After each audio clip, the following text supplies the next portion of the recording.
webinar. So we will start by discussing research ethics and research governance in general and what it implies when we are conducting medical research. So in particular, when we conduct any clinical trial or any type of research, we involve the public, meaning these can be either patient or health colleagues or even the public participant in a certain country or a city. So when we involve the public, there are many different forms of this involvement, either public engagement, public participation, or public conduction in the research. So one of these different forms is the public engagement. In this type, it means that information and knowledge about research is provided and even disseminated to the public. Some examples include science conferences open to the public with debates and discussion on a research, or even dissemination to research participants, colleagues, or even members of the public.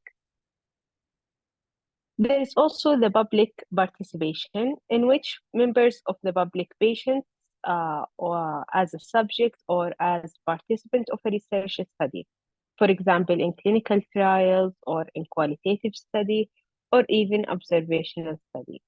So all of these can take different forms when we involve the public in the research. So we mainly have three forms, which are public involvement, engagement, and participant. For the public involvement, the public are actively involved in a specific research project or research in general to help shape the research in particular. So in this type, the research is carried out with or by members of the public rather than to, about, or for them. There is also the public engagement, in which we provide and disseminate information and knowledge about the research to the public. So this includes, as we mentioned earlier, discussing and consulting the public. There is also the public participation, in which members of the public or patients as subject or participant of research study, such as clinical trials or qualitative study or even observational study. So meaning that the public is involved in the research process. So there are a lot of terms used, such as co-production, public involvement, lay involvement, or user involvement, all of which means involving them in the research project in general. So there is also another term, which is the co-involved or the co-producing of the research. So much more deliberative process than the public involvement, which require public members and professionals to be involved on an equal footing throughout every stage of the design, as well as the delivery of the research. So the key principles in this approach is sharing of the power, in which the research is jointly owned and people work together to achieve a joint understanding throughout the entire research process. There is also the including all perspective and skills and making use of them throughout the process of the research, as well as respecting and valuing the knowledge of all those working together on the research, and reciprocity and building and maintaining relationship throughout the research process.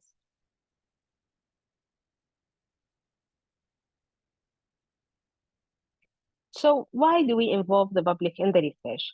This has many guidelines or approaches, but we mainly include them due to ethical rights, democratic rights, utilitarian argument, and mandatory for some funded research types, also required by some ethics committee, and it can help in avoiding waste research, because involving the public will give us a unique understanding of the processes that are involved in the production of the research.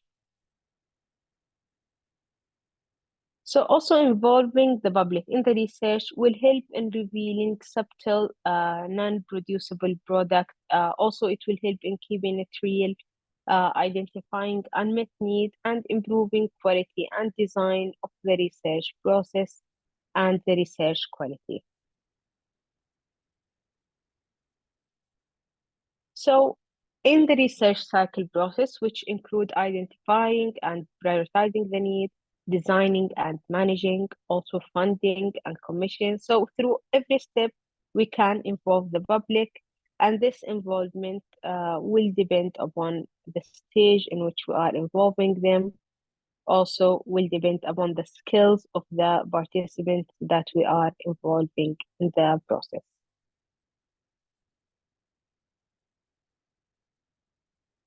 So when we recruit participants or public to the research, we need to have an ethical approval. So it is needed when members of the public are assisting in undertaking, analyzing of the research.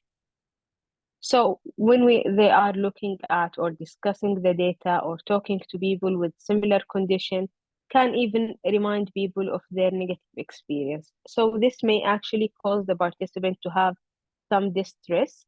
So having counseling support may be needed, in addition to giving them compensations for their time and for their troubles in participating in the research.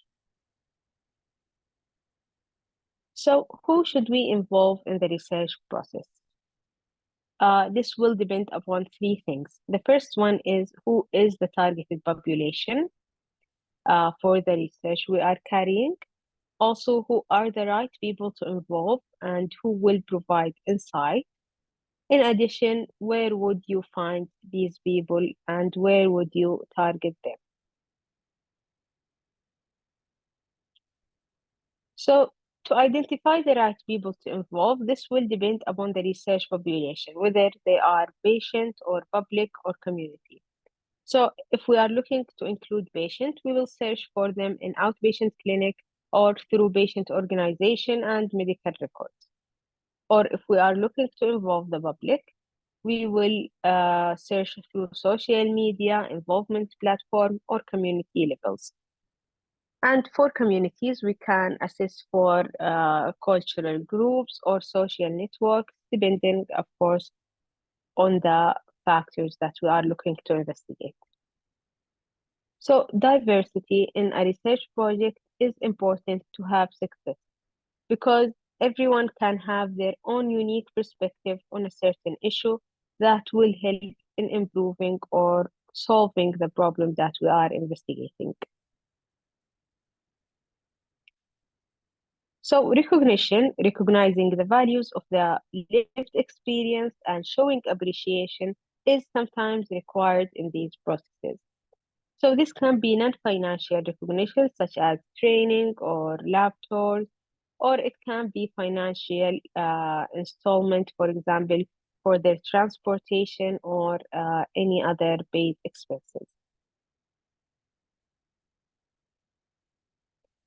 Another important ethical consideration when we involve the public in a research is their data protection. So we should keep the names and contact details of the members of the public secure in a secure folder or locked cabinet. Also, we should communicate how we will be using their details, checking the department data retention policy, and checking the data protection coordinator, and implying the general data protection regulation that has been conducted starting from 2018.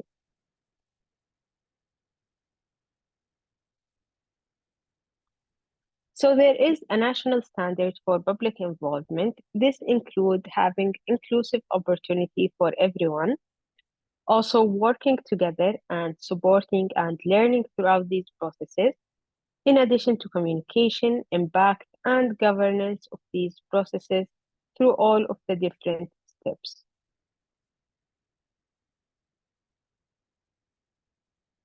So in a people-focused research, for example, in the NHS, it will simply cannot be delivered without the involvement of patient and public.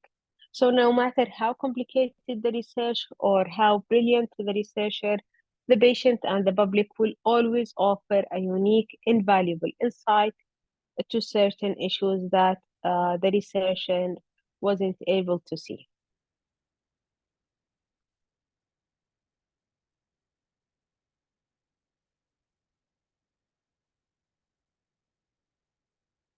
So, quality assurance and quality control are important aspects of ethics in a research project. So, quality in clinical research will depend upon answering many questions. These include understanding what is quality, the quality system and its control, also the assurance, the responsibility, and any other factors that are to be involved.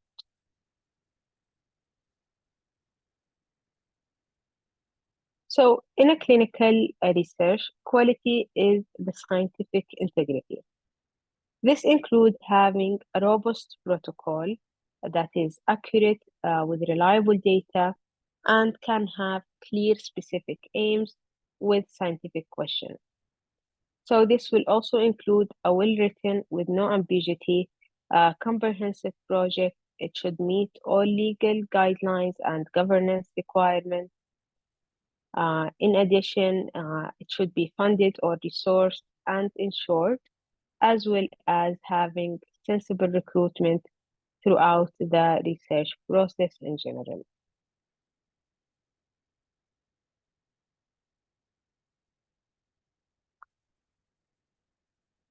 So quality is having trustworthy procedure and no unnecessary risk to the participant. For the first term, it should have standard operating procedure as well as reliable, well-maintained equipment. And for the unnecessary risk to the participant, these should be always having safe procedures, medicine safety, reasonable burden on the participant, also having trained staff and informed participants.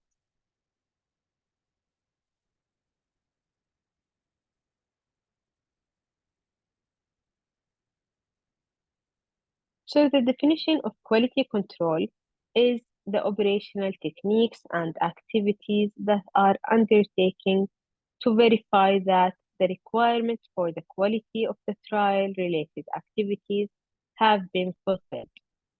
So quality control in practice is the monitoring, the management oversight, and the steering committee with the data safety monitoring committee.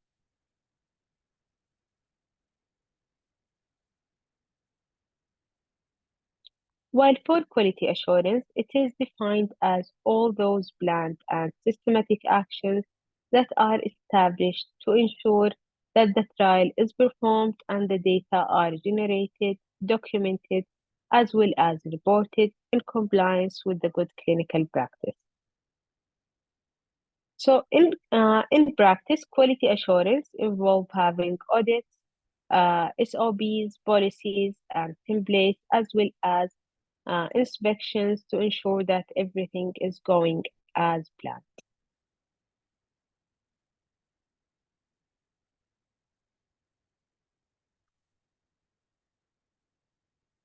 So quality assurance, as we mentioned, can make sure that quality control is effective. And why do we need both quality assurance and control? This is needed because it is a GCP requirement that systems with procedures which ensure the quality of every aspect of the trial should be implemented. Also, it is a legal requirement for investigational medical product trials, as well as a legal requirement for all other clinical research. So it is conducted in order to maintain, minimize the errors and the data mistakes. So in order to ensure the safety of the patient during every step of the research process.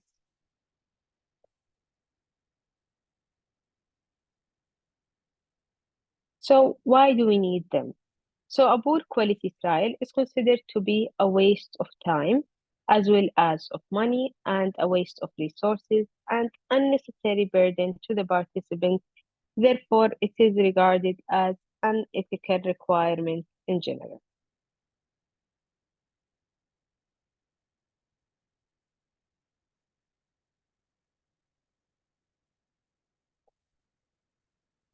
So, who is in charge or responsible for ensuring the quality of the research process?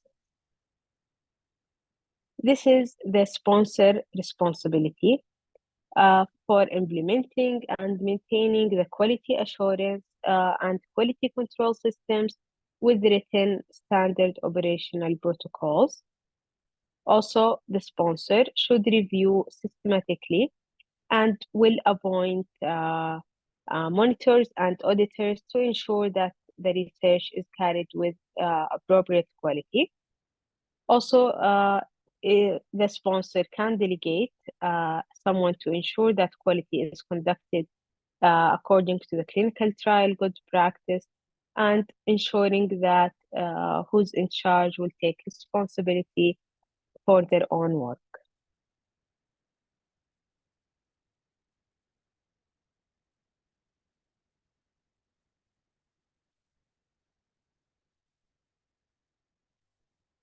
So for the quality, it can be involved in a lot of steps in the process, including staff recruitment.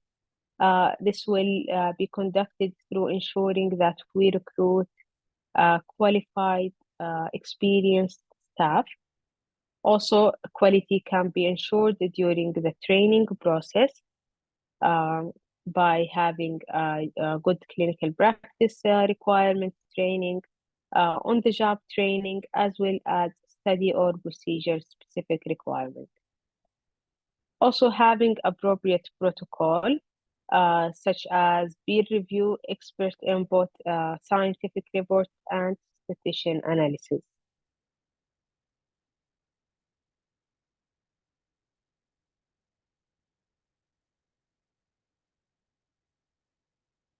Also, during the procedures, quality can be ensured by having SOPs, manuals, and protocol, or even checklists to ensure that every procedure is carried to the highest quality.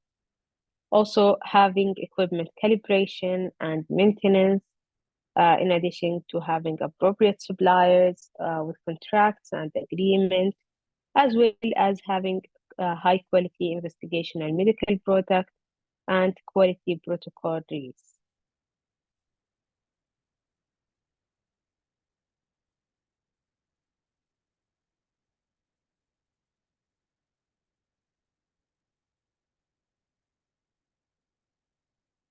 So having a standard operational procedures with having detailed written instruction to achieve uniformity of the performance of a specific function, as well as having a clearly written description of how a particular task is to be performed by who and who's responsible, also when and where this will be needed. So it can be used by to train staff as well as it can be used to help in ensuring the consistency, the compliance, the accountability, and the efficacy of the conducted procedures throughout the research project.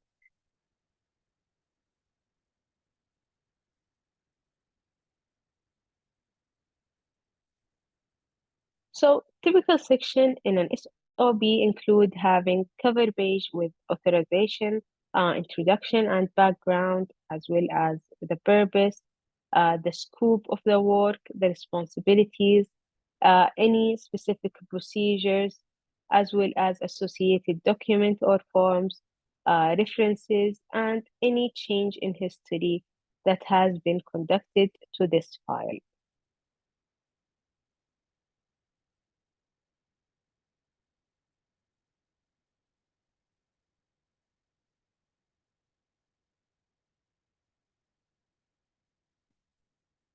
So there are numerous examples of SOPs that we can find online through these following websites that can be helpful or can guide us when we are writing an SOP.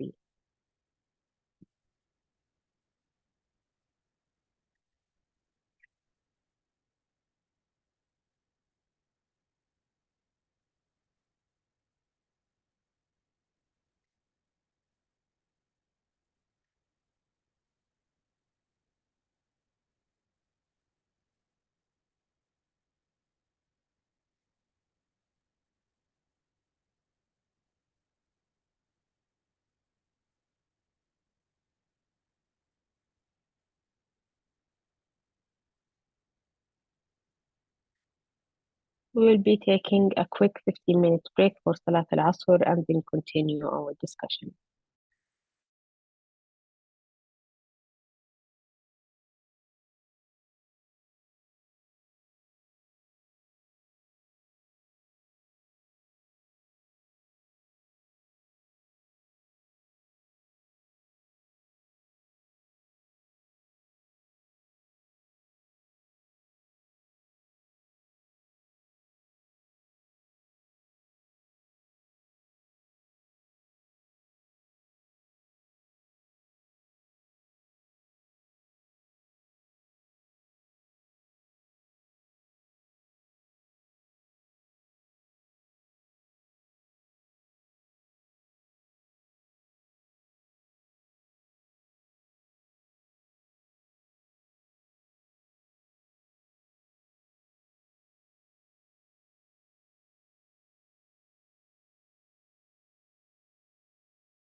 Assalamu alaikum wa rahmatullah. Welcome back, everyone. So, as we have discussed the quality assurance and quality control, one of the important aspects of quality control is having audit. So, these are systematic and independent examinations of the trial to evaluate that activities were conducted and data recorded, analyzed, and accurately reported according to the protocol and the sponsored SOP and GCP, as well as any other applicable regulatory requirement. So, quality assurance is an independent snapshot examination that is carried out by a trained auditor, not by the monitorer of the study. So, the processes, the documentation, and the data are conducted in the investigator site as well as in the vendors, the manufacturer of the study drug, for example, the laboratories, the key documents, and any systems that are implemented within the trial procedures. So, audit is systematic and independent, as we have mentioned, and is conducted against the standard GCB, the protocol, and the SOB's policies. So it is conducted in order to ensure that everything is carried out to the highest standard. While for monitoring, it is also a part of the quality control and is defined as the act of overseeing the progress of a clinical trial, as well as ensuring that it is conducted, recorded, and reported in accordance with the protocol, the SOPs, GCPs, and any other regulatory requirements. So, the purpose of monitoring is to ensure that the clinical trial results are reliable and the treatment, for example, is effective and are real and unbiased and actually have a true impact on the patient health. So, GCP inspection is conducted throughout the review of the documents, the facilities, and the resources. They may inspect the sponsor or the host organization, also the trial or the service provider, such as the laboratory facilities. So the inspection can be a routine process or triggered or MA driven, depending, of course, on the factors that are being conducted.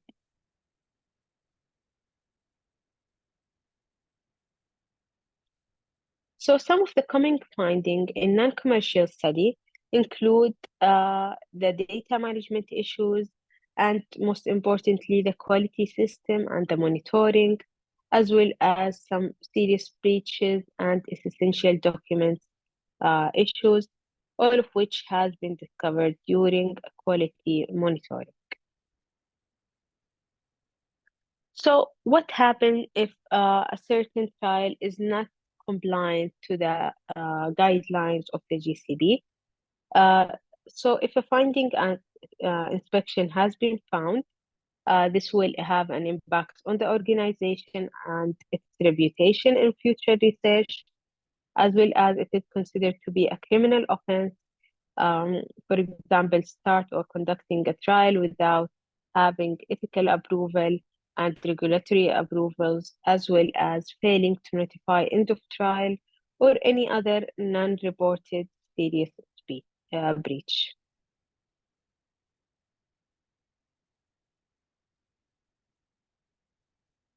So some of the frequent inspection findings include IT systems not sufficiently validated, insufficient sponsor oversight, poor medical oversight, data unprotection, transcription error, and any other error that can be found within these processes.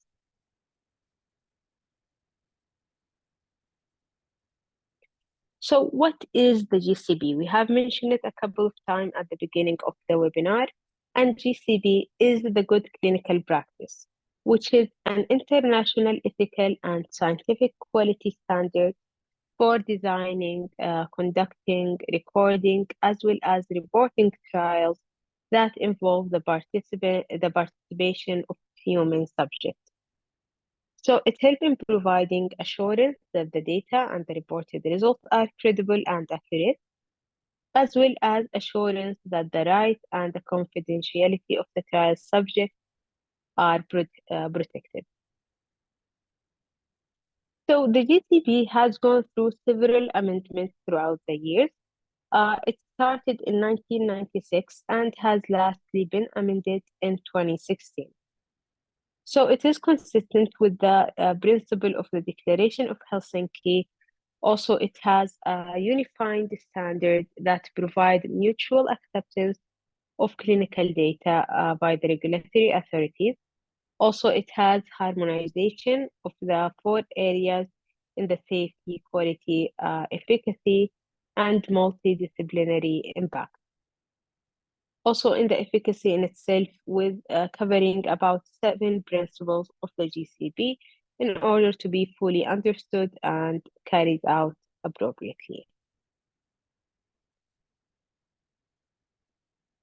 So, clinical research is any research that involves human subjects, and it includes clinical trials using medical products, also questionnaires and interview studies, research on biological samples or tissue, as well as healthy volunteers and patients, and it can either be NHS facilities or non-NHS facilities patients.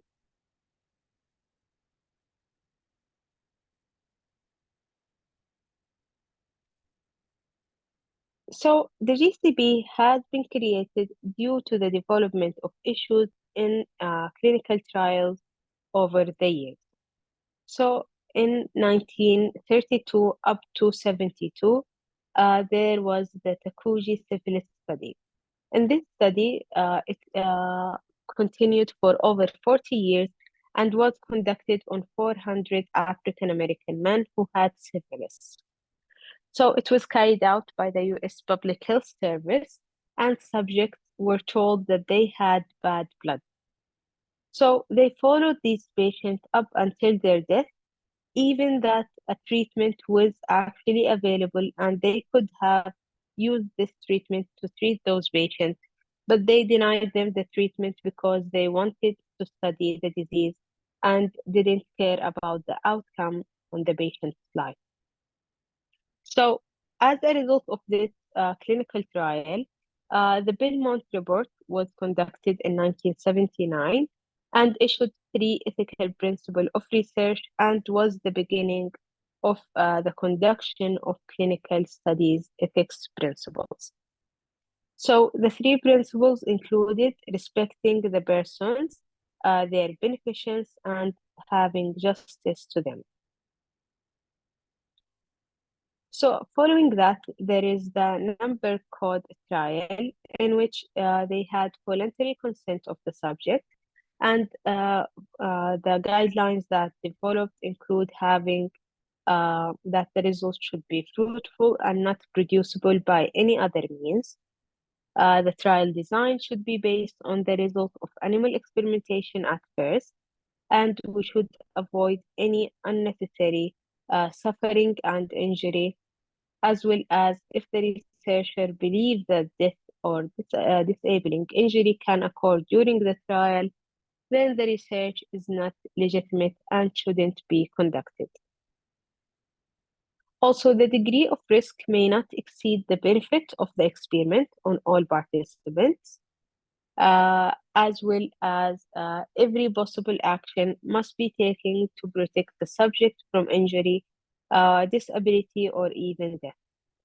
And the experiment should be conducted by scientifically qualified personnel, and the subject may terminate the trial at any stage without having to give a reason on why they retracted from the study. Also, the investigator must be prepared to terminate the trial at any stage if they saw that there is a risk on the participant's health or that other treatment has been available.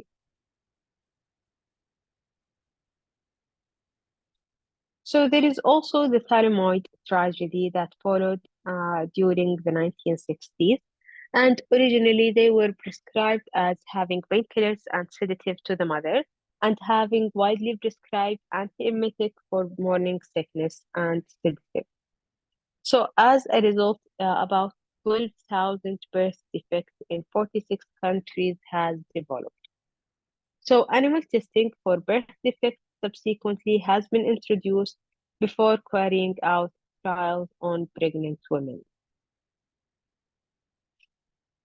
And following this clinical trial is the Declaration of Helsinki, and it included several changes throughout the year, but the key changes in 2008 were that underrepresented population should be provided with access to participate, also inclusion of a standard information in a protocol, and having appropriately qualified individuals who are able to take consent.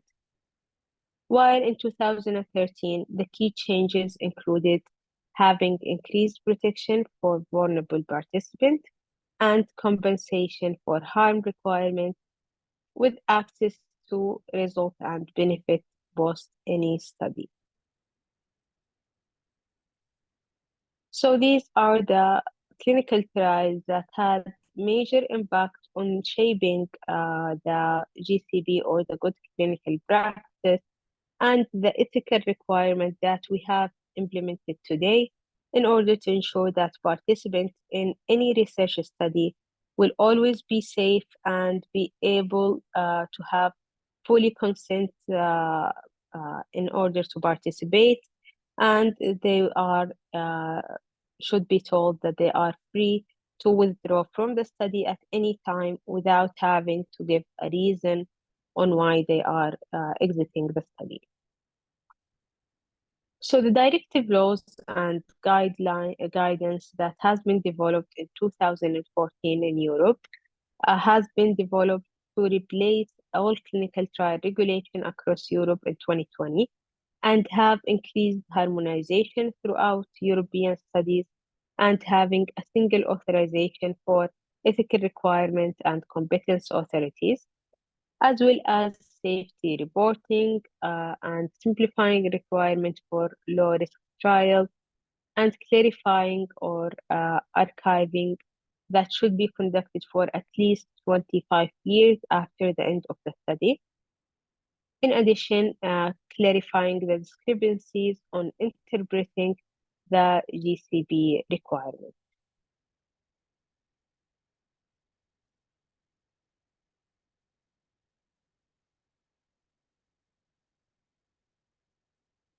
So, some of the main principles of the GCP include that clinical trials should be conducted in accordance with the principle of the Declaration of Helsinki and the GCP regulations. Also, anticipated benefit for the individual and society should always outweigh the foreseeable risk and inconveniences, as well as the right to the safety and well-being of subjects should prevail over the interests of the science and society, and any available non-clinical and clinical information on investigational medicinal products should be adequate to support the proposed trial and in order to avoid any unnecessary burden on the participants. So trials should be scientifically sound and described in a clear, detailed protocol, as well as a trial should be conducted in compliance with the protocols, which has ethics committee approval and favorable opinion. So the medical care and the decision should always be the responsibility of a qualified physician who is in charge of the study. And each individual who is involved in the conduction of the trial should be qualified by education, training, as well as experience. So having a freely given informed consent should be obtained from every subject before the clinical trial participation, and all clinical trial information should be recorded, handled, and stored so as always it is accurate in the reporting, interpretation, and verification, irrespective of the type of the media that has been used.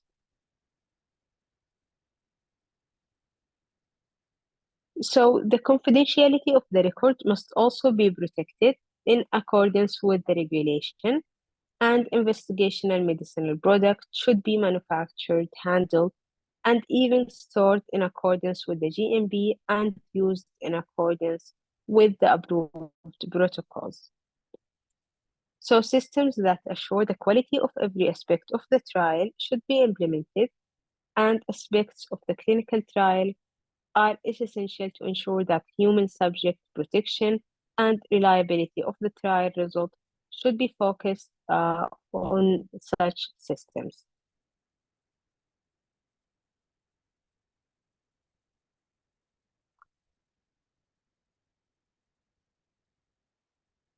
So there are some amendments that have been conducted in 2006.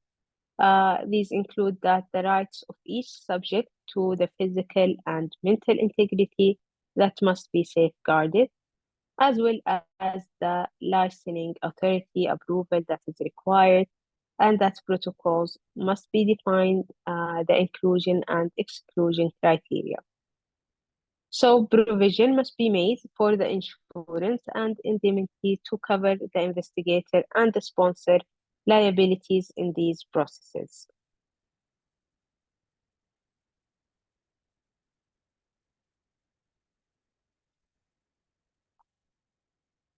So what is a clinical trial of an investigational medical product?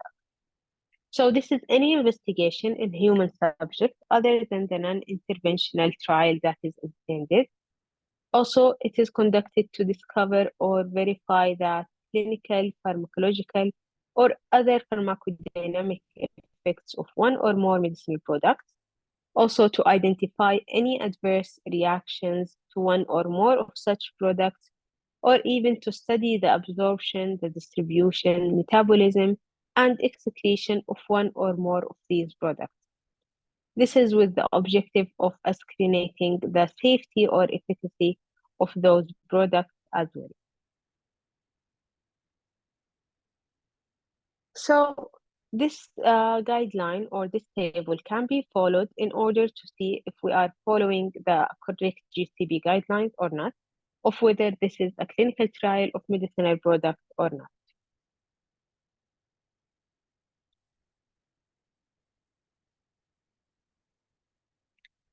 So research governance is also another important quality aspect of the ethical process of the research, in which it is defined as systems or regulations that ensure that good practice and high quality at all stages of the research process.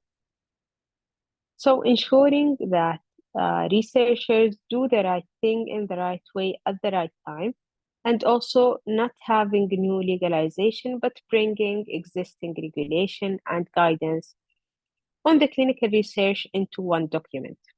So it is a UK policy framework for health and social care researcher that has been developed in order to ensure that these outcomes are actually met.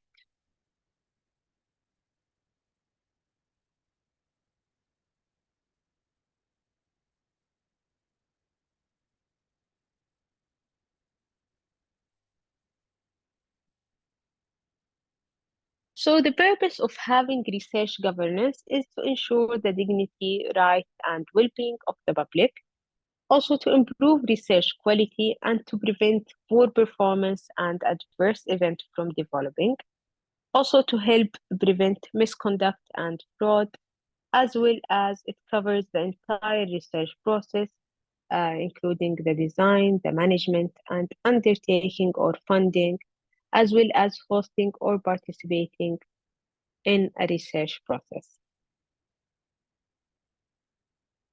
So the policy framework for health and social care 2017 has focused more on patient and the service user as well as the public.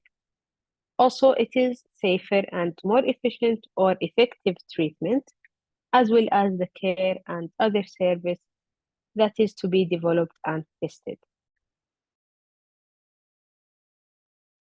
So applying to do research to be less barbaric is implemented, and having industries see the UK as a great place to do health research and social care research as well as that research project registered and the data and tissues that is made available for future analysis.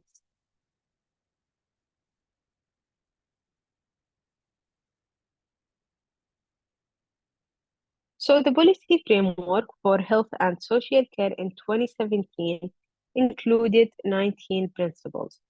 These include the responsibilities that are detailed for chief investigator, the research team, the students and supervisors, the funders, the sponsor, and everybody who is involved in the research process. So the GCB covers the documentation, including protocols or trial records, also the approvals and amendment or recruitment, as well as consent, the safety reporting and monitoring, as well as inspection or reporting and archiving of these data. So for the safety reporting, it is considered to be a legal requirement uh, in the Medicine for Human Use Clinical Trial Regulation in specific. So it is defined as any investigation that the investigator shall report any serious adverse events immediately to the sponsor. And in response to this, the sponsor shall keep detailed record of all adverse events that relate to the clinical trial, which are reported to them by the investigator for the trial.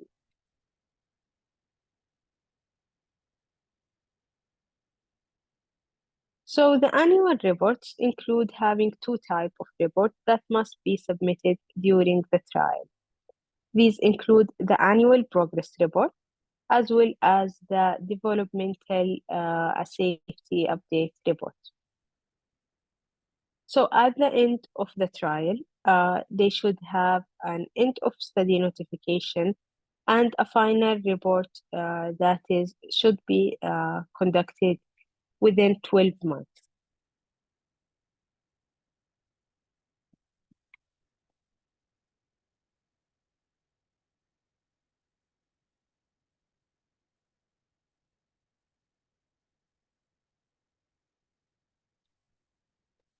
So in the annual progress report, it should be submitted to the required ethical committee on the anniversary of the original ethical approval date. Also, updates on the RIC on the site information, recruitment, as well as amendment and safety report should all be included in this process in order to ensure the best outcome for the participants.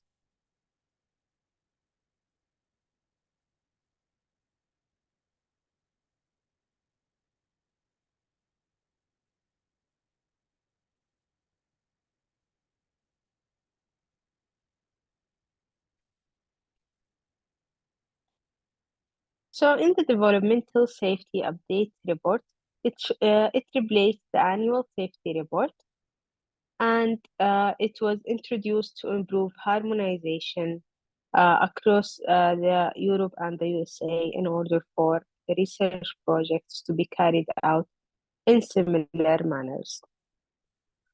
Also, it have a comprehensive annual safety review on the investigational drug, and it is the sponsor responsibility to delegate the chief investigator for any academic site. So, in the trial completion, we should have an end of study notification that is sent to any required ethical committee who is in charge of the study. Also, that should be sent within 90 days unless it has early termination, and within 15 days if the study was early terminated. And a final study report should be sent to the required ethical committee within 1 year of end of study notification that is to be implemented.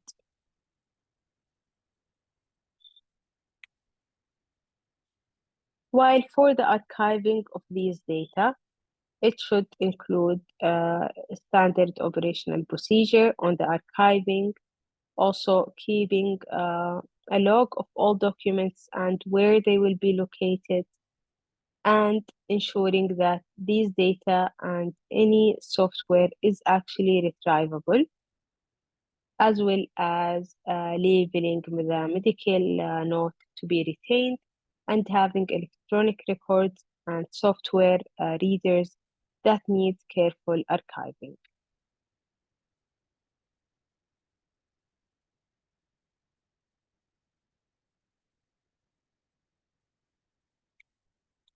So how long should we archive these data? This is a local requirement. For example, it can be a 10 year after the end of study, or at least for 3 years after the last marketing authorization, if it was contributed to the authorization, as well as if the trial involved children, the youngest participant should reach the age of 21 before these data are not archived. Also, at least for 30 years for any advanced therapy trials, such as gene therapy or cell therapy, and it will be 25 years when the new regulation is in force, and for some, it can actually be indefinite depending upon the type of investigation or medicinal product that was implemented.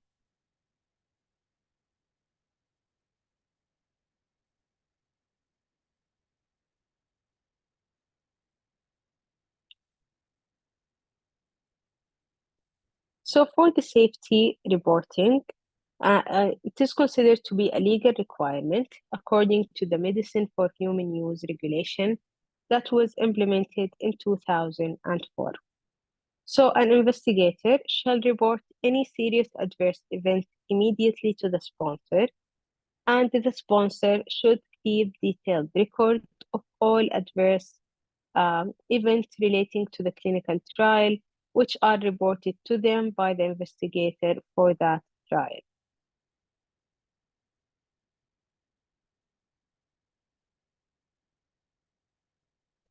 So for the safety reporting, it helps in ensuring the benefits of a new drug outweigh the risk and any side effect, and it is considered to be the responsibility of the sponsor. And for the non-commercial study, it is the chief investigator who usually takes on this responsibility. Also, the clinical trial regulations will define the type of adverse events, the timeline for reporting, and all of these required implication that is implemented. So for adverse events, this is any unwanted medical occurrences in patients or subject administered a medicinal product which doesn't necessarily have to have a casual relationship with the treatment. Also, it can be any unfavorable sign or symptoms or even disease, and should be recorded or logged in the medical notes. So if there was an adverse event, we should question the participant at each visit if they experienced any unwanted uh, side effect or any type of adverse reaction.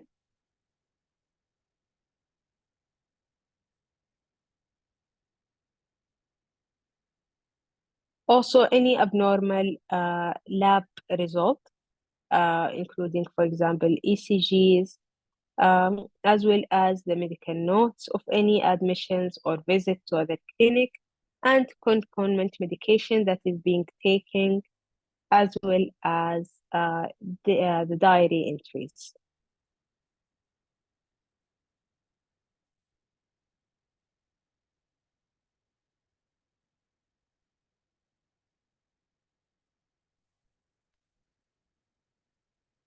So the adverse reaction is all unwanted and unintended responses to a medicinal product that are related to any dose that is administered. So there is a reasonable possibility the event is related and it cannot be ruled out at immediate causes.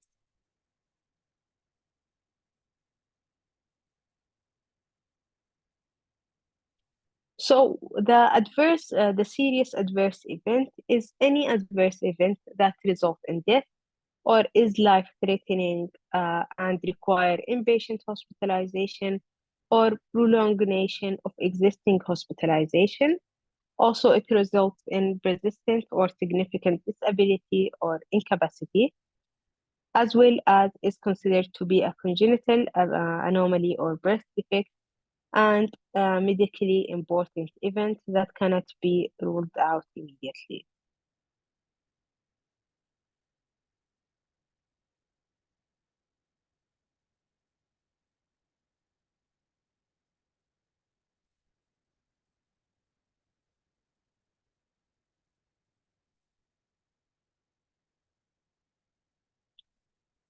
So, what is the difference between serious and severe adverse reaction? So, the severity describes the intensity of the event. For example, mild or moderate, while even, for example, having severe headache. Also, the seriousness is serve as a guide for reporting any scenarios uh, on any previous study that has been conducted. So adverse event, as we mentioned, can either be serious or not serious, and this will depend upon the reaction to the patient. So serious adverse reaction is where a casual relationship between a medicinal product and the serious adverse event cannot is at least responsible or reasonable possibility. For example, the relationship cannot be ruled out. Also, the casualty must be assessed by a medically qualified investigator in order to ensure that these impacts are actually accurate.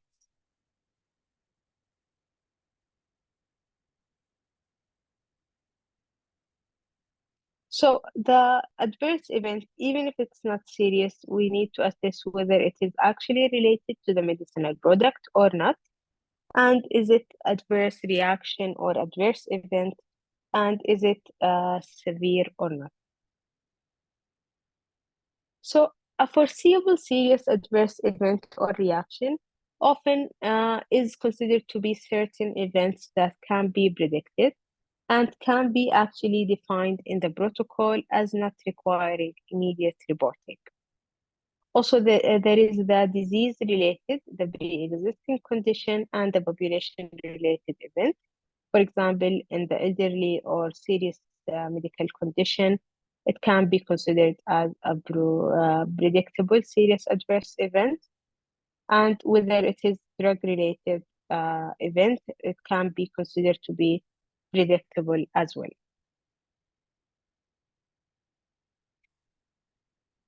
So the expectedness of the problem or the reaction, if it was actually suspected or confirmed, a nominated individual need to determine whether it was expected or not expected reaction.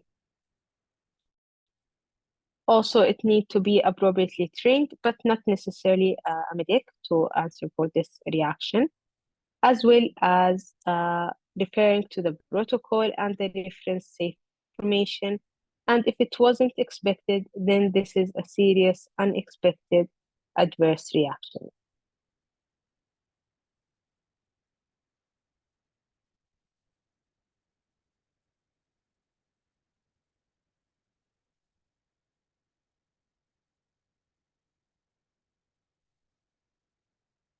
So the suspected, unexpected serious adverse reaction is the nature or the severity of which is not consistent with the applicable product information.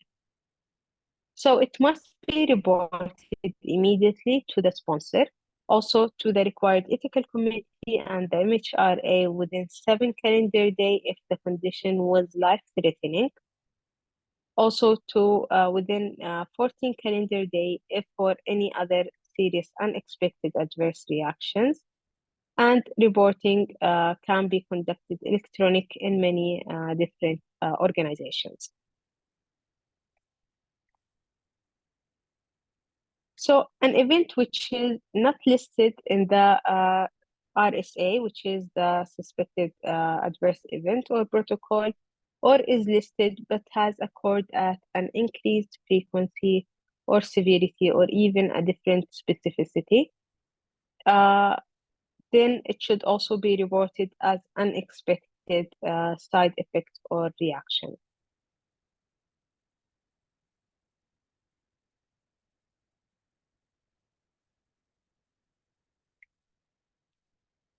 So RSA is the reference safety information, which is a list of all medical events which defines which reaction are expected for the investigated medical product that we are actually investigating.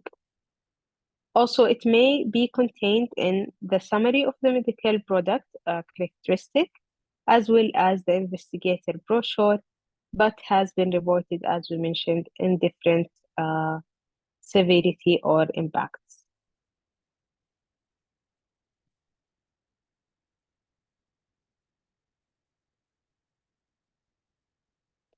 So the assessment of the expectedness of a certain medical condition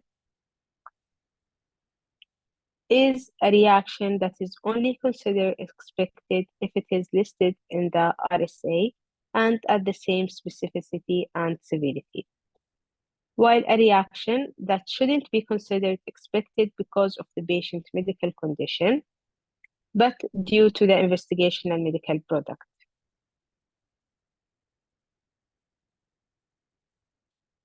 So for the safety reporting, the drug used within the license should have summary of the medicinal product characteristic, and it should describe the properties and conditions of use.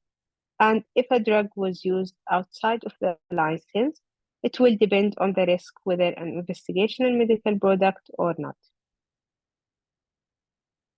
And for the safety reporting in the investigational medical product or in the investigational brochure, this will usually contain multiple lists of adverse reaction in different sections across the document or in the appendix.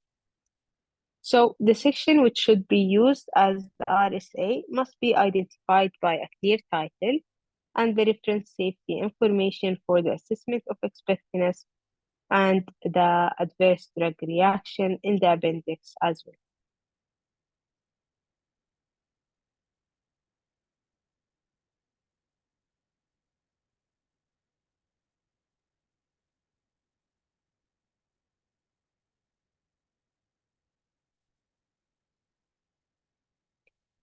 So we should only contain the serious adverse reaction, as the adverse reactions only will be listed in the investigational brochure. So it should be in a table using the current MID-DRA terms, which is the International Medical Dictionary for the regulatory activities that is to be conducted or included.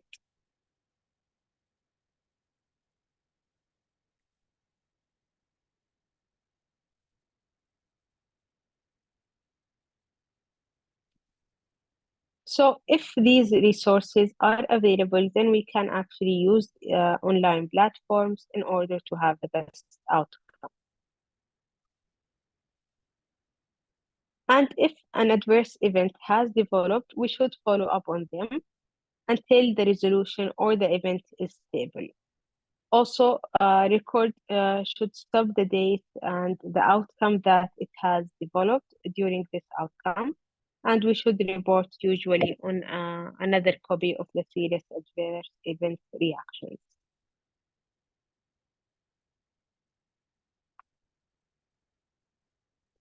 So in the unblinding, in which the blind should usually be broken for a serious unexpected reaction and unblind individual subject only, and we should unblind as few people as possible within the team.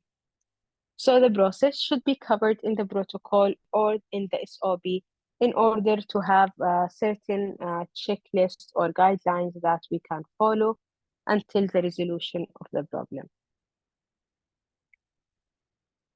So for the oversight of adverse events, can be conducted in commercial trial, and the sponsor will usually provide review and oversight. Also, the academic sponsor with the data safety monitoring committee, and they should review any new regulations that has developed.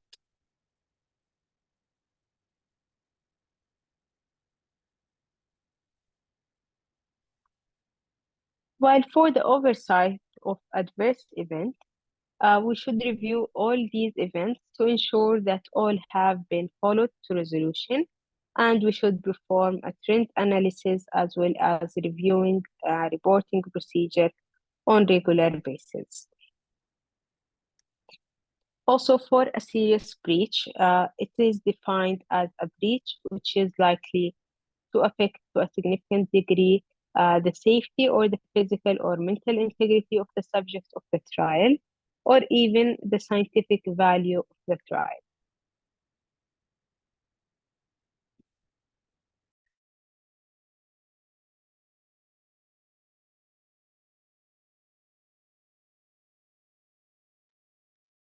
And if we had a serious breach in the trial, uh, that can include a breach of the GCP or the protocol that leads to death, also the eligibility violation and investigational medicinal product dosing error, or if actually risk to the health has developed, as well as failure to report these events or urgent safety measures that are not implemented at all sites, or even the development of fraud or persistent use of the wrong patient information sheet.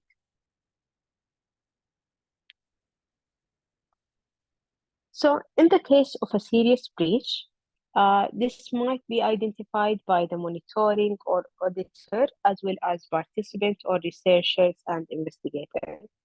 And it should be reported to the sponsor immediately, and the sponsor is responsible for reporting them to the required organization or ethics committee.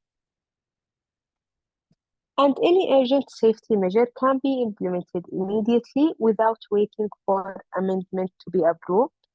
And we should inform the organization by the phone and follow up in writing within 3 days.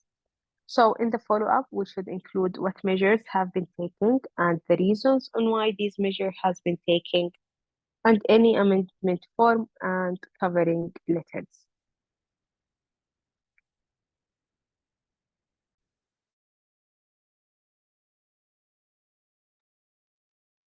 Also, in the case of having temporary halt of the trial, we should inform the required organization within 15 days, and any substantial amendment form to stop the trial should be included. Also, another substantial amendment form when we restart the trial should be sent out to the required committee and the sponsor within 15 days of restarting the study.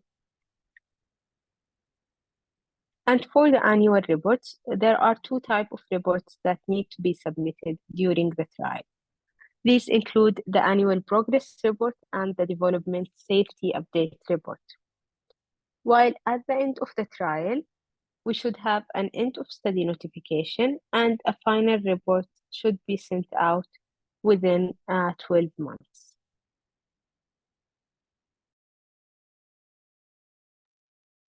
In the annual progress report, this should be submitted to the REC on the anniversary of the original ethical approval, and we should update them on site information, recruitment, amendment, as well as safety. While for the development safety update reports, it was introduced in 2011 to improve the harmonization across Europe and the USA. It should be sent out to the MHR annually, and having comprehensive annual safety review of the investigational medicinal product should be included. Also, the sponsor is responsible to delegate to the chief investigator for the academic studies in order to investigate these products.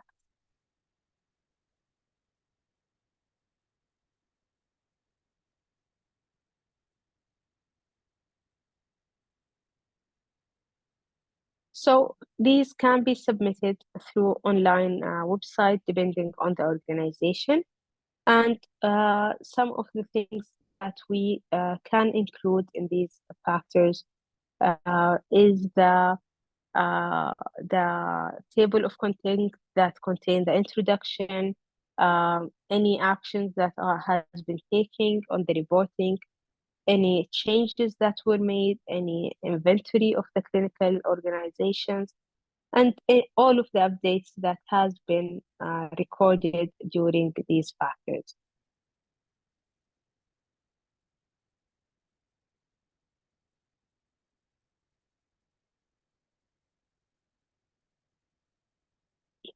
So a clinical trial is defined as any research study that prospectively assign human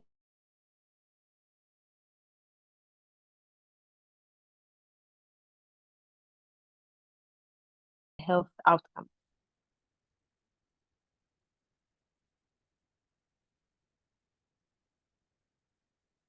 So it is defined as also a prospective assignment that is the key issue of one or more interventions.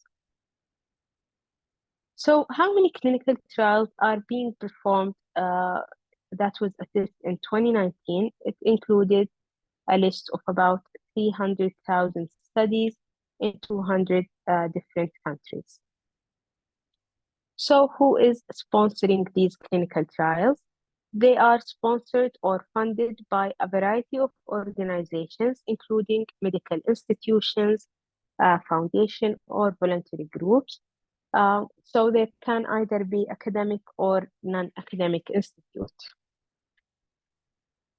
So clinical trials as well are classified according to many criteria. They can be classified according to the phases of the clinical development, such as in the clinical drug development that is often prescribed as consisting of four temporal phases that are phases 1 up to 4. And it is important to recognize that the phases of the development provide an inadequate basis for classification of clinical trials because one type of these trial may occur on several phases. So in phase 1, these include human pharmacology studies that assess the gross safety, the pharmacokinetic, and in some studies, they also assess the pharmacodynamics. So in phase 2, these are the therapeutic exploratory studies in which they assess more into the safety evidence, early evidence of the clinical efficacy, and any dose findings.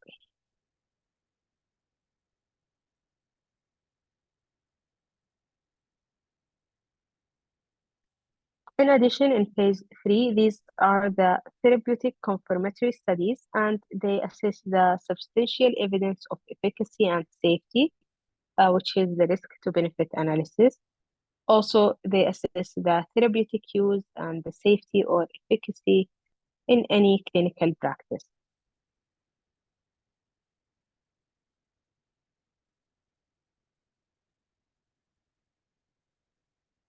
So, why do we undertake any clinical trial?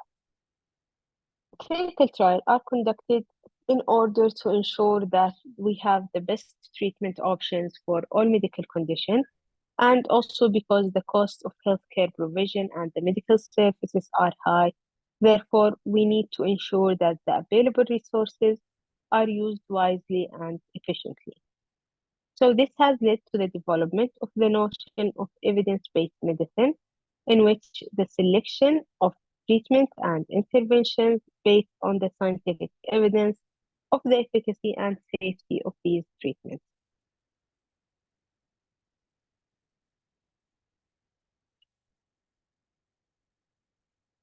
So randomization in clinical trial is considered to be the highest quality of evidence.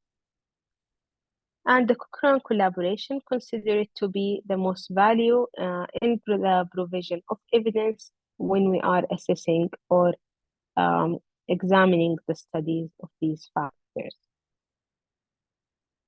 So the International Conference of Harmonization has many of the ideas and principles that will be discussed and contained in three important documents that are published by the International Conference on Harmonization. So ISH published guidelines for the design, the conduct, analysis, as well as reporting of clinical trials that will be used to support the formal registration of a new drug or a treatment. So even though that not all clinical trials fall into this category, the ICH guidelines are a good source of reference for all those who work on clinical trials.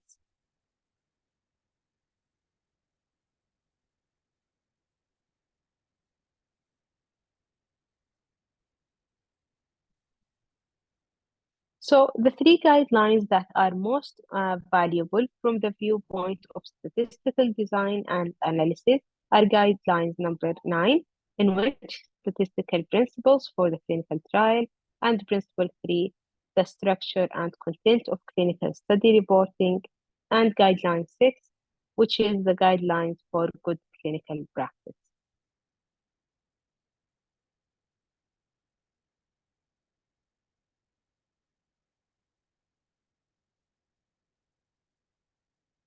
So, bias in clinical trial, which is a key objective for all clinical trial design and analysis, is to avoid the inherent bias in the trial. So, bias is defined as any systematic tendency to distort or exaggerate a treatment effect.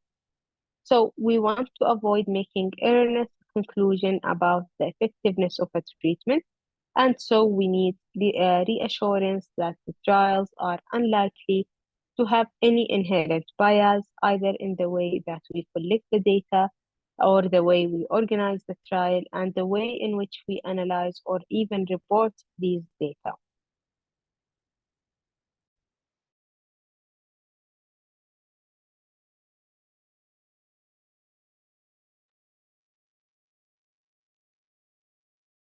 So the key step in trial design or analysis is to identify the patient population of interest. By running the clinical trial, we are hoping to make an inference that is based on the small sample of subjects about a bigger, broader population of subjects who might have been treated according to the trial protocol. So we should select a sample from a population of interest, and we need to select one that is representative of the subject population from which it was drawn. So when we investigate an intervention of some kind, we will usually need to make a comparison of an outcome that is seen with this intervention and with those under some appropriate control condition. So they can be similar in one or more characteristic in order for us to make an inference about these samples.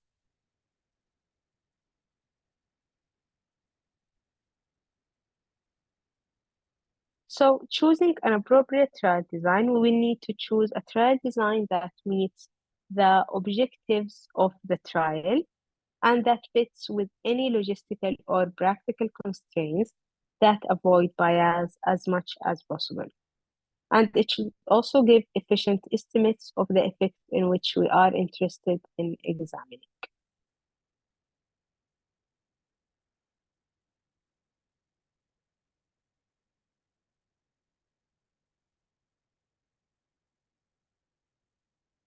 So recording the appropriate and relevant data is also required because we need to ensure that we record all relevant treatment outcome and also that we record all other data that might have an impact on the analysis as well as on the interpretation of the outcome data.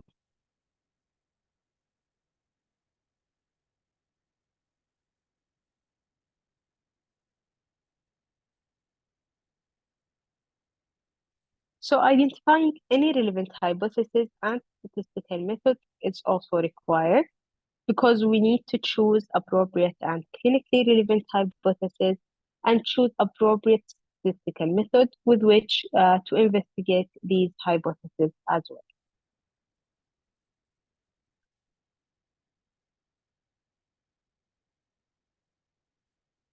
Also, analyzing and reporting the results, we need to produce all relevant data summaries and analyze and report these in a comprehensive way according to the standard reporting guidelines.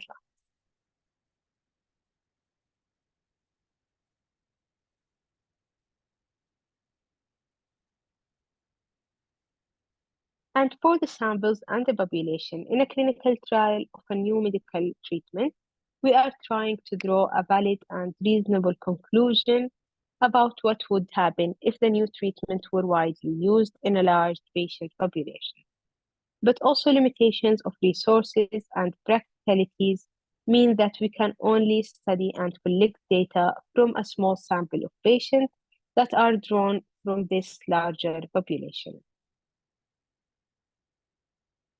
So for the inference from the sample to the population, we need to try to ensure that the conclusion we draw from the sample will actually be applicable to the larger population in general.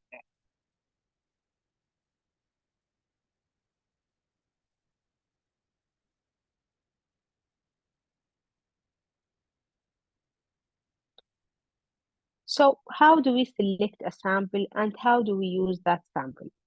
We have two main distinct requirements. The first is to ensure that our small sample of data is genuinely representative of the larger patient population, and also to ensure that we use the sample in a way that avoids error and misinterpretation of these data.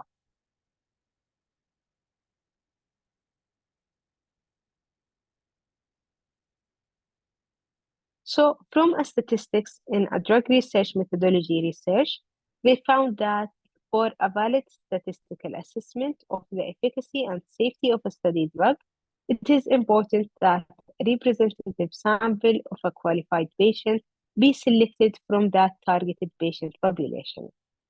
And the first requirement in avoiding bias is to try to ensure that we have a sample of patients which properly represent the wider patient population that we are interested in. So clearly, if the sample is not representative of the patient as a whole, then the trial will be biased in respect of the inference about the wider patient population.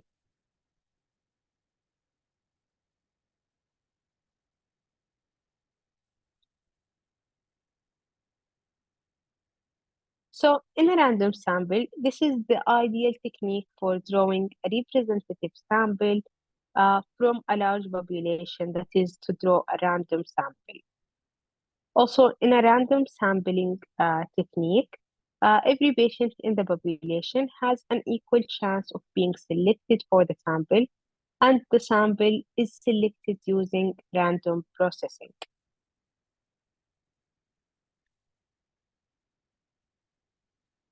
So doing this is considered to be logistically impossible in most clinical trials, but on an organizational level, we have to restrict ourselves to patients in certain centers and those patients who happen to be present for treatment during the course of the trial. So a key techniques for ensuring representative sample is lost to us in a clinical trial, and in practice, we can rarely draw a random sample in a clinical trial.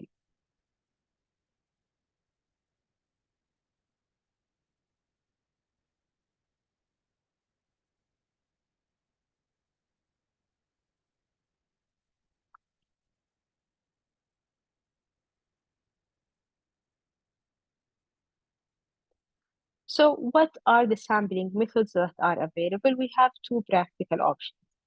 The first one is the sample frame with random selection and the quota sampling method.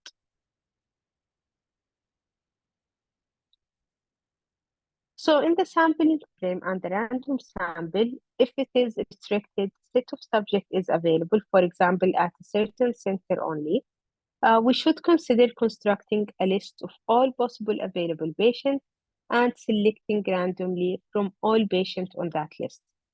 For example, using a list of all patients, using hospital numbers, and selecting randomly from that list afterward. So this is better than just selecting or accepting the next available patient to attend the center.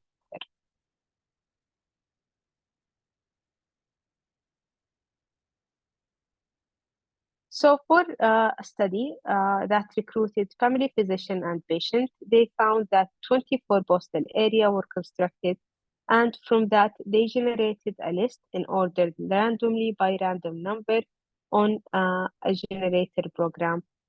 And following that, they generated sampling frame of some household with appropriate age children for recruiting using sample frame and random selection.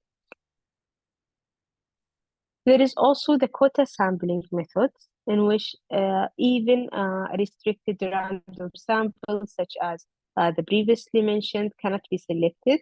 Then we should consider using quota sampling. This is conducted by selecting appropriate or potentially important subject characteristics, such as age or gender, disease severity, and also ensuring that the sample selected has some representativeness from each of the subjects in the group. So even though that this is not random, it is gone to some way toward giving a representative sample to the general population.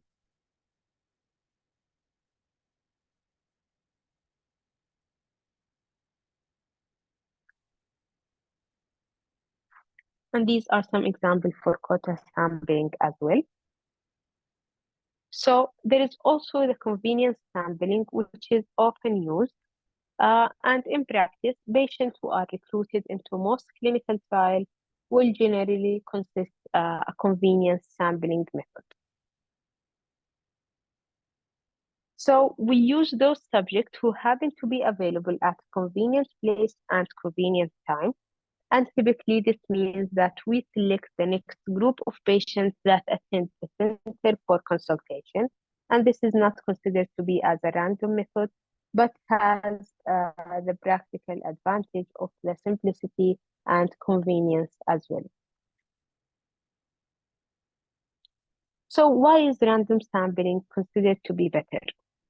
So the reason it is considered to be ideal is that random sampling from a population will guarantee that, on average, the characteristic of the sample will match those of the broader population. So, in other words, the random sampling will give us some reassurance about the representativeness of the sample, which other methods cannot guarantee. So, documenting the characteristic of the sample, since that random sampling isn't usually possible by convenience, we will recruit the sample and assume that subjects are representative, and then we will draw the inference from them as though they were random samples.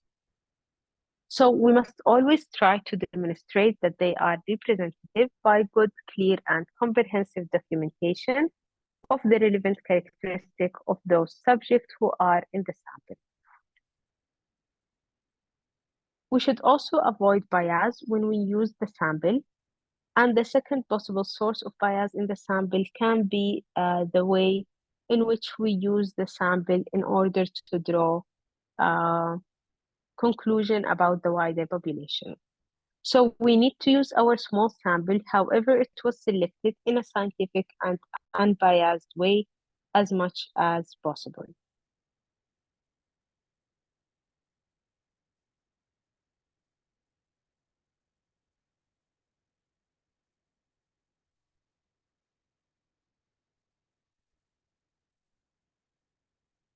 So there are two principles when we select a sample, which is the blinding and the randomization, which is considered to be an ICH guideline. So the most important techniques for avoiding bias in clinical trials are blinding and randomization, and these should be normal features of a controlled clinical trial. So randomization will introduce a deliberate element of chance into the assignment of the treatment to the subjects. So it will help in providing a sound statistical basis for evaluation of an evidence and also tend to produce treatment groups in which the prognostic variables are balanced. So this is randomization based on baseline characteristics. As you can see, there is a balance in the age of the participant, in their male distribution, in their blood pressure, as well as cholesterol, and all the variables that are under study. And this is an example of imbalance at baseline. As you can see, there is difference between the ages of the two groups, their health conditions, and so there is no balance in this group. And it would be better if there were some sort of balance in their baseline characteristic in order to ensure that we can have representativeness of the analyzed data. So how do we randomize? So in the simplest form, this is just a procedure or process of choosing at random which treatment each patient should be assigned to. And in practice, this is done by using certain programming or software. So it can be done by generating a list of patient numbers and a parallel list of randomly chosen treatment codes. And as each patient is entered into the study, they are given the next available patient number on the list and giving the treatment specified on the list for the patient number as well. So this is an example of a randomization list for treatment assignment. So this process is done entirely at random. Then it will introduce or have a possibility that the numbers of patients assigned to the two treatment group may become imbalanced. And more patients may be assigned to one treatment than the other, such as the previous example, in particular during or in small trials, especially this imbalance that may make the analysis difficult to interpret. So some of the randomization methods include blocking, in which have the advantage to be gained by randomization in block, but the block length should be short enough to limit any possible imbalance, but also long enough to avoid the predictability in the treatment assignment. So in blocked randomization, the random assignment of a treatment is done within a specified block or groups of patients, such that within each block there is equal number of each treatment that have been assigned, but in random order within that block. This is an example of a block of four for two treatment assignments.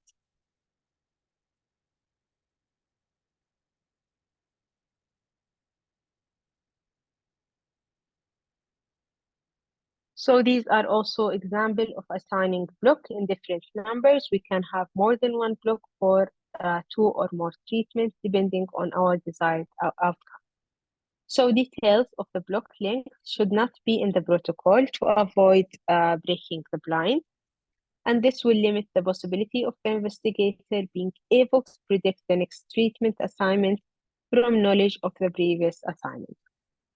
So the block length may be varied within a given list as an additional safeguard of the treatment options that are to be implemented.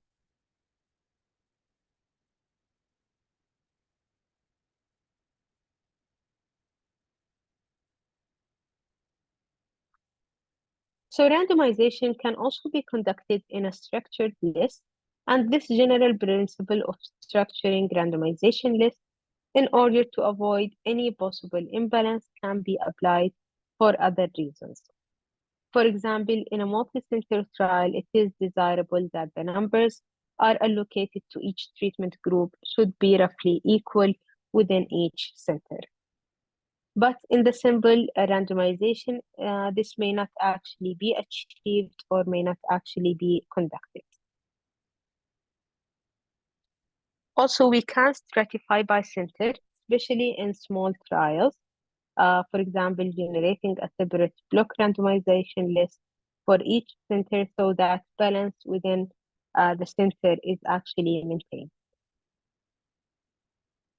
And this is an example of randomization with a list stratified by center. So the same principle can also be applied to ensure that there is reasonable balance between the treatment groups in respect to important prognostic characteristics of the patient.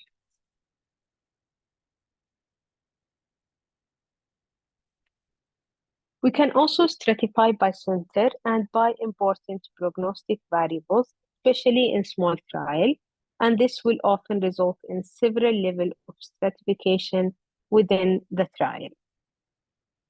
This is also another example by a list that is stratified by center and disease severity.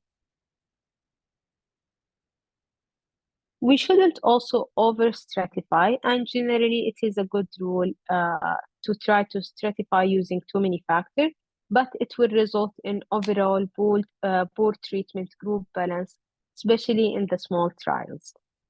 So no more than 3 or 4 factors should be included, and we should choose the ones that are most important in terms of possible influence on the outcome of the treatment. So minimization is based on a different principle from randomization, in which the first participant is allocated to the treatment at random, and for each subsequent participant, we will determine which treatment would lead to better balance between the groups and variables of interest. So these are examples of randomization by balancing the baseline characteristics. So we need to choose a method of measuring imbalance between the groups and the various options that are possible, some of which can be simple and some will be based on more complex statistical criteria, and the protocol should specify method of measuring these imbalance. So an element of chance should still be included, for example, assigning the next subject to preferred group with probability, but not to be 100% sure that this patient will be at this group. So after randomization, we need to ensure that there is blinding with the treatment allocation. So a procedure by which one or more parties to the trial are kept unaware of the true treatment identities is the definition of blinding of the study. So blinding is intended to limit the occurrence of conscious or unconscious bias in the conduct and interpretation of any clinical trial. So in the blinding, there are 3 main options in which either the patient nor the investigator will know which treatment has been assigned. Also, the investigators will know, but the patient doesn't, and both the investigator and the patient can know the treatment identity. So any of these 3 options are available, but it will depend upon the study design and the study power that is to be conducted.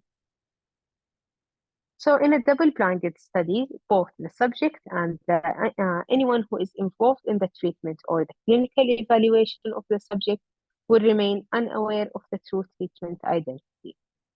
While double-blinding is the optimal approach in most studies and can be regarded as the strongest evidence of these studies.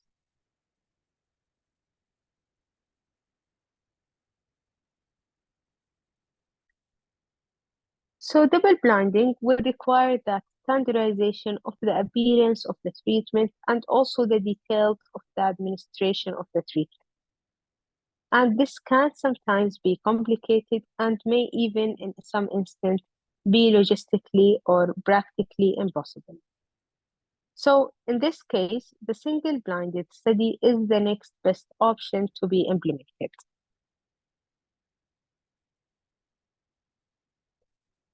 And double-blinded studies are not always feasible. Then, if not, we should consider a single-blinded study in which the subject is unaware of the true treatment identity. And even in a single-blind study, it is important to try to avoid bias in treatment assignment and to use a central randomization service and also to ensure that the decision to enter the subject will precede the knowledge of the treatment identity. So if the investigator is unblinded, we should try to have the primary endpoint assessed by an independent blinded assessor. So the patient can often still be blinded, provided that their knowledge of the treatment characteristic is limited.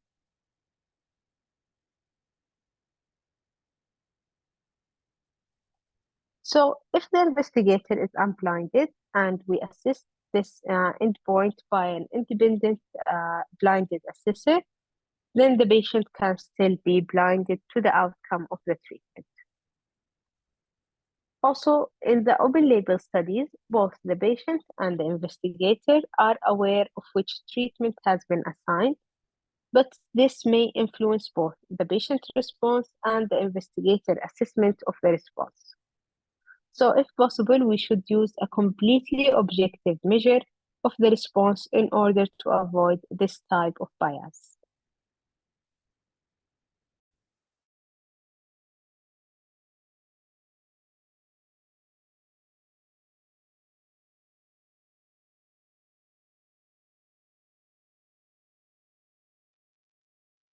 Also, the blind should only be broken when the data are cleaned to an acceptable level of quality, and any intentional or unintentional breaking of the blind before the study, before breaking the blind, should be reported.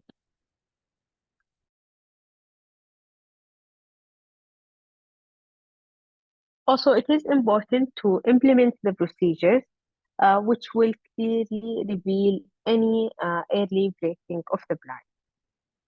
And if the blind is broken at a center, we should consider closing further recruiting at that center to avoid completely any possible bias in the intervention.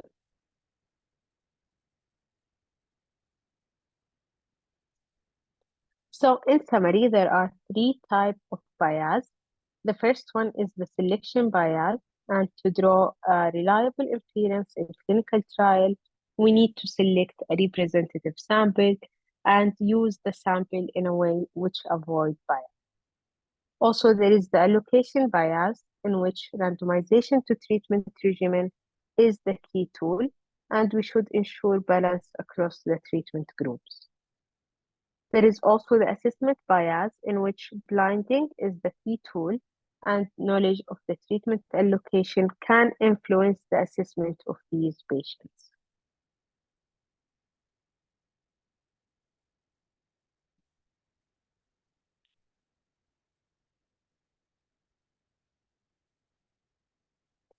So, example of unusual blinding study is the adherence that is critical in the achieving the molecular response in patients with chronic myeloid leukemia. So, in this study, they recruited 87 patients with chronic phase CML treated with imatinib, and the patients were told that their adherence was going to be monitored by counting the numbers of the medication tablets that were returned. But they were not told about the monitoring system in the bottle caps. So, lack of adherence to the oral therapy for chronic disease is a well-recognized problem. And this study have confirmed this because 26% of the patients with a potentially fatal disease fail to adhere to their optimal dosing at a median of 5 years from diagnosis.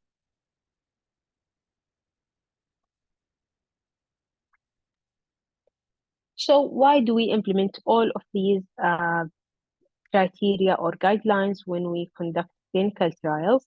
Is because there is a hierarchy of clinical study design, and in which the best or the highest in the hierarchy will have the best result or the highest level of evidence. So the best level of evidence can be obtained from randomized controlled trials.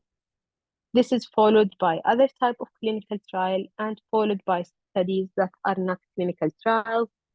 This can be such as observational studies. And within these categories, there are various possible study types. with no clear consciousness on the order of their hierarchy.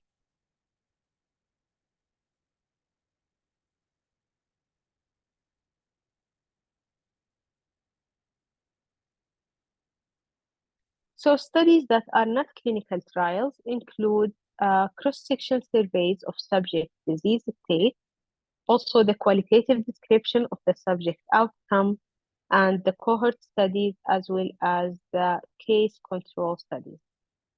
So these are typically observational studies and often can be historical studies, but sometimes can also be qualitative with no measured outcome type of studies.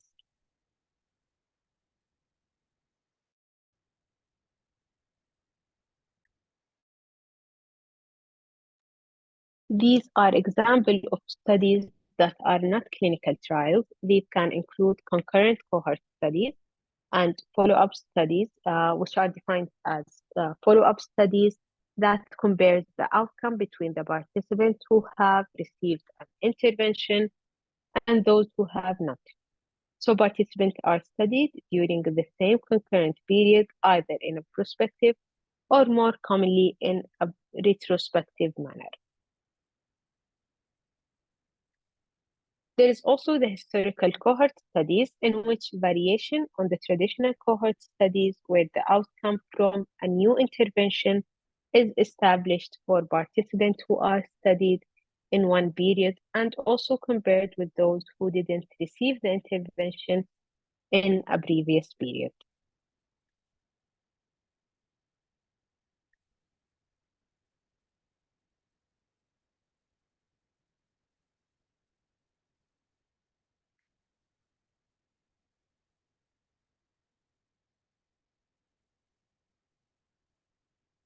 There is also in the case control studies, which is regarded as a type of observational studies in which two existing groups differing in an outcome are identified and compared on the basis of some supposed criteria. There is also the controlled before and after studies, in which follow-up study of participants who have received an intervention and those who haven't, measuring the outcome variables both at baseline and after the intervention period in preparation for either final values if the group are comparable at baseline or comparing the change score.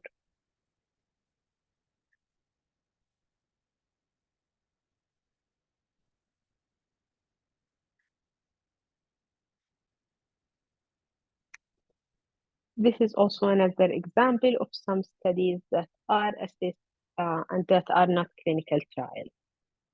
There is also the case series studies, in which descriptions of number of cases of an intervention and outcome with no comparison group is conducted. Also, there is the cross-section studies, in which examination of the relationship between the disease and other variable of interest as they exist in a defined population at one particular time point to be assessed.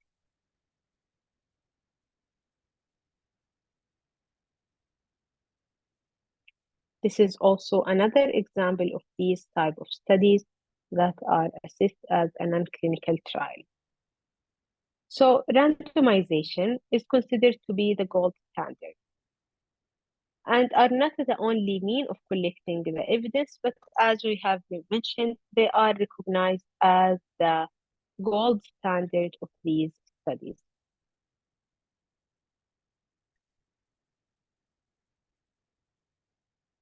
So when we are randomizing these groups, there is also the parallel group design that we can apply.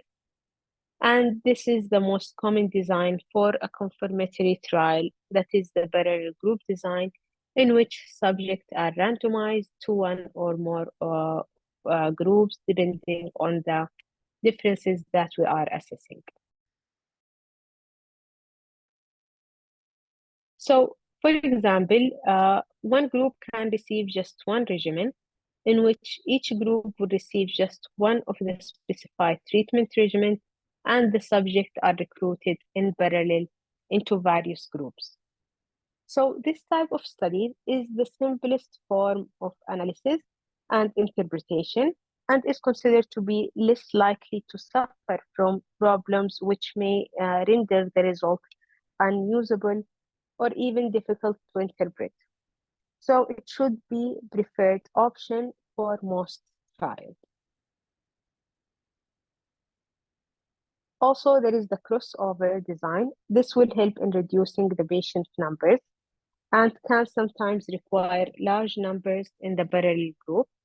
So it may be important or even is essential in some cases to use an alternative way, which may reduce the required number of participants. So in the crossover study, this usually reduces the number of subjects that are needed, and because each one acts as their own control and therefore natural variability in response is reduced for the purpose of the treatment comparison. So in the crossover design, an important method to include is the washout period. So a crossover study have a number of problems that can invalidate the result. And the main difficulty is the carry over of the treatment effect from one study period to the next. So this problem is especially acute in two-period crossover design because the carryover effect cannot be distinguished statistically and because the test for carryover will generally have a low power. So the carryover effect can be minimized or avoided by using long washout periods. And to avoid these carryover procedurally, we need to ensure that the washout period is long enough in relation to the half-life of the drug. So these washout periods should be long in relation to the half-life, and how long will depend on the drug and the indication of it. So we shouldn't forget about the duration of the pharmacodynamic effect as well in order to ensure that we have the best outcome. So we can have, for example, 3 treatments with 3 washout periods in order to ensure we have the best outcome, or even 4 periods with 4 washout designs. So this, of course, will depend upon the number of treatments that we are investigation and their half-life. So the crossover design can be complex and need careful planning. And the more complex the crossover design can offer a substantial advantage in terms of the different effects that can actually be estimated. But they also need expert statistical input to design and to analyze, as some allocation of the treatment sequences are more efficient than others. Also, the second issue with the crossover trial is their suitability only for certain type of indication. For example, it will help in ensuring that the disease being studied is stable, also is chronic, and returns to the baseline status during the washout period. So it shouldn't have long-term trend over time in the disease severity.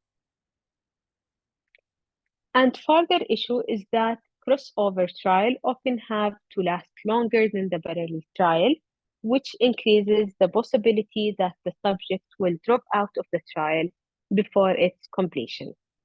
So the need to replace the withdrawn subject may diminish the main advantage of the crossover and the need for a fewer subjects. So longer trials may also impose a logistical problem.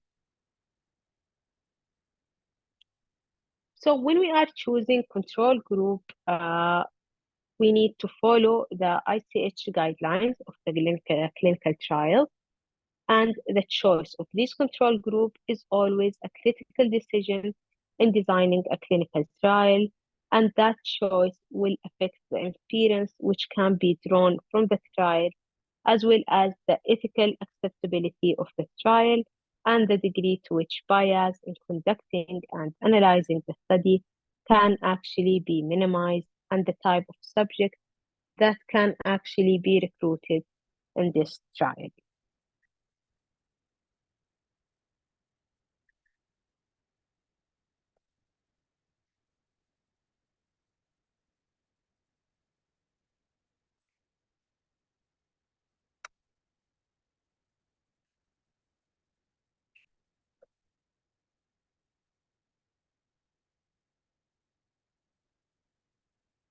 we'll be taking a 15-minute break for Salat al-Maghrib and then continue our discussion.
Assalamu alaikum wa rahmatullah. Welcome back, everyone. So, as we have discussed, we need the quality control and assurance and ethical aspects in a research project, and also the different methods in order to avoid any bias in the conduction of clinical trial. We will continue with discussing the control group and their effects on ethics and scientific credibility. So the choice of a control group is always a critical decision in designing the clinical trial. So that choice can actually affect the inference that can be drawn from the trial, also the ethical acceptability of the trial, and the degree to which bias in conducting and analyzing the study can be minimized. And the type of the subject that can be recruited and the base of the recruitment with the kind of the study, as well as the endpoint that can be studied, the public and scientific credibility of the result, as well as the acceptability of the result by any regulatory authority, and many other features of the study, its conduct and its interpretation is interpreted in these factors.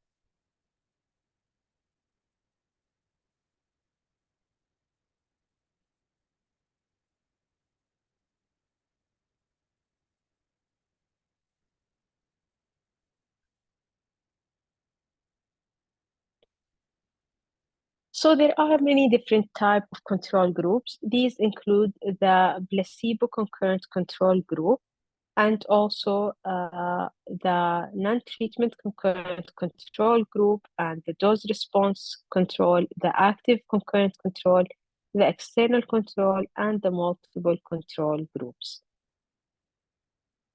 In the no treatment control, this is a no treatment trial that the subjects are randomly assigned to at the study treatment. So the principal difference between this design and the placebo-controlled trial is that the subject and the investigators are not blinded to the treatment assignment. And because of the advantage of the double-blind design, this design is likely to be needed and suitable only when it is difficult or impossible to double-blind, and only when there is reasonable confidence that the study endpoints are actually objective.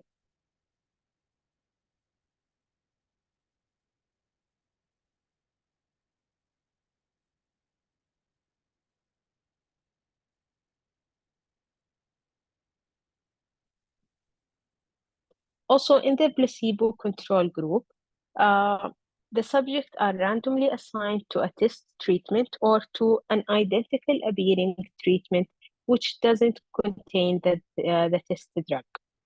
So the treatment may be titrated to affect or the tolerance, or maybe even given at one or more fixed doses. And such trials are almost always double-blinded.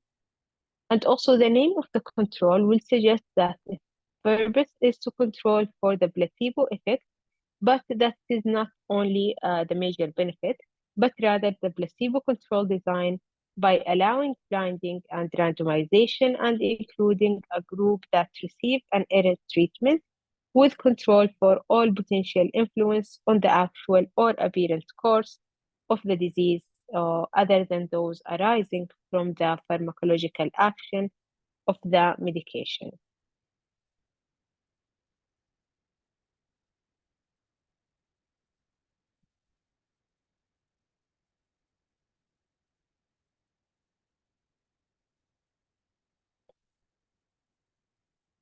Also, in the dose response control group, it is a randomized fixed dose trial, and the subjects are randomized to one of several fixed dose groups in which the subject may either be placed on their fixed dose initially or be raised to that dose on a gradual basis.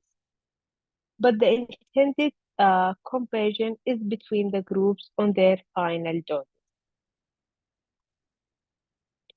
Also, in the active concurrent control, this is an active control trial in which the subjects are randomly assigned to the test treatment or to even an active control treatment, and such trials are usually double-blinded, but this is not always possible, and many oncology trials, for example, are considered difficult or even impossible to blind because of the different regimen and the different route of admission, and also the different toxicities of their medication. So, an active control trial can have two distinct objectives with respect to showing efficacy. The first is to show the efficacy of the test treatment by showing it is as good as the known effective treatment, or to show the efficacy by showing superiority of the test treatment to the active control.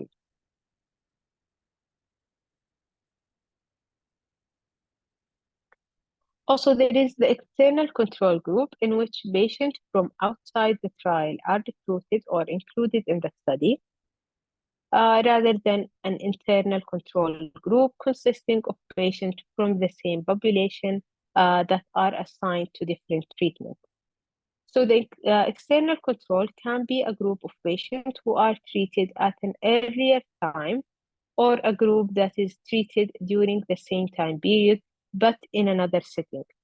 So the external control group may be defined or non-defined, but we can use this later comparator that is particularly tricky, such as trials that are usually considered uncontrolled because of the general impressions that are so often inaccurate. Therefore, the so-called baseline control studies in which the subject status on the therapy is compared with the status before the treatment. So these have no internal control and therefore uncontrolled or externally controlled.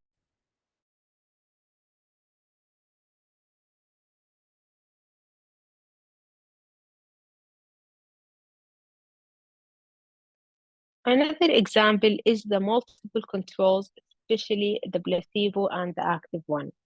This is often possible and advantage to use more than one kind of control in a single study. So using both an active control and a placebo is encouraged.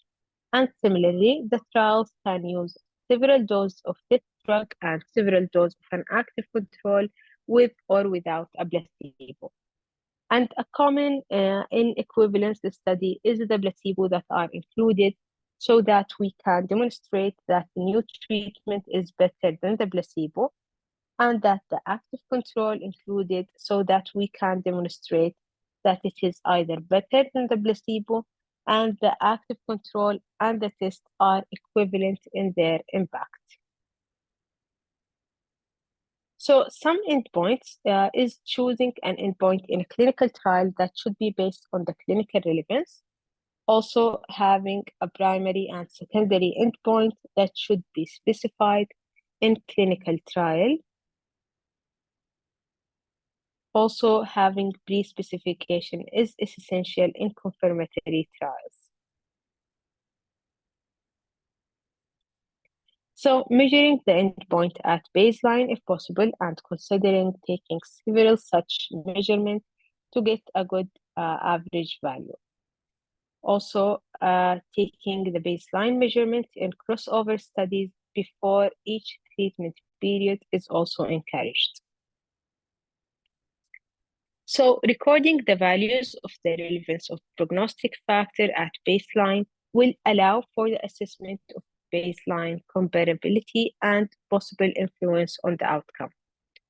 Also, we shouldn't use any statistical significant test to compare the patient group at baseline with respect to the prognostic factor, and this is meaningless in randomized controlled trial and also misleading in non-randomized trial, but the effect of their baseline characteristic can be evaluated, including these factors and any other statistical models at the analysis time.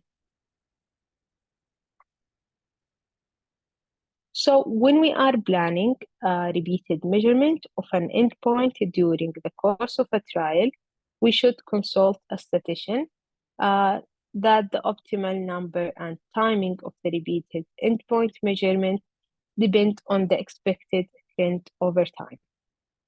We should also note that repeated measurement of an endpoint doesn't necessarily give the trial more power or even make the trial more informative, but these endpoint measurements at a single clinically relevant time point may work just as well. This is also another example of a retrospective study in assessing this factor. Also, an important consideration in clinical trials of investigational medical products is the pharmacokinetic. These assess the drug motions, what does the body does to the drug, while the pharmacodynamic assesses the drug power in what does the drug do to the body. So what happened to the drug? We assess the absorption, the distribution, metabolism, and excretion of these medications, all of which can be assessed. So absorption is defined as the process affecting the movement of a drug before entering the systematic circulation, while the distribution is the dispersion of the drug throughout the fluid and tissues of the body. Also, the metabolism is the irreversible transformation of a parent compound into a daughter compound. And the excretion is the removal of the drug from the body. So the exposure is that what we want to know is how much the drug is reaching the site of action and the tissue. And also we need to use the plasma level as a surrogate or not in order to assess for their factors. So this is some key terms that describe the curve, which is the Cmax, the Tmax, and the AUC, which is the area under the curve. So the Cmax is the maximum plasma concentration that is achieved, where the Tmax is the time for the maximum plasma concentration, and also the AUC is the area under the plasma time concentration curve, and the half-life is the time for the plasma concentration to decrease into half.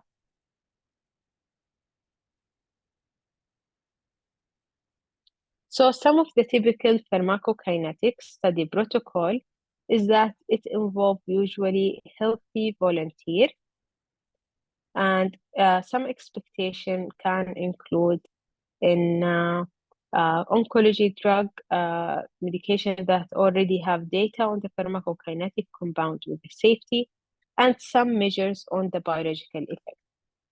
Also, some males and female studies and consented and screened by the medical exam and clinical tested, including drug cleaning.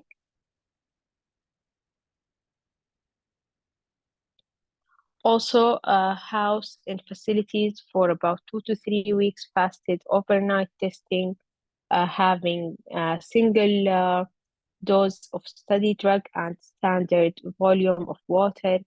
Also, blood taking throughout indwelling cannula at designed time interval, as well as safety testing at the end.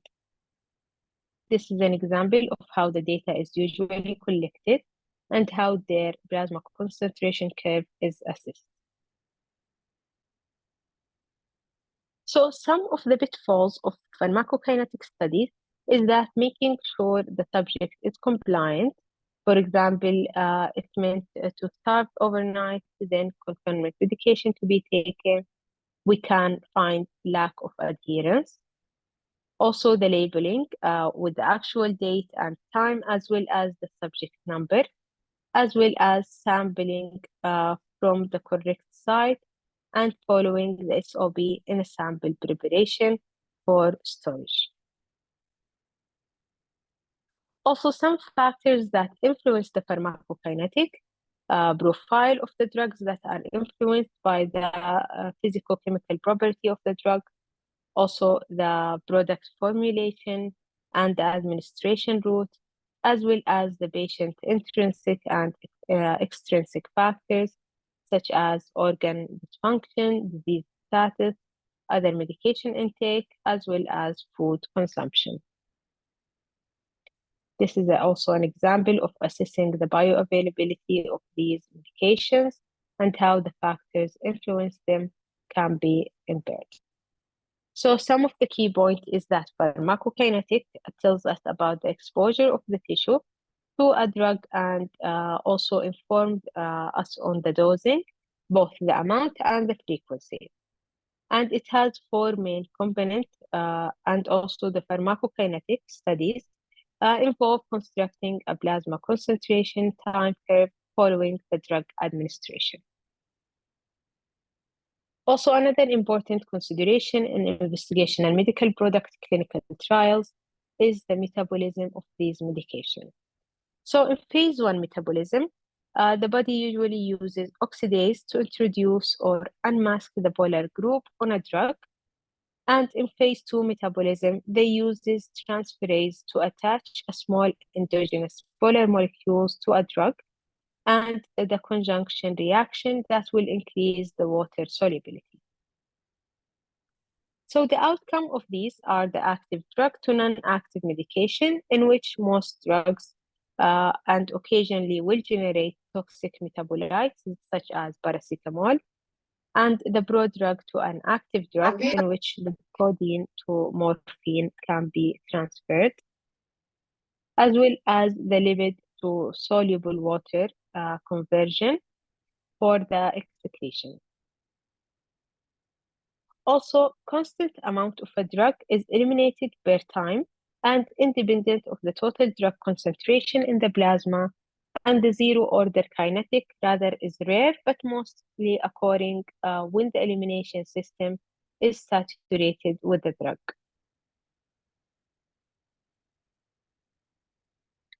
So the constant proportion of the drug is eliminated per time, and the proportional to the amount in the plasma is also eliminated in this percentage. And there are some variation in metabolism, which include the first pass clearance and the drug interactions, as well as the genetic polymorphism, and if the patient had some sort of liver disease.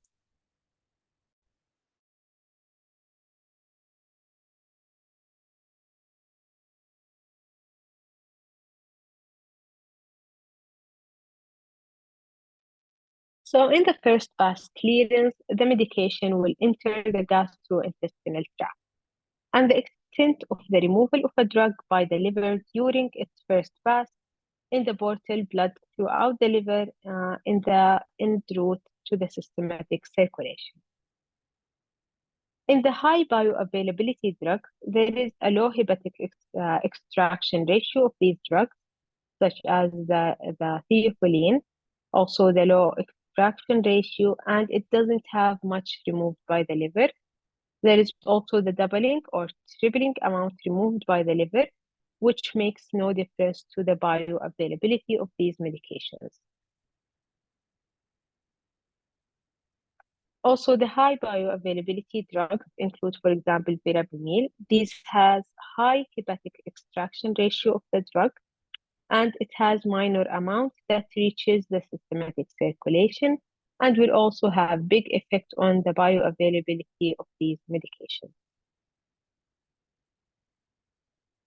These are some of the common drugs that have low bioavailability that are susceptible to the first pass drug interaction. Also, after the metabolism, the sublingual, intramuscular, and subcutaneous or rectal medication can go through the vena cava to the heart circulation. So there are 57 different members of the inducers and inhibitors CYP 450 enzyme, and it can metabolize more than 50% of all prescribed medications. So they can be induced or inhibited. Also, they have range of variability up to 400 volts, and they have major causes of the drug interactions as well.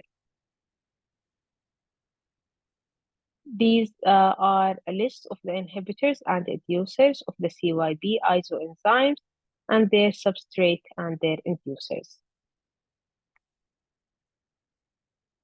These are also some examples.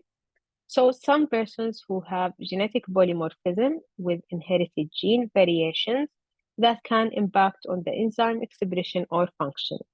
So they can result in little or no enzyme expression, or they can also have dysfunction enzymes. So the population distribution of the metabolism changes or alteration can also be differentiated between different population as well. So most drugs that are metabolized and understanding the metabolic pathway for the new drug is essential in order to ensure that we have the best outcome.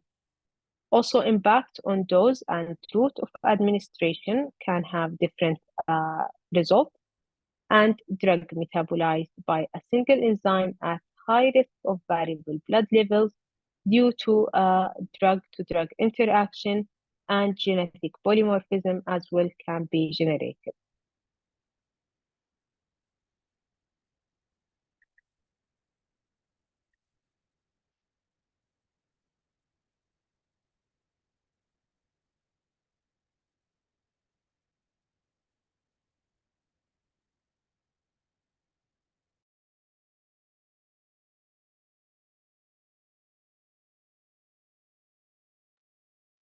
So we have reached the end of my session. If you have any question regarding the quality control or the clinical trial construction, please send them on the chat so we can discuss them.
السلام عليكم ورحمة الله وبركاته. أتمنى أن حضراتكم تكونوا سامعين صوتي وشايفين السلايد. إن شاء الله هنبتدي الساعة 5 بالظبط إكزاكت إن شاء الله.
السلام عليكم ورحمة الله وبركاته.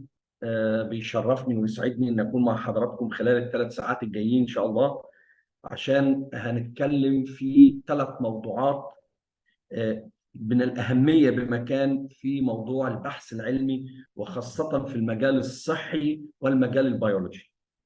أول موضوع عندنا هو البروفيشناليزم in conduction of ethical research. الحقيقة الاسم يعني مقعر شوية وعميق قوي، بس الموضوع بسيط، وإذا فهمناه هنكتشف إن القصة إن شاء الله سهلة بإذن الله، على قد ما هي مهمة في النيو ايرا اوف ريسيرش، على قد ما هي يعني خطيره لو الواحد ما عرفهاش، لو الباحث ما عرفهاش وما كانش اوير بيها، الحقيقه بيبقى على خطر عظيم، وممكن الخطر ده يؤدي بيه الى ليجال ايشو. It's a very important problem، وممكن فعلا تعمل مشاكل للباحث حقيقيه، مش حاجه يعني مش حاجه دي مش اوبشن، لا دي حاجه بيزك في الريسيرش دلوقتي. عندنا في مصر لما بيقولوا الراجل ده بروفيشنال، او اما بيتكلموا عن بروفيشناليزم، كلمه بروفيشنال او بروفيشناليزم سيبك من التعريفات العلميه، انا عايز اتكلم تعريف بسيط على قد ما هو منطقي. يسموه المحترف. المحترف هو البروفيشنال. يعني ايه قصدك؟ ماذا تقصد بكلمه محترف؟ محترف اي من يلم بجوانب الصنعه، يعني ده شخص فاهم في كل جوانب الصنعه اللي بيشتغل فيها، وده يفرقه عن الهاوي. الهاوي ممكن يهوى جانب من جوانب الصنعه ويحسن فيها جدا ويبقى مميز جدا فيها، ولكنه لا يحسن الجوانب الأخرى. أما من يحسن جميع جوانب الصنعة فهو البروفيشنال أو المحترف. ده المعنى العامي البسيط لكلمة بروفيشناليزم. طيب في الطب بقى، في الطب ما معنى كلمة بروفيشناليزم؟ يعني البروفيشناليزم في الطب دي أكون أنا كطبيب عارف إيه؟ يعني عارف 3 aspects أساسيين: knowledge, skills and attitude. النولج مفهومة، يعني الطبيب الشاطر هو الطبيب اللي مذاكر، الفيزيشن اللي قاري الكتاب، يعني حافظ كل الأمراض اللي بيتعامل معاها، how to diagnose, how to prevent, how to treat, what is after treatment, what are the causes of the different diseases, what is the pathology of each disease, what is the pathogenesis، وهكذا. يبقى أول حاجة النولج، إنه مذاكر الأمراض اللي بيتعامل معاها. طب والسكيلز، إن عنده من المهارات طبق النولج على العيان. انا ممكن ابقى عارف جدا ان انا المفروض في مرض معين اقيس البلاد بريشر، بس ازاي يتقاس البلاد بريشر؟ اقيسه ازاي؟ طيب ولو قسته النو هاو بتاع القياس ده يبقى اكيوريت ولا ان اكيوريت؟ هو ده السكيلز. يبقى السكيلز هي المهارات تو امبلمنت النولج على الكلينيكال سيتويشن بتاعك. ودي برضو سواء النولج او السكيلز المفروض دي احنا بندرسها في كليات الطب. بندرس النولج والسكيلز سواء في الاندر جراديوت او البوست جراديوت. الاسبكت الثالث بقى وهو اصعبهم ما يسمى بالاتيتيود. واتس اتيتيود؟ الاتيتيود how to deal with the clinical situation, how to deal with the patient. يعني ازاي الطبيب يعمل a physician patient relationship سويه، احترام متبادل، sympathy، trust. الكلام ده كلام في منتهى الخطوره والاهميه، لان انا ممكن ابقى طبيب شاطر جدا جدا ولكن بعامل المرضى كانهم يعني اقل مني مثلا، او كانهم رقم او حاله كيس. ده ما يديش الطبيب مصداقيه ولا تراست عند العيان. اهو ده اسمه اتيتيود. طيب هاو تو ديل مع اهل العيان كمان، ازاي تنقل لهم خبر سيء، ازاي تقنعهم بسيتويشن صعبه، دي نقطه مهمه، ده اتيتيود. هاو تو ديل with the documents، هاو تو ديل بالتصريحات الاعلاميه، هاو تو ديل with the medical legal issues، كل ده هاو تو ديل. ده اسمه الاتيتيود، وده اصعبهم. وفعلا لازم اولا يتاخد كعلم ثم كمان يبقى براكتس. اذا اتاخد كعلم واتفهم وامبلمنتد كبراكتس كده اصبح الفيزيشن ا بروفيشنال فيزيشن. ده معنى البروفيشناليزم في الكلينيكال لايف. طب هو في بروفيشناليزم كمان في الريسيرش زيها بالظبط، زي الكلينيكال لايف بالظبط. اي ريسيرشر عايز يعمل ريسيرش ذاتس فاليبل، له قيمه على مستوى الكره الارضيه، لازم يبقى عنده برضه ال3 سكيلز: النولج والسكيلز والاتيتيود. النولج لازم يكون مذاكر التوبيك اللي هو هيبحث فيه، كلام منطقي. محدش ابدا يقول ان فيه باحث يعني عنده عقل عنده منطق بيبحث في نقطه بحث هو ما درسهاش، ما قراش فيها. ازاي؟ مستحيل. لازم يقرا كل التفاصيل عنها وكل ما كتب عنها قبل اللحظه اللي هو بيبتدي فيها البحث العلمي. ده اتس ماست، ده مش هزار. نمره 2 ان يكون عنده السكيلز انه يستعمل النولج دي في انتاج a piece of science called the research. ده علم تاني وسكيلز تانيه. النو هاو، ازاي احول التوبيك اللي في دماغي او البروبلم اللي في دماغي الى ريسيرش كويستشن، الى هايبوثيسز، الى اوبجكتيفز، الى جولز. ازاي اختار الستادي ديزاين، المناسب عشان احقق الاوبجكتيفز اللي انا عايزها. ازاي ابروسيد مع العيان من اول الريكروتمنت والانرولمنت والجروبنج والبروسيس اللي انا بستعملها في الانفستيجيشنز والانترفنشنز والفولو اب علشان اطلع بفاليد كونكلوجن. ازاي اجمع البيانات علشان اعمل اكسل شيت او اعمل داتا شيت that can be valid in doing statistical relations. ايه هي الستاتستيكال ريليشنز اللي انا هختارها كريسيرشر علشان تحقق لي الاوبجيكتيف، ثم هاو تو رايت الريزلتس دي افتر انتربريتيشن. كل دي سكيلز، كل دي سكيلز. وبرضه السكيلز دي كلها بنتعلمها في different courses in relation to research، سواء how to do the research، statistics، scientific writing، international publication. كل دي كورسز بتعلمك النو هاو to produce a valid piece of science called research أو study أو article. يجي بقى الاسبكت الثالث اللي هو بقى مهمتنا النهارده، الاتيتيود. نفس القصه. What's your attitude or dealing with the research situation؟ ازاي تتعامل مع عيانك، العيان المبحوث؟ ازاي تتعامل مع اهل العيان المبحوثين؟ ازاي تتعامل مع الفولنربل جروب، children، ناس في الاي سي يو، ناس عندها مشكله انتلكتشوال، الجيرياتريكس، الناس الكبار في السن.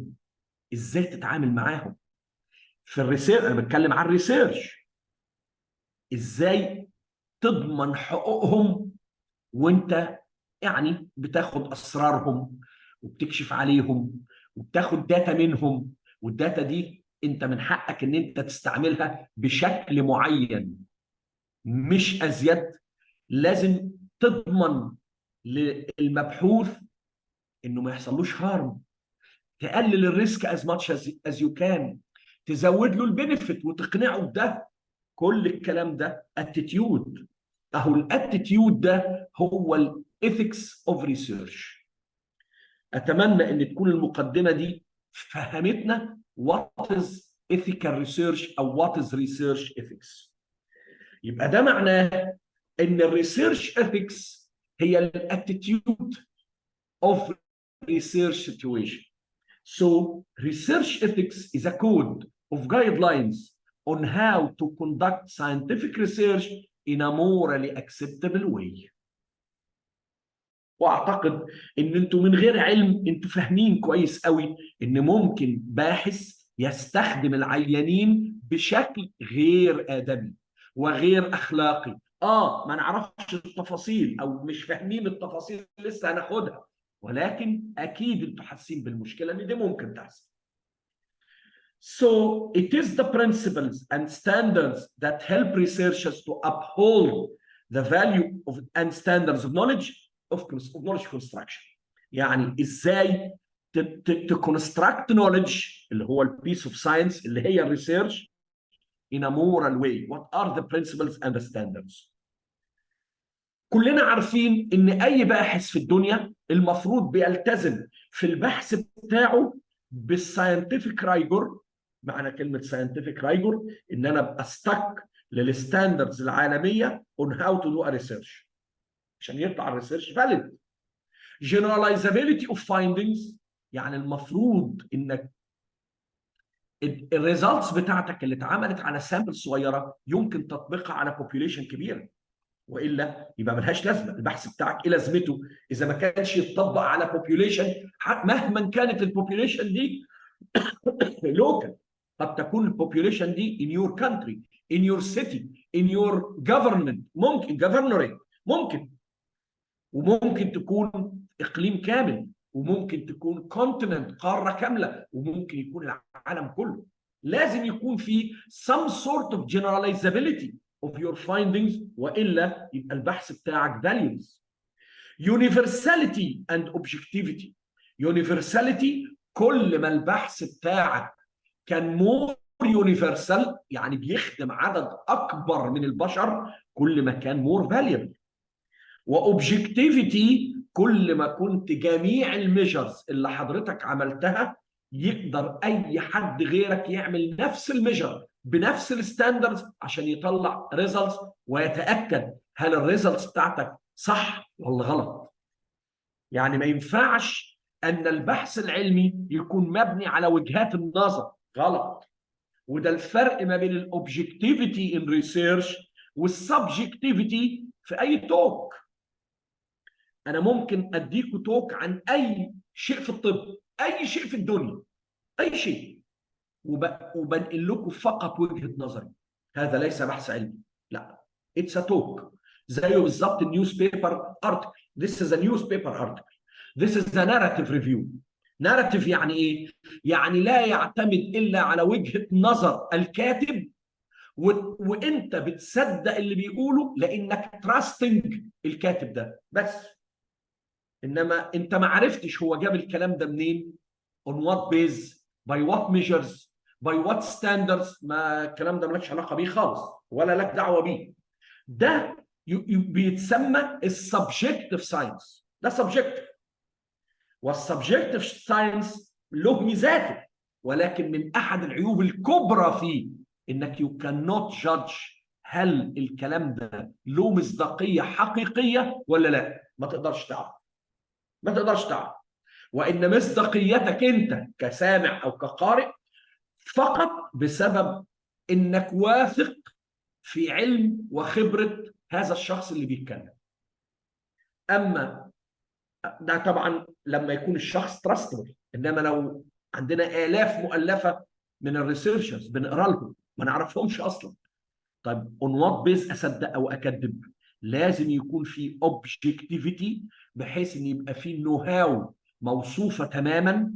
كل ميجر وكل كونكلوجن وكل فاليو طلعها في البحث بتاعه بيقول لي جابها منين وجابها ازاي، بحيث ان انا كقارئ او كباحث اخر اقدر ان انا اتشيك الكلام ده واقول هل الكلام ده صح ولا غلط. ثم اخر نقطه الاوريجيناليتي. ما ينفعش ان حد يسرق بحث من حد. لازم كل الابحاث اللي المفروض ان الباحث يعني او النقط اللي الباحث المفروض ان هو ينشور ان يكون اوريجينال، ما يكونش واخده من اي حد. طيب الكلام ده كله كلام له علاقه بالعلم، فين الاتيتيود بقى؟ زي ما الباحث المفروض ينشور كل الساينتفك بوينتس دي، كمان لازم ينشور الاتيتيود اللي هي الايثيكال رولز. ايه الايثيكال رولز بقى؟ انه لازم يبين لي البحث بتاعه respect, beneficence and justice. ودول الثلاثه بيلرز اوف ذا ريسيرش ethics. respect يعني لازم حضرتك تتاكد وانت بتقرا البحث بتاعك بتاع اي باحث انه عنده ريسبكت، بيحترم كل من يتعامل معاه في البحث. العيان اللي هو بيبحثه، اهل العيان، vulnerable groups، الفاندنج اورجانيزيشن، الانستتيوشن اللي هو بيشتغل فيها، والساينتفك كوميونتي والسوشيال كوميونتي. وهنعرف دلوقتي ببساطه ما معنى كلمه ريسبكت لكل ايتم او لكل بادي او لكل انديفيدوال من الانديفيدوالز والباديز اللي احنا قلناها. ثم بينيفيشنز، لازم تتاكد من اي باحث ان هو بيدور على المصلحه، بيعظم البينيفيتس ويقلل الريسكس والهارمز. نمره 3 جاستس، ان هذا الباحث عادل ما بين الناس اللي بيتعامل معاها، كلهم بيتعامل معاهم بطريقه واحده، مفيش حد واخد كير اكتر من حد، او واحد متعرض او جروب او انديفيدوال متعرض لريسك اكتر من غيره لاسباب قد تفيد البحث ولكنها ان ايثيكال، يبقى ما ينفعش، غلط. يبقى الايثيكال بيلرز هم 3: respect, beneficence and justice. تعالوا للريسبكت. How to respect my ريسيرش بارتيسيبانتس، دي اول كلمه في الريسبكت. اننا خلاص لغينا كلمه سبجكت او individual او كيس او بيشنت، بقوا اسمهم بارتيسيبانتس، هم شركائك في البحث. ودي الكلمه المحترمه اللي بتدل على احترام الباحث او المجتمع العلمي كله للمبحوثين. طب وده ازاي احترمه؟ يعني ان يبقى بينك وبينه عقد مكتوب، وده عندكم له محاضره كامله اسمه الانفورمد كونسنت. ده العقد اللي بينك وبين البارتيسيبانتس. حضرتك ازاي هتحافظ على حقوقهم؟ ازاي هتمنع عنهم الريسكس؟ ازاي هتمنع او تقلل الهارم as much as you can؟ ازاي هتحافظ على السريه البيانات confidentiality of data؟ كل الكلام ده في الانفورمد كونسنت. يبقى بلا انفورمد كونسنت يبقى حضرتك مش ملتزم قصاد البارتيسيبانت ده باي حاجه. حضرتك كباحث انت بتقول له انا مش ملزم بشيء، انت مالكش عندي حقوق، وهذا كلام في منتهى الخطر. اثنين، السبونسرز على الريسيرش.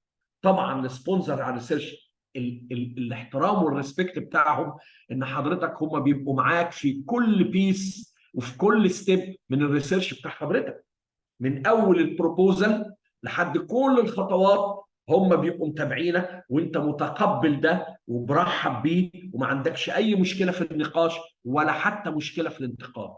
ده احترام. respect for the communities where participants comes from. لو في عندك religious او social beliefs لازم تحترمها.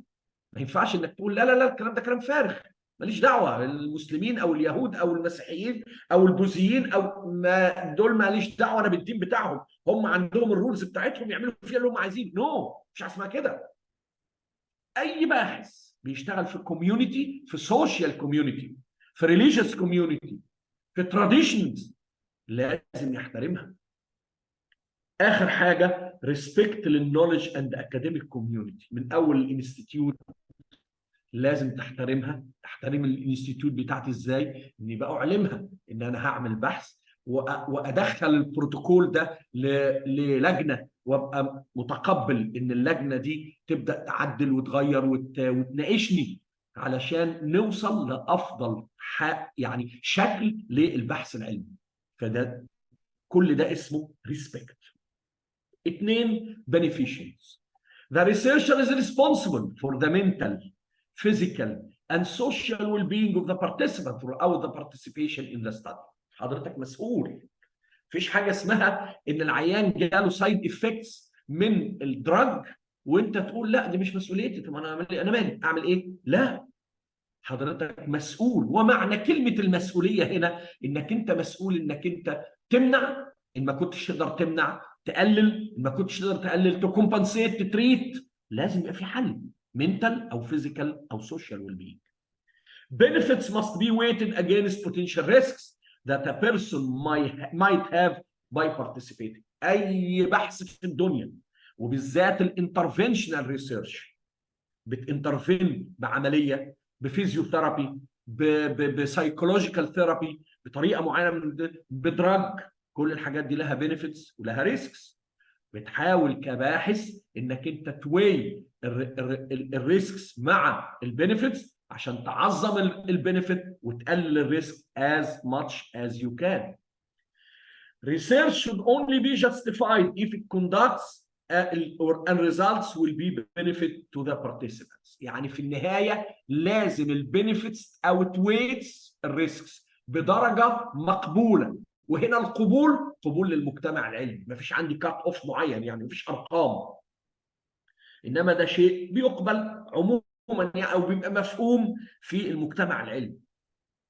لو ما كانش هيحصل كده يبقى الريسيرش ده ما يتعملش، وان اتعمل مش هيتنشر، محدش هينشره. ليه؟ لانه ان ايثيكال، لانه ان ايثيكال. خلاص، فدي نقطه في منتهى الاهميه. How the community will benefit should be clear from the research proposal او protocol. كمان الكوميونتي نفسها، وده اللي بيبان فيما يسمى الجول او الفاليو اوف ذا ستادي. وات از ذا جول او الفاليو بتاع الاستادي؟ الاستادي دي لما تتنشر مين هيستفيد ويستفيد ايه؟ المفروض الاستفاده لابد ان يكون فيها استفاده كوميونتي. لازم الكوميونتي تكون فيها استفاده. مش معقول انا بعمل ريسيرش عشان افيد 10 15 واحد، مستحيل. لازم يكون كوميونتي كلها ممكن تستفيد. مش شرط الكوميونتي كل الانديفيدوالز، بس على الاقل قطاع مش صغير هيستفيد، والا يبقى البحث فاليولس. تعالوا للجاستس. Researchers should not place one group of people at risk solely for the benefit another. ما ينفعش. ما ينفعش ان اجيب ناس مثلا هيلثي واعمل لهم قسطره قلب. ما ينفعش. ليه؟ عشان عايز اتاكد هم الكورونري بتاعهم سليم ولا لا. ازاي؟ دول ناس هيلثي. يقول لك ما انا مش متاكد. اتاكد ازاي؟ ما لازم اعمل لهم القسطره، لازم. ما ينفعش. ده ايه؟ ده انيثيكال. انت كده حطيتهم في هارم. ليه؟ او حطيتهم في ريسك عالي، لان القسطره دي انفيزيف، فيها تخدير، وممكن يحصل منها مشاكل كتير، ريسكس كتيره ممكن تكون يعني هاي موربيديتي، وممكن يبقى في مورتاليتي كمان، هاي موربيديتي على الاقل. ما ينفعش. ما ينفعش. لازم تدي كل جروب ذا سيم كير، وما ينفعش تحط one group at risk more than the others. او في عيانين عندهم كوروناري هارت ديزيز، ناس هتديهم تريتمنت على طول، وناس هتعمل لهم الاول كاثيترايزيشن عشان تشوف هل ممكن تركب لهم ستنت او لا، وده الستاندرد تريتمنت. طب تضمن منين ان الدراجز دي تكون effective as الكاثيتر والستنت؟ تقول لي ما احنا ده اللي بنجربه بقى. لا، ما ينفعش. اسف. انت كده بتحط جروب اوف بيشنتس يعتبروا هاي ريسك at a riskier situation than others. ما ينفعش. ما ينفعش. يبقى نمره واحد في الجاستس: no risk, no more risk for one group than the others. اثنين: risks and benefits should be distributed equally when recruiting participants. ما ينفعش انك انت ناس تقول لهم انا هحطكم في شويه يعني، وطبعا انت هتضطر انك تكذب عليهم، لانك مش معقول هتقدر تقول له انا هحطك في ريسك ويوافق. مش هيوافق. ديفنتلي مش هيوافق. فاكيد هتبقى فيه كمان ديسبشن، وهو دي النقطه، انه عدم وجود جاستس يبقى كمان هيبقى فيه ديسبشن. لازم. لانك ما تقدرش تقول له الحقيقه، لانه ده مش عدل. لانه هيقول لك طب وليه تحطني في الجروب اللي انت هتاذيها؟ طب ما تحطني في الجروب اللي هتفيدها. كلام منطقي. ده الكلام ده لو قلت له الحقيقه. عشان كده مش هتضطر تقول له الحقيقه. دول الثلاثه بيلرز اوف ethics in research. طيب why ethics becomes important الايام دي؟ طبعا الدنيا بتتطور. طب ما هو زمان والدنيا الناس تعمل ريسيرش من مئات السنين. ليه دلوقتي بقت اماست؟ نمره واحد: لان بقى في كونفليكت اوف انترست كتيره. الحياه دلوقتي بقت كومبلكس. بقى في عندي جفرنمنت، بقى في عندي ميديكال انستتيوشنز، بقى في عندي الميديكال انستتيوشنز وميديكال بيرسونيل، في عندي فيزيشنز وبيشنت، في عندي كمان شركات الادويه. كل ده موجود. فبقى في كونفليكت اوف انترست ما بين كل البادز دي: الجفرنمنت والانستتيوشنز والميديكال والبيرسونيل والفيزيشنز والبيشنتس. كل ده بقى كومبلكس. لا، محتاج بقى قوانين تنظم الكلام ده. كمان الهاي تكنولوجيز اللي بقى لهاش سقف. دلوقتي كل يوم بيطلع a more sophisticated technology in diagnosis, prevention and treatment of disease. كمان بقت فيها economic burden. فكمان لازم نعرف ايكونوميكالي القصه هتمشي ازاي. لازم يكون في نوع من انواع الرولز، علشان ما اجيش اقول لعيان انه انت علاجك اكس، واكس ده هيتكلف وما عندكش غيره. انت بتكذب عليه. انت عندك غيره، بس العيان ده انت عايز تحطه في الجروب دي. هنا بقت في مشكله. فانت بتحمل العيان ايكونوميك بيردن لانك كذبت عليه او خدعته في انك تقول له ان this is the only way to treat you. بينما في طرق تانية بس انت مش عايز تقولها له، لان انت عايز الجروب دي تدخلها في التكنيك ده اللي هو فيه ايكونوميك بيرد. طب ازاي نتصرف في حاجه زي كده؟ لازم يكون في رولز اند ستاندردز. كل الكلام ده لازم يبقى ethically directed، والا هتبقى المسائل haphazard، ودي حاجه فيها هارم كبير سبيشال للعيانين. كمان الايثيكال دايلماز للنيو تكنولوجيز بقت دلوقتي، بقى في عندي زي الهاي تكنولوجي ميديسن زي البرين ديس، نفضل حاطين العيان على الريسبيراتوري ايد او اللايف ايد ولا نشيلها منه؟ وامتى نشيلها؟ ولو شلناها النهارده او بكره او بعده هيجرى ايه؟ ولو سيبناها هيجرى ايه؟ كل دي مشاكل مش بس ايثيكال، ده كمان ريليجيوس، ده كمان بقى فيها مشاكل ريليجيوس. طب دي لازم يتحط لها رولز. اورجان ترانسبلانتيشن وان اوف ذا موست دايلماس في العالم كله. احنا عندنا في امراض النساء السيرفيت يوترس والدونيتد اوفا والدونيتد سبيرمز، كل ده موجود، وكل ده عامل دايلماز رهيبه. في ناس شايفه ان this is a revolution in treatment of infertility، وفي ناس شايفه this is a doom، this is problem. لا، ما ينفعش، ريليجيوسلي حرام وده حلال، وبداوا يتكلموا في دايلما كتيره. كمان الكواليتي اوف لايف، احنا دلوقتي ما بنتكلمش في واحد يموت او يعيش، لا، لو هيعيش بوات كواليتي اوف لايف. دي دلوقتي بقت increasingly important، فلازم هنحطها في اعتبارنا واحنا بنعمل الابحاث العلميه اللي بتؤدي لتريتمنتس معينه تو بي ا ستاندرد according للكواليتي اوف لايف. لان ممكن يبقى very effective treatment بالذات في الكانسر، ولكن بيخلي الكواليتي اوف لايف از فيري لو. هو بيدستروي التيومر بس كمان بيدستروي الكواليتي اوف لايف. هل ده افضل ولا العلاج الاضعف اللي بيحسن الكواليتي اوف لايف بس ما يزود؟ ممكن المورتاليتي تحصل. هنا في دايلما كبيره. الدايلما طبعا دايلما علميه، ولكن كمان لازم يكون في دايلما اخلاقيه عشان يبقى في سقف واحنا بنعمل الابحاث بتاعتنا، ما نعملش اي حاجه زي ما احنا عايزين. نو. New and more specific codes of ethics should be developed to meet the demands of social development. دلوقتي المجتمعات بقت في منتهى التعقيد. الدنيا كلها على قد ما عدد البشر كتر، على قد ما بقى في انتر اكشن رهيب ما بين الحضارات وبعضها والكونتيننتس وبعضها، والدنيا كلها قريه صغيره زي ما بيقولوا. احنا in a small electronic village. كل الاخبار بتتنقل، كل التصورات بتتنقل، واي شيء حلو او وحش بينتشر. فلازم يكون في عندنا more specific code of ethics علشان ما حدش يعمل حاجه ممكن تضر بالعيانين، لانه كمان هتحصل مشاكل ومفيش حاجه هتستخبى. اذا ليه؟ عشان اتاكد من البروفيشنال ريسبونسبيلتي. زي ما قلنا الريسبونسبيلتي جزء من البروفيشناليزم، ده مش هزار.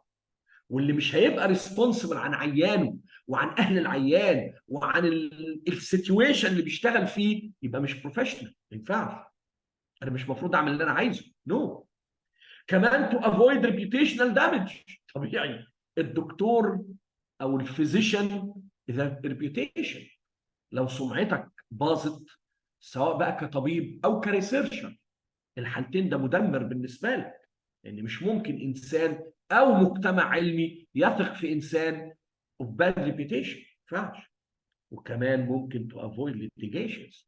دلوقتي بقى في medical legal issues كتيره ضد الاطباء اللي ممكن يعملوا حاجه unethical. طيب الايثيكال كونسيدريشنز دي نفكر فيها امتى؟ قال لك في كل ستيب من ستيبس البحث العلمي لازم تفكر ايثيكال، بدايه من وانت بتبلان الاستادي to maximize scientific merit, to identify risks and the ways to nullify this risk. ده لازم وانت جاست بتبلان الاستادي، من اول ما انت لسه بتفكر فيها ما عملتش حاجه منها. When participants are recruited, informed consent, right of privacy. لازم تؤكد لكل بارتيسيبانتس معاك عن طريق الانفورمد كونسنت، كلام مكتوب مش بس كلام فيربال، نو، كلام مكتوب ان له رايتس، سواء رايتس لماديه اللي هي يعني الريسكس والبنفيتس وحقه، او معنويه البرايفسي بتاعته والبي سكيورد. During the intervention or measurement procedures to which participants are subjected, management of risk. في اي لحظه وانت بتشتغل مع العيان بتاعك من اول ما دخل معاك البحث لحد ما هيخرج من البحث، you are responsible عن المنتال والفيزيكال والسوشيال benefits له او السوشيال لايف بتاعته. In the release of results obtained, protection of confidentiality and anonymity. طبعا ما ينفعش انك تطلع ريزلتس باسماء العيانين حتى للاحصاء بتاعك، ممنوع، ده غلط. لان حضرتك في الكونسنت انت بتؤكد للبارتيسيبانتس ان انت هتحافظ على السريه البيان فقط. البرنسبل انفستيجيتور او مجموعه صغيره جدا من البحث لو كان البحث كبير قوي يعني. ده مش اي حد يطلع على البيانات السريه بتاعه العيانين. كمان after the release of results to ensure that the participants and communities involved in the research benefits. لازم يكون البحث بتاعك بينتج نفع على الانديفيدوالز وعلى الكوميونتي، والا يبقى ملوش قيمه.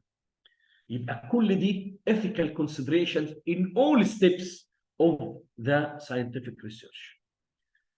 طيب when you are not complying with these ethical considerations ممكن تقع بقى في الأخطاء التي تسمى unethical research conduct. ايه ال unethical research conduct؟ نمرة واحد deception. issues of full disclosure. يعني انت ما عملتش full disclosure للمعلومات، اخفيت جزء من المعلومات او خففت جزء من المعلومات.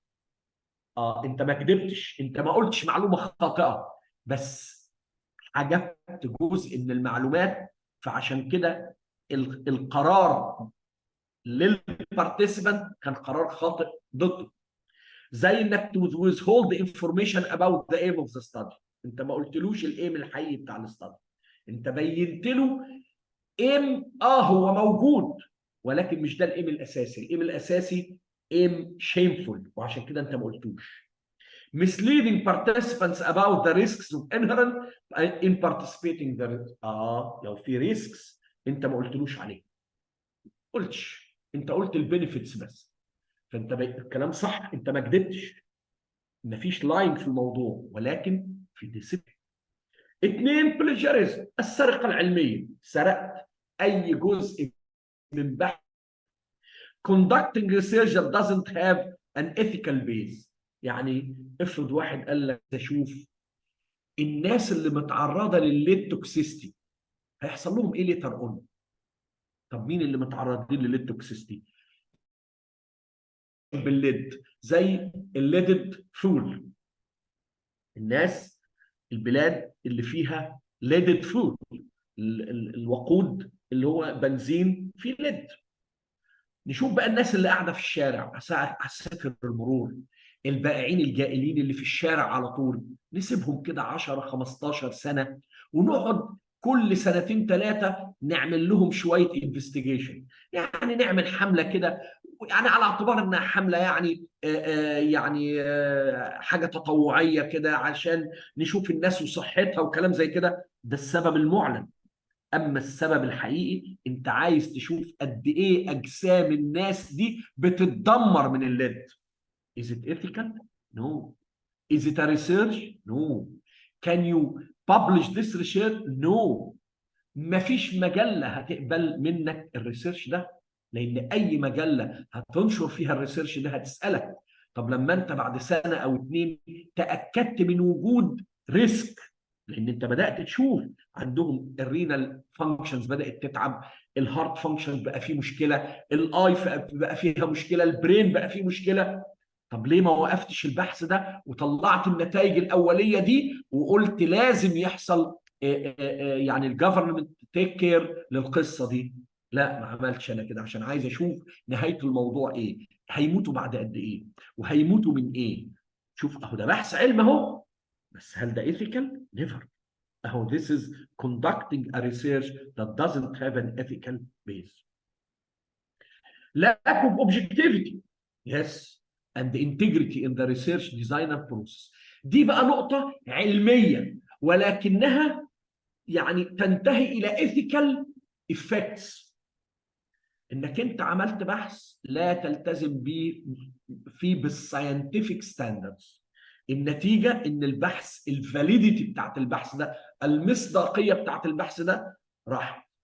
يبقى ده معناه إن البحث ده أنت كده ضيعت وقت ومجهود وعمر الناس اللي أنت بتبحثهم في لا شيء. ما ده انيثيكال، ده انيثيكال. انت عملت بحث ملوش قيمه، خلاص محدش هينشره، انتهت. والناس اللي اشتركت معاك في البحث ده وادوك من دمهم وادوك من عملوا تيستس وعملوا هيستوري واكزامينيشن وضيعوا وقتهم وضيعوا مجهودهم وضيعوا فلوسهم، لان هو بيجي لك من مكان بعيد، فده برضه ايكونوميك بيردن عليه. استفادوا ايه؟ ولا حاجه، nothing. فده ethical problem. فابريكيشن وفالسيفيكيشن، طبعا انت الفت بقى حاجات كتير في البحث نفس القصه. not following the appropriate ascription of the authorship to a publication. يعني اما انك انت دخلت authors ما اشتغلوش معاك وقلت ان هم عملوا كذا، او خرجت authors عشان قوتك عليهم، قوتك الاداريه، وليكونوا دكاتره صغيرين بيشتغلوا معاك، فانت شغلتهم كل الشغل ولغيت اسمائهم من على البيبر من على الارتكل وحطيت اسمك انت لوحدك. This is unethical لانك انت سرقت شغلهم. كل ده اسمه unethical research. Not respecting the rights of vulnerable groups، ودي بقى حاجه في منتهى الاهميه. انت بتتعامل مع children، مع mentally handicapped، مع aged، مع prisoners، مع illiterates، مع low socioeconomic status. هل استغليت ضعف الناس دي في انك تعمل لهم شيء يعرضهم لهارم، او ما يديهمش البنفيت، او تاخد منهم حقوقهم؟ كل ده ممكن. This is unethical. Not having due consideration for the environment، يعني ممكن جدا يكون البحث بتاعك ملوث للبيئة او بيترك التلوث يشتغل، زي ما قلنا حتة الليد ده. انت كده انت مش بس بتضر المبحوثين، ده انت بتضر الكوميونتي كلها، لان حتى الناس اللي مش مبحوثين واللي هم ما هماش قاعدين في الطريق كتير، هم برضو بيمشوا في الطريق وبرضو ممكن يبقى عندهم some form of lead toxicity. ازاي تسيب الناس دي كلها والكوميونتي دي كلها معرضه للليد توكسيستي لمجرد ان انت تطلع نتائج انت عايز تطلعها؟ هذا الكلام unethical. طبعا الاثكس محدش يقول ابدا انها كلام جديد، لا طبعا، طبعا لا. الاثكس بيتكلم فيه الناس على طول عمرهم.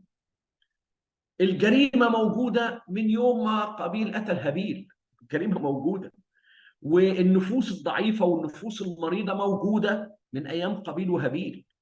فالفكره ليست جديده، من اول ارسطو وسقراط، مرورا بالمهاتما غاندي، ومرورا بمارتن لوثر، ومرورا بفانون. كل دول اشتغلوا في قصه، طبعا ناس كتير عملتها، اتكلمت في الاثكس، بس الكلام كان في الاثكس كان كلام عام. انما الكلام اللي سبيسيفيك بقى اجينست الهيومن بينجز بدا من 1900. والحقيقه هو بدا من الحرب العالميه الاولى، لان دي كانت من احد الكوارث الكبرى ضد الانسانيه، ثم الحرب العالميه الثانيه اللي كانت كارثه اكبر واكبر، اللي مات فيها ملايين واتعملت فيها جرائم حرب كتير. فبدات القصه من برلين كود، من اوائل الكودز اللي طلعت في برلين سنه 1900. ده بيماتش انفسايز على البنفيتس، على البنفيشنز والاوتونومي. الاوتونومي يعني احترام النفس البشريه. ثم بعد كده يجي الجايد لاينز في هيومن اكسبيرمنتيشن سنه 31، بتفوكس على الثيرابيوتيك والنون ثيرابيوتيك انفورمد كونسنت، وده يمكن كان اول يعني محاوله حقيقيه للانفورمد كونسنت في العالم. ثم جت بقى يعني القصه الكبرى، النورنبرغ كود، ودي كانت حادثه من حوادث الحرب العالميه الثانيه هكلمكم عنها، اللي طلع منها اول كود يعتبر له يعني ما يسمى بجريمه ضد الانسانيه او التطهير العرقي او ما الى ذلك. ثم يجي الكيستون اوف ذا ريسيرش اثكس اللي هو الديكلاريشن اوف هلسنكي اللي حصل في فنلندا سنه 1964. ثم حصل بعد كده ريفيجنز عليه لحد ما ظهر البيلمونت ريبورت. وبيلمونت دي مدينه في امريكا.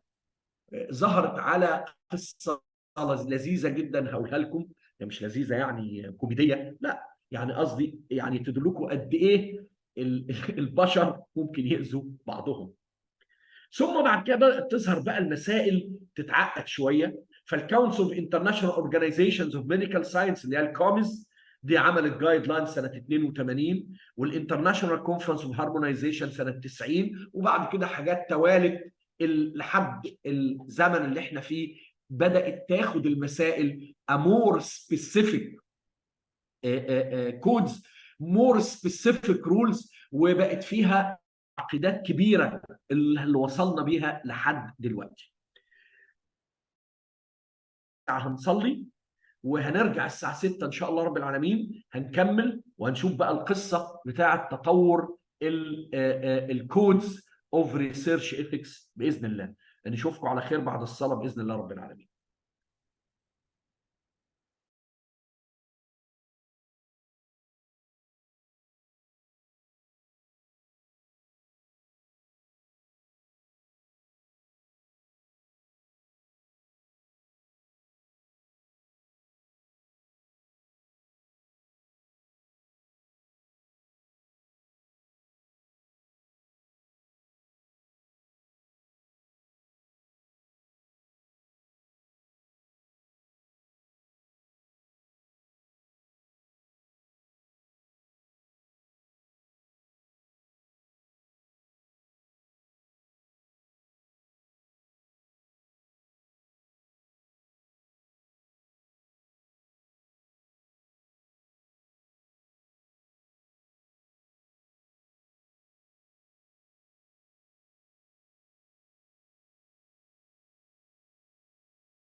السلام عليكم ورحمة الله وبركاته. تقبل الله منا ومنكم جميعا.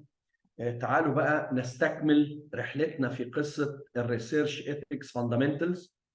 وزي ما قلت لحضراتكم ان في ايفوليوشن لقصة الريسيرش ايثكس على مدار السنين.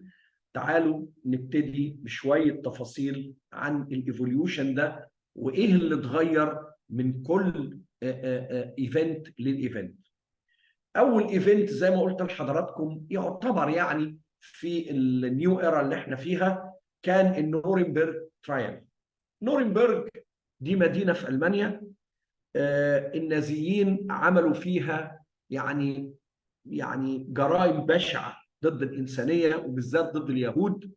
فالحلفاء بعد ما كسبوا الحرب بداوا يدوروا انهم يحاكموا الناس اللي كانت في نورنبرج، وسميت هذه الايفنتس بنورنبرج ترايلز. ودي كانت سنه، يعني هي ابتدت من 47، المحاكمه ابتدت وانتهت في 49. انتهت المحاكمه الى انه 23 بيبل وير ترايد. هم اتهم 23 بيبل، 20 دكتور وثلاثه ادمنستريتورز من النازي ليدرز. 7 were sent to death by hanging. 7 اتحكم عليهم بالإعدام، 9 اتحكم عليهم بالسجن، و7 were found not guilty. ومن ساعتها بدأ يتحط ethics code، لأن أول مرة كانت البشرية تعرف كلمة التطهير العرقي أو جرائم الحرب أو جرائم ضد الإنسانية. والكلام ده حصل إما عن طريق يعني القتال او ضرب المدنيين، او كان حتى عن طريق البحث العلمي. وابحاث كثيره طلعت كلها ان ايثيكال طبعا، بيجربوا على المدنيين وبيجربوا على الناس اللي بيمسكوهم في الحرب عليهم، بيجربوا عليهم حاجات كتير قوي، منها سموم ومنها الغازات السامه وبتاثر على البني ادم ازاي، حاجات كتير قوي قوي. وعشان كده المتهمين الاكثر كانوا دكاتره، 20 دكتور وثلاثه ادمنستريتورز فقط. نورنبرج كود من بعدها بقى، من بعد القضيه دي طلع ما يسمى بالنورنبرج كود. والنورنبرج كود كان من اوائل النيو ايرا in principles of ethics in dealing with human beings. البرنسبلز كانوا 12 ماركر او 12 برنسبل، كلهم عباره عن 3 مجموعات من البرنسبلز. نمره 1 voluntary consent of human subject.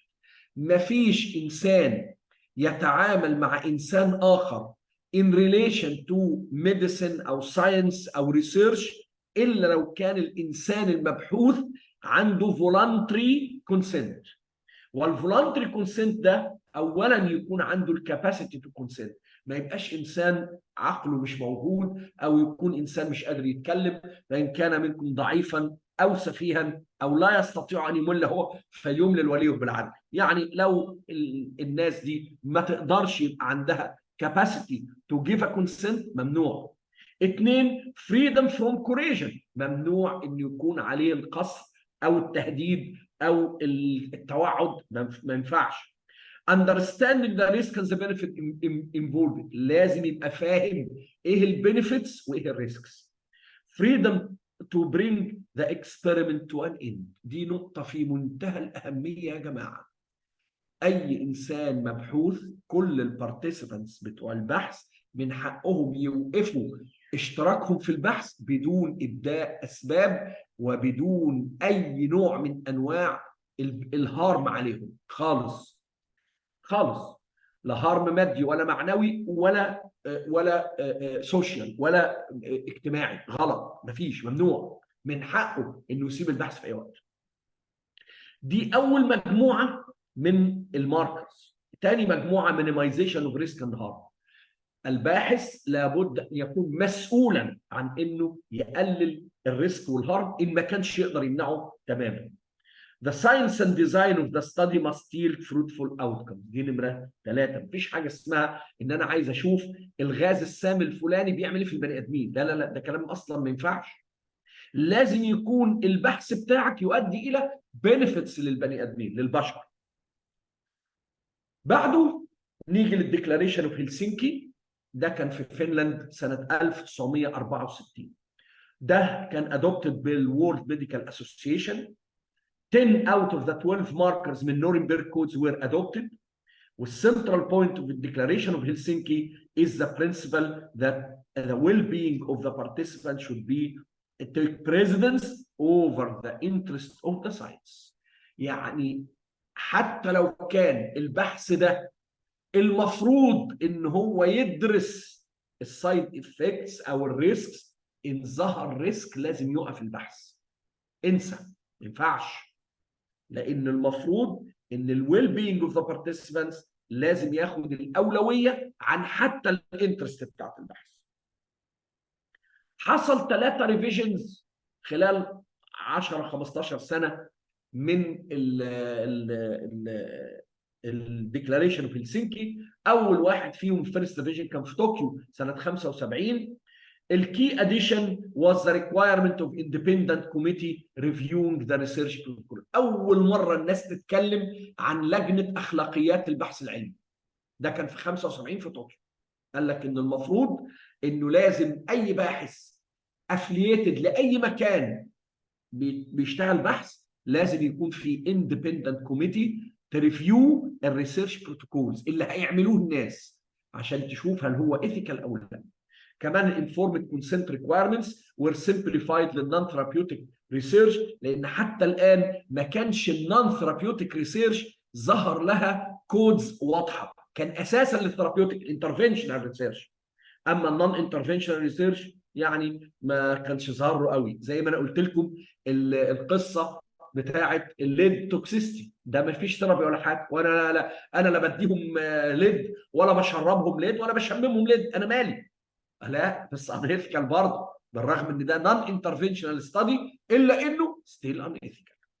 السكند ريفيجن للديكلاريشن في هلسنكي كان ديفلوبد في فينيس في ايطاليا سنه 83. ده ما طلعوش فيه حاجه كتير قوي، جاست ان هم يعني عملوا ماينور ريفيجنز، ومثلا يعني شالوا كلمه دكتور وحطوا بدلها فيزيشن لان هي الادق. يعني معروف في الدنيا كلها ان الدكتور الطبيب يعني هو الوحيد اللي يتسمى دكتور اول ما يطلع حتى لو ما خدش الدكتوراه، بينما الدكتور هو لازم يكون معاه الدكتورال ديجري. انما يعني لقدر وقيمه الطبيب كان بيتسمى دكتور، ولحد سنه 83 اللي حضراتكم شايفين اهو في الدوكيومنتس العالميه كان بيتسمى دكتور، انما هم قالوا ان ده المفروض يبقى اسمه فيزيشن. الثيرد ريفيجن كان في هونج كونج سنه 89، والكي اديشن كان ريكوايرمنت تو سبميت ا بروتوكول تو سبيشالي ابوينتد كوميتي اندبندنت اوف ذا ريسيرشر. واضح انه في طوكيو ما تفعلتش قوي حته الاندبندنت كوميتيز وكان فيها ريزيستنس، ففي 89 بداوا ياكدوا عليها ان لازم اي مكان بيشتغل بحث علمي لازم يبقى فيه اندبندنت بادي تسمى الكوميتي عشان تبقى بتفحص الريسيرش. طبعا هنا بنتكلم على البروتوكول، بنتكلم على البروتوكولات. بعد كده تعالوا بقى للبيلمونت ريبورت، ده سنه 78، وده الحقيقه ظهر بعد فضيحه في امريكا اسمها توسكيجي سيفيليس ريسيرش. توسكيجي دي عباره عن مدينه في امريكا، ولكن من الواضح ان كان بيسكنها الافريكان امريكانز. فاكتشف المجتمع العلمي الامريكي ان بعض الدكاتره اللي في المكان ده كانوا بيسيبوا البني ادمين اللي عندهم سيفيلس من غير ما يعالجوهم عشان يشوفوا النيتشرال هيستوري في سيفيلس هيوصلنا لايه. يعني هيموتوا امتى؟ هيموتوا بايه؟ هيموتوا ازاي؟ هيموتوا كده. طبعا ده فيري ان نفس الفكره بتاعت الليبتوكسيستي. فدي كانت فضيحه في امريكا. من بعدها اتكونت يعني اورجانيزيشن تسمى بالناشونال كوميشن اوف بروتكشن اوف هيومن سبجكتس اوف بايوميديكال اند بيهيفيرال ريسيرش واز استابليشد. هذه الاورجانيزيشن اتكونت من بعد التوسكيجي سيفيلس ريسيرش سكاندال، ومن بعدها اجتمعوا في بيلمونت عشان بقى يشوفوا الدنيا تمشي ازاي. The report بتاع بيلمونت sets the principles underlying ethically acceptable conduct of research involving human participants، سواء كان therapeutic او non therapeutic. الريبورت اولسو كان البيزس لليو اس فيدرال ريجوليشن جفرمنت ريسيرش. كل ده طبعا كان جوه امريكا فقط. والبيلمونت ريبورت emphasizes on the principles of الريسيرش ethics اللي هم الريسبكت والجاستس والبنفيشنز. نفس الكلام يعني، بس بدأوا يعملوا له بقى more specific and detailed rules. من بعدها كانت الكونسل فور ذا انترناشونال اورجانيزيشن اوف ميديكال ساينس اللي هي الكومز، دي عملت جايد لاين سنه 82. الكومز اصلا فاوندد سنه 1949 بعد الحرب العالميه الثانيه باي ذا وورلد هيلث اورجانيزيشن. ودي هنا بقى اول مره نشوف الوورلد هيلث اورجانيزيشن في الموضوع. and the UNESCO، ونفس الكلام اليونسكو mainly to serve the scientific interests of biomedical community عموما، سواء كان ريسيرش او كلينيكال لايف. سنه 82 الكومز issued the international ethical guidelines of biomedical research involving human subjects to guide the implementation of the Declaration of Helsinki. قلت لحضراتكم هو الكي بيفوت لقصه الاثكس حتى يومنا هذا. كل الناس بتادوبت الديكلاريشن اوف هلسنكي وتزود عليه او تعمل مور سبيسيفيكيشن اكوردنج لللوكال رولز اللي عندها. The original document كان فيه 15 جايد لاينز اللي طلع سنه 82، انما اتجدد مرتين 2002 و2012، اخره كان 2012، والمفروض في 2022 كمان المفروض كان بدا يظهر، بقوا 21 جايد لاينز. طبعا الجايد لاينز عماله بتزيد كل ما المشاكل والفضايح بتزيد، وكل ما اخطاء البشر ضد البشر بتزيد، فبيعملوا more and more codes.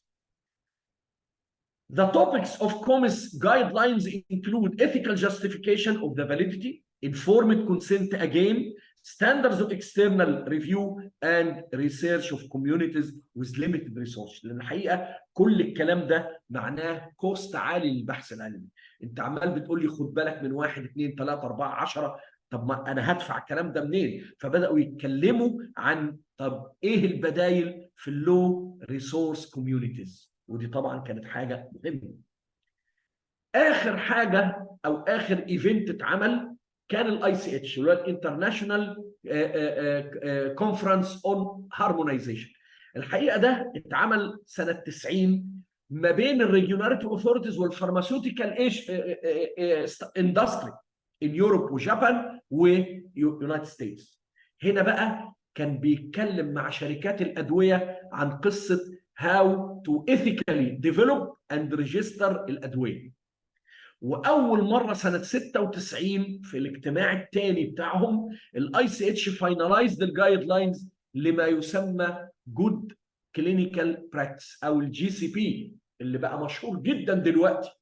ودي كانت اول مره نسمع عن كلمه جي سي بي. The GCP guidelines are intended to provide standards for ethical and scientific quality for developing, conducting, recording clinical trials. طبعا كان التركيز كله على الكلينيكال ترايلز لان ستيل الثيرابيوتيك ريسيرش هو الهسل، هو الهيدك بتاع الموضوع. عشان شركات الادويه، شركات الآلات الطبية، شركات الآلات الجراحية، كل ده كلام مهم جدا. والشركات دي شركات تقيلة وبتبرس بعنف علشان النتائج الأبحاث تطلع في صالح المنتجات بتاعتها. ولكن يعني قصة الجي سي بي يعني إلى حد ما بتحد من توحش هذه الشركات. The WHO which was an observer في الاي سي اتش ستيرنج كوميتي published a handbook of good clinical research practice سنه 2006. وانا انصح كل الريسيرشرز لازم يقروا هذا الكتاب the WHO handbook for clinical good clinical research practice اتعمل سنه 2006 وفي منه نسخ احدث في 2018. ولكن يعني لو جبت 2006 كويس قوي، ده كله موجود على موقع ال WHO for free totally for free. حضراتكم عندكم بقى محاضره كامله عن الانفورمد كونسنت، فانا مش هخش فيها. انا قلت لكم الفاونديشن والبيزك رولز لقصه الريسيرش ايثكس اللي تكمل لك البروفيشناليزم in conducting ethical research. اتمنى ان حضراتكم تكونوا استفدتوا، وبكده نبقى خلصنا اول موضوع من مواضيعنا. تعالوا بقى نتكلم عن الموضوع الثاني. موضوعنا الثاني هيبقى عن الريسيرش ديزاين.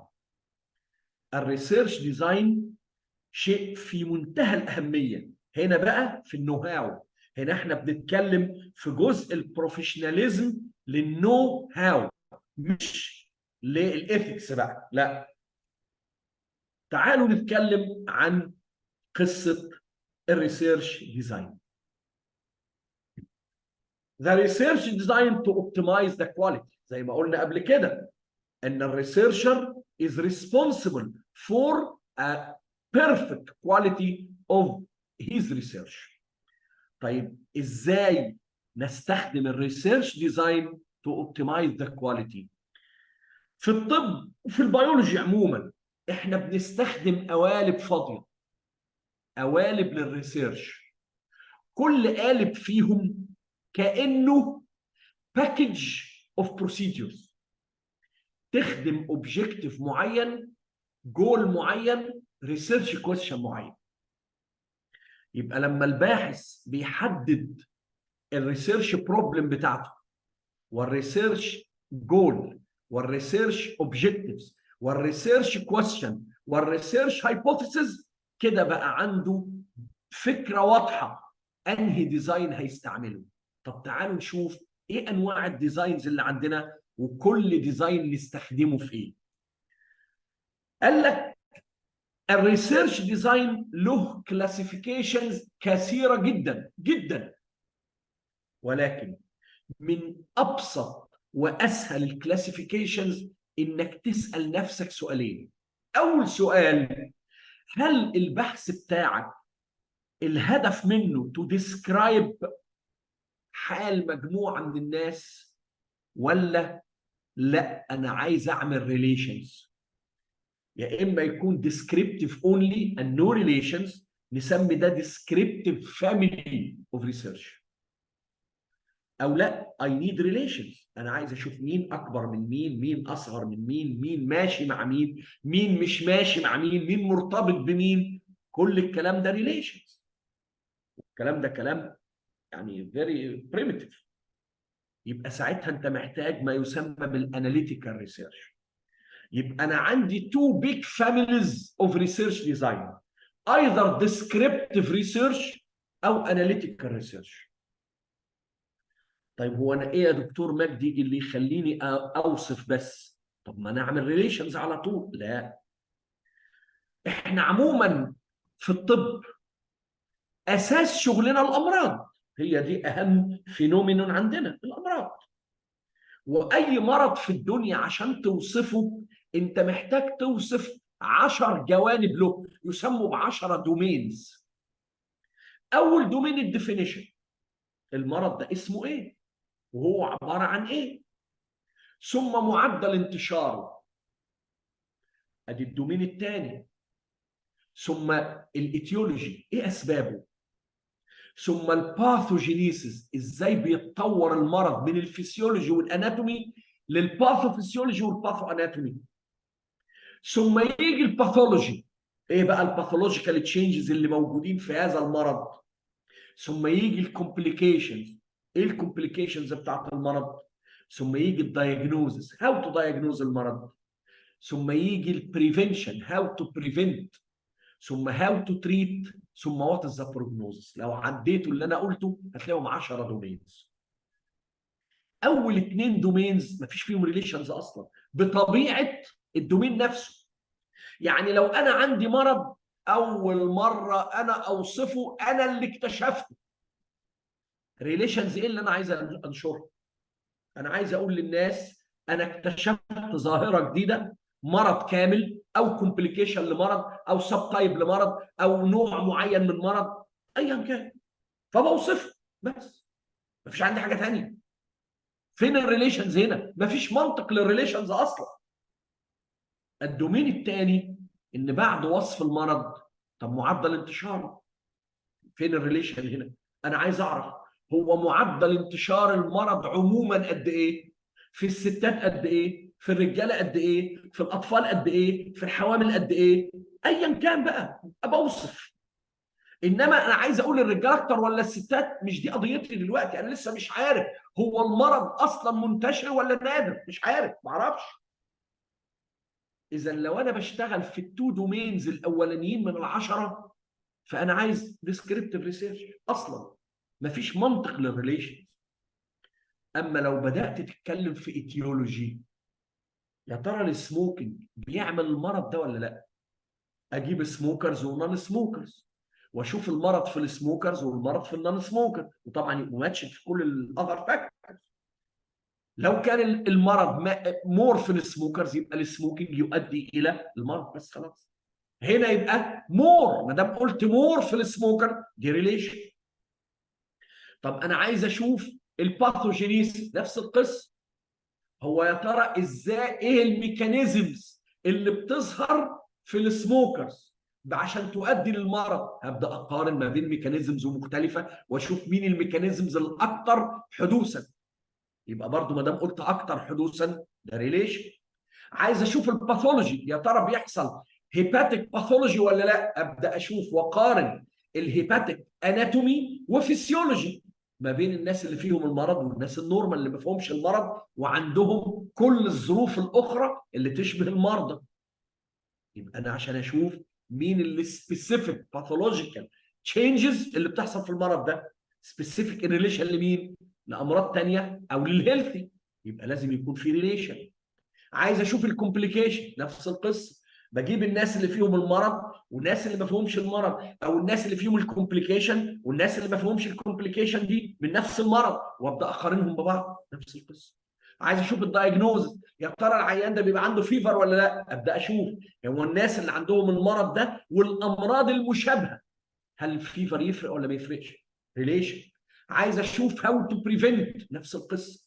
ابدا اجرب بريفنتيف ميجر واشوف هل ده هيعمل بريفنشن ولا لا. يبقى ناس هياخدوا البريفنتيف ميجر وليكن فاكسين، او ناس مش هياخدوا، يبقى هبدا، يبقى ريليشن. طب التريتمنت البروجرام نفس الكلام. يبقى اذا الموضوع ما هوش صعب. انت لو بتشتغل في اول تو دومينز، طب وانا عرفت الدومينز دي منين؟ ما هو حضرتك اللي قايل البروبلم بتاعتك ايه، الجول ايه، الاوبجيكتيف ايه، الريسيرش كويستشن ايه، الريسيرش هايبوثيسيس ايه. لما دول كلهم يكونوا ديسكريبتيف يبقى انت عايز ديسكريبتيف ديزاين. لو فيهم اي ريليشن يبقى انت عايز ريليشن. طب بالعقل كده اول تو دومينز دول ديسكريبتيف بيور، الثمانيه دومينز الباقيين كلهم اناليتيكال. يبقى ده اول سؤال واول تطبيق على السؤال، الموضوع سهل. طب لو كنا اناليتيكال، السؤال الثاني بقى، هل الريسيرشر بيأساين انترفنشن ولا نو اسايند انترفنشن؟ لو الريسيرشر does not assign intervention نسمي ده observational family of the analytical research. لو في assigned intervention يبقى ده اسمه الاكسبيرمنتال family. يبقى الاناليتيكال بتنقسم لتو سب كلاسز according هل في assigned intervention ولا ما فيش assigned intervention. If there is an assigned intervention يبقى دي experimental. لو no assigned intervention يبقى دي observation. بنفس المنطق. الاوبزرفيشنال يشتغل في الثمانيه دومينز، الثمانيه دومينز الاوبزرفيشنال يشتغل فيه. انما الاكسبيرمنتال مفيش غير البريفنشن والتريتمنت بس. لان مش معقول في الهيومن ستاديز اني ادي هارم او ادي ايتيولوجي عشان اشوف المرض، الا لو كان في انيمال ريسيرش، دي قصه ثانيه. او اني اعمل مرض عشان اشوف الكومبليكيشنز بتاعته، او ان اعمل مرض عشان اشوف ازاي يتشخص. طبعا لا، محدش بيعمل الكلام ده. كل ده بيبقى نون انترفنشن، انا ماليش دعوه، مش هلمسه. انما لو انا هاجي عند التو دومينز اللي اسمهم بريفنشن وتريتمنت يخش كمان الاكسبيرمنت. ايه ده؟ يعني حضرتك البريفنشن والتريتمنت ممكن يبقى اوبزرفيشنال؟ طبعا. يعني افرض حضرتك انت بتجرب ادويه جديده، في ادويه جديده، انت اللي هتدي الادويه دي ولا انت هتجمع العيانين اللي بياخدوا الادويه دي من دكاتره اخرين في سنترز مختلفه؟ انت اللي تقول. لو انت هتجمع العيانين اللي بياخدوا الانترفنشن مش انت اللي هتديهم الانترفنشن، يبقى في انترفنشن ولكنه نوت اسايند. نوت اسايند، مش حضرتك ومش البحث بتاعك هو اللي بيأساين الانترفنشن.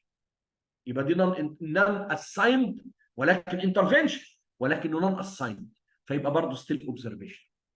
اما لو الشرطين اتوفروا، انترفنشن واساين، يعني حضرتك بتدي انترفنشن وكمان انت اللي بتديه بنفسك، انت اللي بتدي البحث بتاعك هو اللي بيقول العيان ده ياخد الانترفنشن اكس والعيان ده ياخد الانترفنشن واي. This is experimental family. ادي السؤال الثاني، واعتقد برضو اجابته في منتهى السهوله. هو انا اللي هدي الادويه او انا اللي اعمل العمليه ولا انا هشوفهم بياخدوها بعيد عني؟ هو الدومين بتاعي ثيرابي وبريفنشن، ده اللي هيخليني يبقى مش عارف بقى اساين ولا مش اساين. انما كل الدومينز الاخرى، اتيولوجي، باثوجينيسيس، باثولوجي، كومبليكيشنز، دايجنوزس، بروجنوزس، كل دول اوبزرفيشنال على طول على طول، لان مفيش فيهم انترفنشن اصلا. والاثنين اللي فيهم انترفنشن اللي هم البريفنشن والتريتمنت، انا بسال نفسي هو انا اللي هاساين الانترفنشن ولا هجيبهم هم بياخدوا الانترفنشن ده من دكاتره اخرين؟ لو انا اللي هاساين الانترفنشن يبقى انا اكسبيرمنتال، لو انا مش هاساين الانترفنشن يبقى ستيل انا اوبزرفيشن. ادي الخريطه كلها. الديسكريبتيف تحتها mainly two types of research designs: the case reports and case series، وكلهم ديسكريبتيف. الاوبزرفيشنال الاناليتيكال اما اوبزرفيشنال او اكسبيرمنتال. الاوبزرفيشنال تحتها ثلاث افكار مشهورين جدا: the cohort design, case control design and cross sectional design. اما الاكسبيرمنتال فتحتها اثنين مشهورين جدا: the randomized control trial او randomized clinical trial والنون randomized clinical trial. السي ممكن تبقى يا كنترول يا كلينيكال، الاثنين صح. طيب تعالوا نبدا الاول بالديسكريبتيف ديزاين. جروفيدا بوبوفا راجل سنه 2007 described a case of 47 years old woman developed therapy related acute promyelocytic leukemia after radioiodine treatment for thyroid cancer. The patient was treated with chemotherapy and achieved complete response lasting لأكثر من 3 سنين. الراجل ده بيوصف حالة في منتهى الغرابة. عيانة عندها ثيرويد كانسر، عمرها 47 سنة وبتتعالج بالراديو ايودين، والراديو ايودين احد الطرق لعلاج الثيرويد كارسينوم. اكتشفنا بسبب الراديو ايودين ده انها ديفلوبد اكيوت برومايلوسيتيك، نوع من انواع اللوكيميا. ودي حاجة غريبة جدا عمرها ما بتحصل، حصلت مع الشخص ده فقام نشر الحالة دي. This is called a case report. لو انت بتنشر عن حاله واحده او اثنين او ثلاثه او اربعه او ماكسيمم 5 اسمها كيس ريبورت، وكلها ديسكريبتيف طبعا، هتقارن ايه بايه؟ مفيش مقارنه. طيب يبقى ده اول نوع. كيس ريبورت بديسكرايب حاله الى 5 حالات لاي شيء جديد او غريب في الطب. طيب in a study done by سلمان إيتالا سنه 2007 برضه records 8 eyes with حاجه اسمها traumatic lens abscess which is a very rare in a situation. All patients underwent cataract extraction كتريتمنت with or without vitrectomy، يا اما شلنا الفيترس يا اما ما شلناهوش عمليا. الكاتاراكت اكستراكشن resulted in control of infection في كل الايز، وفي 7 ايز من ال8 يعني كان عندهم favorable visual outcome، يعني كمان استعادوا النظر بتاعهم. هنا انا بتكلم على 8 ايز مش 5، يعني اكتر من 5. ما دمت بوصف حال اكتر من 5 اشياء يبقى دي اسمها كيس سيريس وملهاش سقف. ان شاء الله بتوصف مليون بني ادم، 10 مليون بني ادم، اسمها كيس سيريس لانك ستيل بتوصف. هنا الراجل ما عملش حاجه وما عملش اي علاقات، ولا مين قال مين اكتر ولا مين اقل ولا مين احسن ولا مين اوحش، خالص خالص ما عملش حاجه منه. فذيس از ا كيس سيريس. يبقى هم دول النوعين للديسكريبتيف ستاديز. طيب هل دول حاجه يعني لها قيمه يا دكتور مجدي؟ انت بتقول لنا كلام يعني فيري بريميتيف. لها قيمه في حالها. تعال نشوف ايه ميزاتها. arousal attention to new issues in medicine. مفيش طريقه اقول فيها ان انا اكتشفت شيء جديد غير الطريقه دي، ما عنديش حاجه ثانيه. وعشان كده الكيس ريبورتس صحيح نشرها مش سهل، لانها ما بتجيبش سايتيشنز كتير، يعني ما حدش كتير بيقراها، ولكنها في منتهى الاهميه. ده مش بس في منتهى الاهميه للمجتمع العلمي، ده للباحث نفسه. دي ممكن تدخله التاريخ. انا ممكن اعمل 1000 ار سي تي، والار سي تيز كلها يعني فيها كويسه مش وحشه يعني.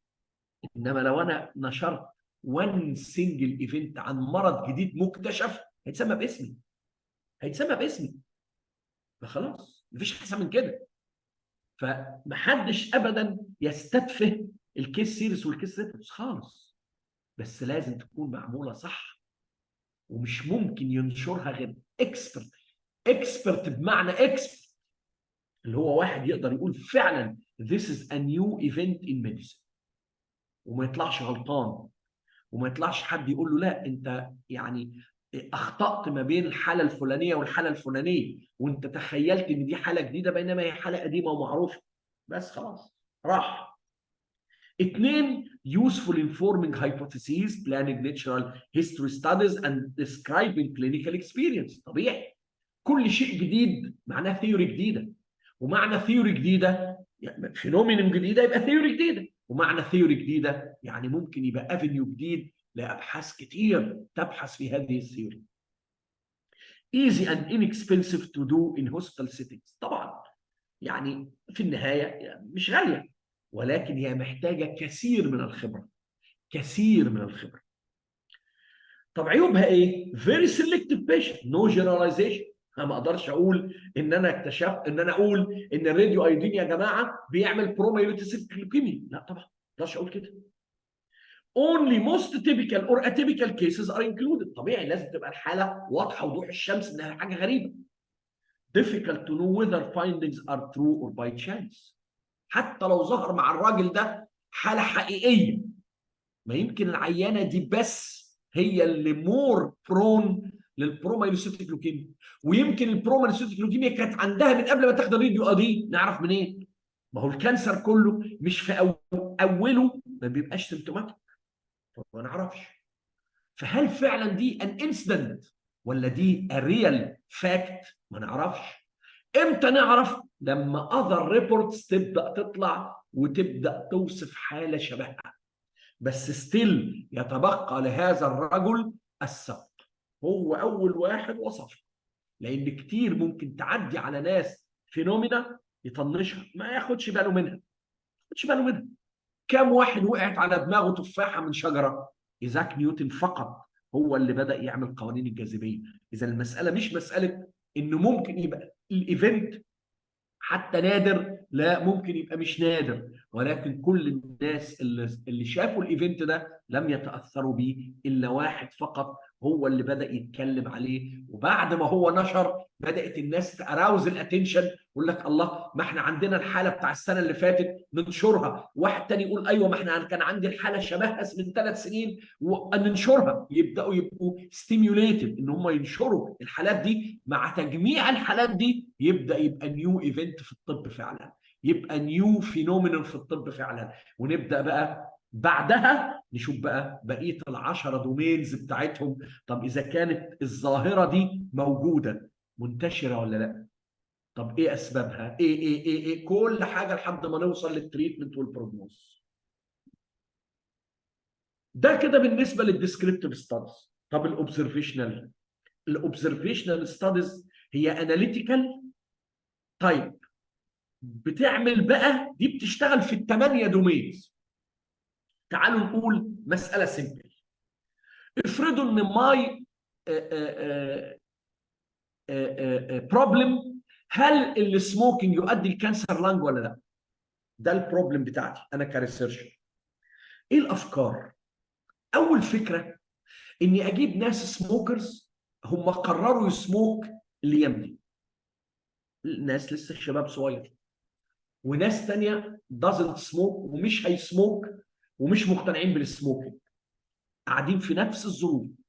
ماتش في كل حاجه الا في السموكينج، وابدا اتابعهم فورورد ان تايم.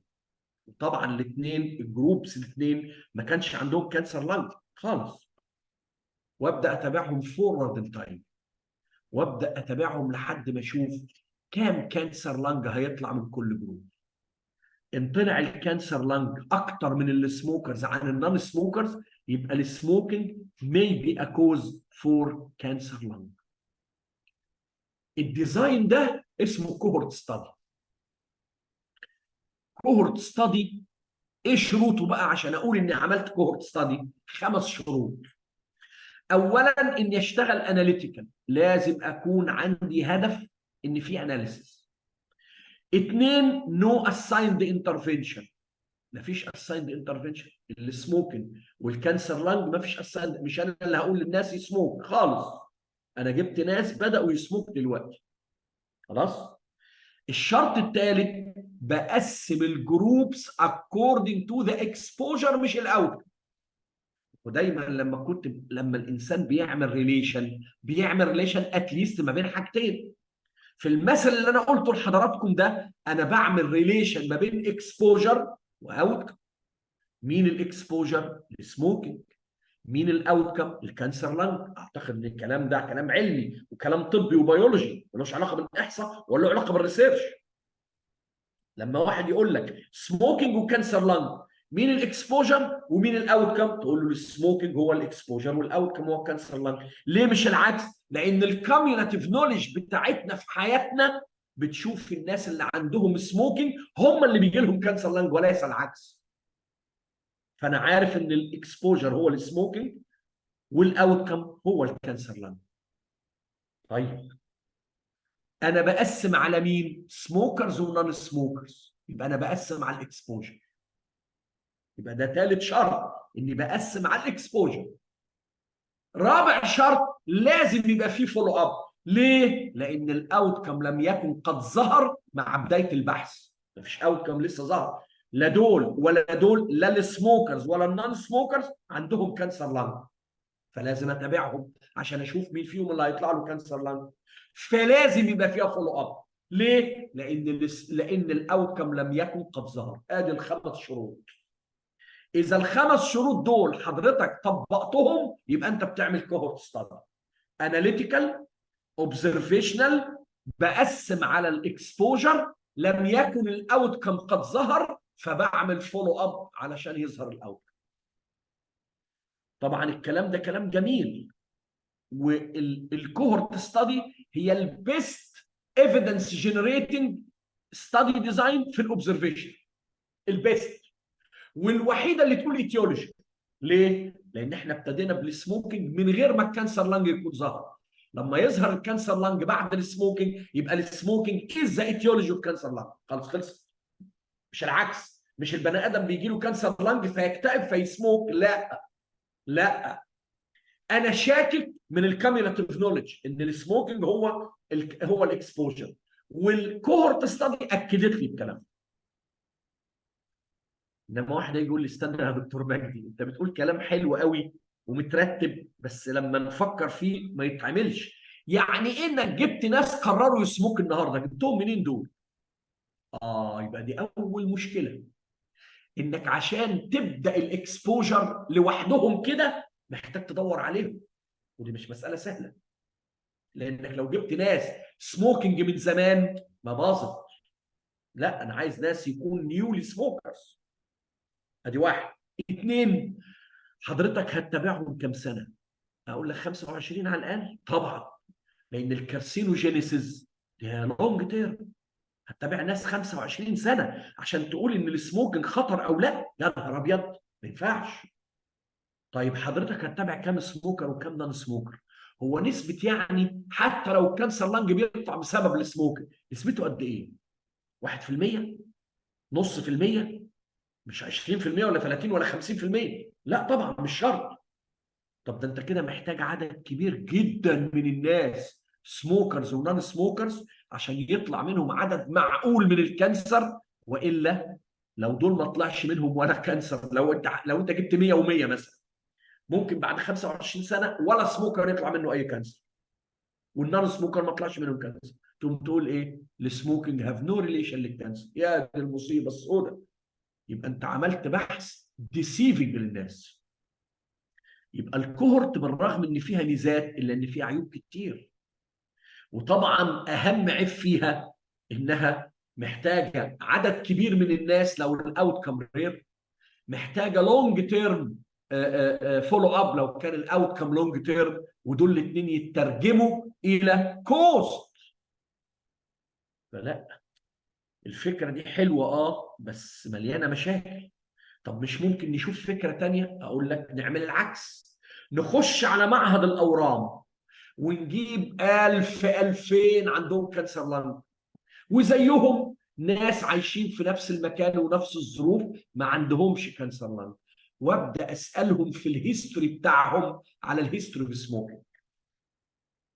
اذا طلع ان الناس اللي عندهم كانسر لنج كانوا سموكرز اكتر من اللي ما عندهمش كانسر لنج، يبقى ده معناه ان الكانسر لنج ريليتد للسموكينج.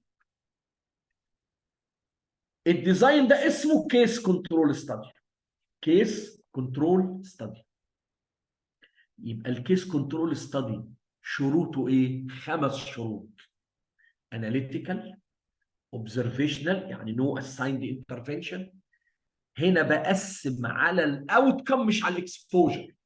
انا جبت ناس عندهم كانسر وناس ما عندهمش كانسر، ناس عندهم وناس ما عندهمش كانسر.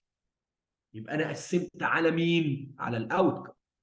وبدات ارجع ان ذا باست على الاكسبوجر. كلام واضح اهو. يعني ده نفس عكس الفكره بتاعت الكوهورت. طيب ده كده بالمنظر ده المساله سهله يا دكتور مجدي، انا اقدر اجيب ناس عندهم كانسر وناس ما عندهمش كانسر، دي سهله، واقدر اسالهم عن السموكينج سهله. المشكله فالكيس كنترول ستادي اسهل بكتير من الكوهورت، اسهل بكتير، والكوست بتاعها اقل بكتير. وما يهمنيش بقى اذا كان الاوت كم ده رير ولا لونج تيرم، لان جبت اوت كم جاهز خلاص. خلاص. يبقى في الحاله دي انا استعملت اناليتيكال اوبزرفيشنال ديزاين، قسمت على الاوت كم، والاوت كم قد ظهر طبعا فما فيش فولو اب. ادي الخمس شروط.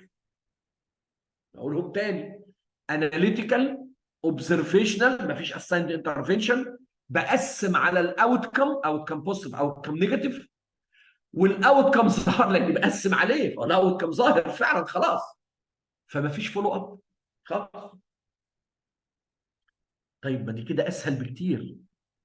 ليه بقى الكوهورت موجوده؟ طب ما دي حلوه. لا استنى بس. اولا، ما هي التفاصيل اللي حضرتك هتاخدها عن السموكينج حسب ما العيان يفتكر؟ فالتفاصيل رايحه مش موجوده. وكمان الديوريشن مش موجود. انت بتقول للعيان انت بتدخن بقالك قد ايه؟ يقول لك بقالي 20 30 40 سنه تقريبا. 20 30 40 انت بتتكلم في ايه يا عم الحاج؟ كلام غلط. الكلام ده كده فيري inaccurate، بس ده بيست افيلبل. كمان انا مش عارف ظروف العيان ده خلال ال 20 سنه اللي فاتت كانت ايه. العيانين اللي انا بتابعهم انا بقول له خد بالك، لو اشتغلت في مصنع فيه كيماويات او اي حاجه بقى ممكن تعمل له كانسر لنج، اقول له قول لي عليها. انما ده ما يعرفش اللي حصل له ايه، وهو نفسه ممكن ما يعرفش. هو نفسه ممكن ما يعرفش. يعني ممكن يكون فتح جنبه مصنع سيراميك مثلا، او مصنع بطاريات، او مصنع كيماويات، وبدا هو يشم في الكيماويات وهو مش عارف. فتيجي تقول له تعرضت للكيماويات يقول لك لا. انما اللي انت متابعه، انت متابع اخباره، فانت عرفت ان المكان ده اتفتح فيه مصنع كيماويات، المكان اللي انت بتتابع الناس فيه. فتيجي تقول له تعالى انت في مصنع الكيماويات، لا انت تخرج من البحث، لان انت كده بقيت متعرض لاكسترا ريسك ممكن هو اللي يعمل لك كانسر. الكلام ده مش موجود في الكيس كنترول. النقطه الثالثه كانوت سيت كوزاليتي. انا مش طبعا احنا قلنا المثل اللي انا قلته الكانسر لانج والسموكينج ده انا عندي من الكاميولاتيف نوليدج، انا عندي، انا عارف مين بيعمل مين بس عايز اتاكد. انما لو انا عندي حاجه ما اعرفهاش، مين عمل مين ما اعرفش. الاندوثيلين 1 والبري اكلامسيا حاجه انتم ما تعرفوهاش، وانا عايز اعرف بقى هو البري اكلامسيا هو اللي بيعمل اندوثيلين 1 بيعليه، ولا الاندوثيلين 1 هو اللي بيعمل بري اكلامسيا؟ ما عنديش غير الكوهورت ستادي، ما اقدرش، ما فيش حاجه ثانيه، لان انا مش عارف. انما لو عملت كيس كنترول ستادي جبت ناس عندهم بري اكلامسيا، ناس ما عندهمش بري اكلامسيا، وانا قصدت ان اقول لكم مرض ما تعرفوش او ناس كتير ما يعرفوش، ناس عندهم بري اكلامسيا، ناس ما عندهمش بري اكلامسيا، وقست اندوثيلين 1 فيهم، لقيت البري اكلامسيا الاندوثيلين 1 فيهم عالي، يبقى ده معناه ان الاندوثيلين 1 ريليتد للبري اكلامسيا. انما ايتيولوجي ولا ريزلت اي دونت نو، ما اعرفش. كيس كنترول ما تقوليش غير اسوسيشن، ارتباط، انما ما تقوليش مين عمل مين، اي دونت نو. ليه؟ لان مين عمل مين اللي جه الاول هو الايتيولوجي، واللي جه الاخر هو الاوتكم، وده ما يكونش غير في الكوهورت اللي فيها فولو اب، اللي فيها فولو اب فقط. دكتوره نوره، طيب خلي الاسئله اول ما نخلص ان شاء الله، احتفظي بالسؤال وانا تحت امرك، انا يعني هفتح الاسئله باذن الله. طيب الفكره الثالثه بقى، ممكن واحد يقول لي طيب احنا اذا يعني ما بقاش عندنا ايتيولوجي واضح، طب ايه اللي يخليني اجيب عدد من الكيسز والكنترولز طب دي يعني ايه هدفها؟ ما انا ممكن اعمل سيرفي بقى للناس وخلاص. اعمل سيرفي ليه بقى؟ قال لك لو انت عايز تعمل كوهورت او كيس كنترول، السامبل سايز بتاعتك قد ايه؟ يعني تجيب 100 و100 سواء سموكرز ونون سموكرز، او سواء كانسر لانج ونو كانسر لانج، ولا 200 و200، ولا 300 و300، ولا 1000 و1000. تعتمد على ايه السامبل سايز سواء للكوهورت او الكيس كنترول؟ على معدل انتشار الاكسبوجر والاوتكم الاثنين.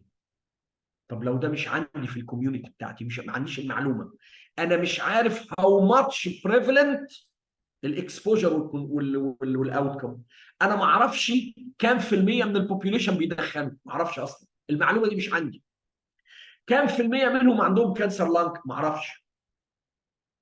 ما دمت ما عندكش البريفالنس او معدل انتشار الاكسبوجر والاوتكم، يبقى لازم تعمل استادي تقول لك النيتشرال بريفالنس للاكسبوجر والاوتكم قد ايه، لان هو ده هدفك. في الحاله دي لا هتعمل كوهورت ولا هتعمل كيس كنترول، هتعمل كروس سكشن. ايه كروس سكشن دي بقى؟ ابدا، هتتصل او هتتواصل مع اكبر عدد من البشر، ان شاء الله بايميل، باس ام اس، اي طريقه سهله. والماس ميديا دلوقتي بقت اسهل ما يكون، انك في يوم واحد تقدر تكونتاكت مليون و2 مليون و10 مليون بني ادم. هسالهم سؤالين اثنين فقط: انت بتدخن ولا لا؟ عندك كانسر لانج ولا لا؟ بس شكرا. ايه ده؟ فين التفاصيل؟ ماشي، خد التفاصيل اللي انت عايزها، بس الاساس هو ده اللي انت عايزه. عايز تعرف كم مدخن عندهم كانسر لانج، وكم مدخن ما عندوش كانسر لانج، وكام غير مدخن وعنده كانسر لانج، وكام غير مدخن وما عندوش كانسر لانج. شفتوا الاربعه بريفالنسز دول؟ هم دول اللي انا عايزهم. تقول لي طب ما كده الدكتور مجدي بقت ديسكريبتيف. لا، ليه بقى؟ لان انا هنا بديسكرايب علاقه، انا مش بقول لك المدخنين في البوبيوليشن كام في الميه، لا، انا بقول لك كام مدخن عنده كانسر لانج، دي ريليشن، وكم مدخن ما عندوش كانسر لانج، دي ريليشن، لان انا بعمل ريليشن ما بين التدخين والكانسر لانج. صحيح ان ذا فورم اوف بريفلنس، صح. وعشان كده في ناس كتير يقول لك ايه، لو انت هدفك بريفلنس بس من غير ما تعمل علاقات احصائيه، نسمي الكروس سكشنال دي نوع من انواع الديسكريبت. في ناس بتعمل الكلام ده وتقول الكلام ده وكلام محترم، وفي ناس تقول لك لا هو اناليتيكال، لان يوجوالي انت ما دمت عايز تدرس علاقه لازم تعمل علاقات احصائيه. ده كلام منطقي، ده كلام منطقي. ما ينفعش انك تقول كام عندهم كانسر لانج وسموكرز وكام عندهم كانسر لانج ونون سموكرز من غير ما تعمل علاقه ما بينهم وتشوف الكلام ده احصائيا حقيقي ولا غير حقيقي. مش ممكن، كلام مش منطقي. وعشان كده الكروس سكشنال ستادي لازم تتحط تبع الاناليتيكال ديزاين وليس تبع الديسكريبتيف ديزاين. although انه في ناس كتير بيحطوا الكروس سكشنال ستادي تبع الاناليتيكال مره وتبع الديسكريبتيف مره، ولكن المنطق واللي انا شايفه منطقي انها تبقى تبع الاناليتيكال وليست تبع الديسكريبتيف. يبقى اذا انا عندي 3 افكار. طبعا واضح ان الكروس سكشنال اضعفهم، بالرغم انها الوحيده اللي بتديني الناتشرال بريفالنس.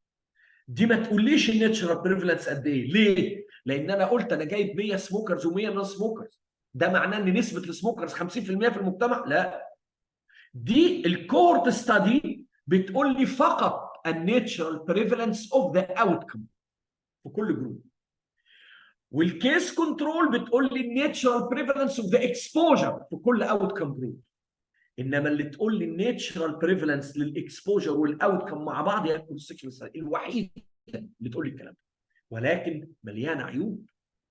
لا بتقول لي بقى اتيولوجي ولا الايفيدنس بتاعها قوي، كميه البايس عاليه قوي، لان انا ما بسالش العيانين غير شويه اسئله بسيطه، علشان طبعا ما ينفعش ان اسالهم اسئله طويله قوي قوي قوي يقوم يملوا ومحدش يرد عليا، فبرضه فيها عيوب. وعشان كده الكوهورت ستادي هي البيست ايفيدنس في الاوبزرفيشنال، ثم الكيس كنترول، ثم الكروس سكشن.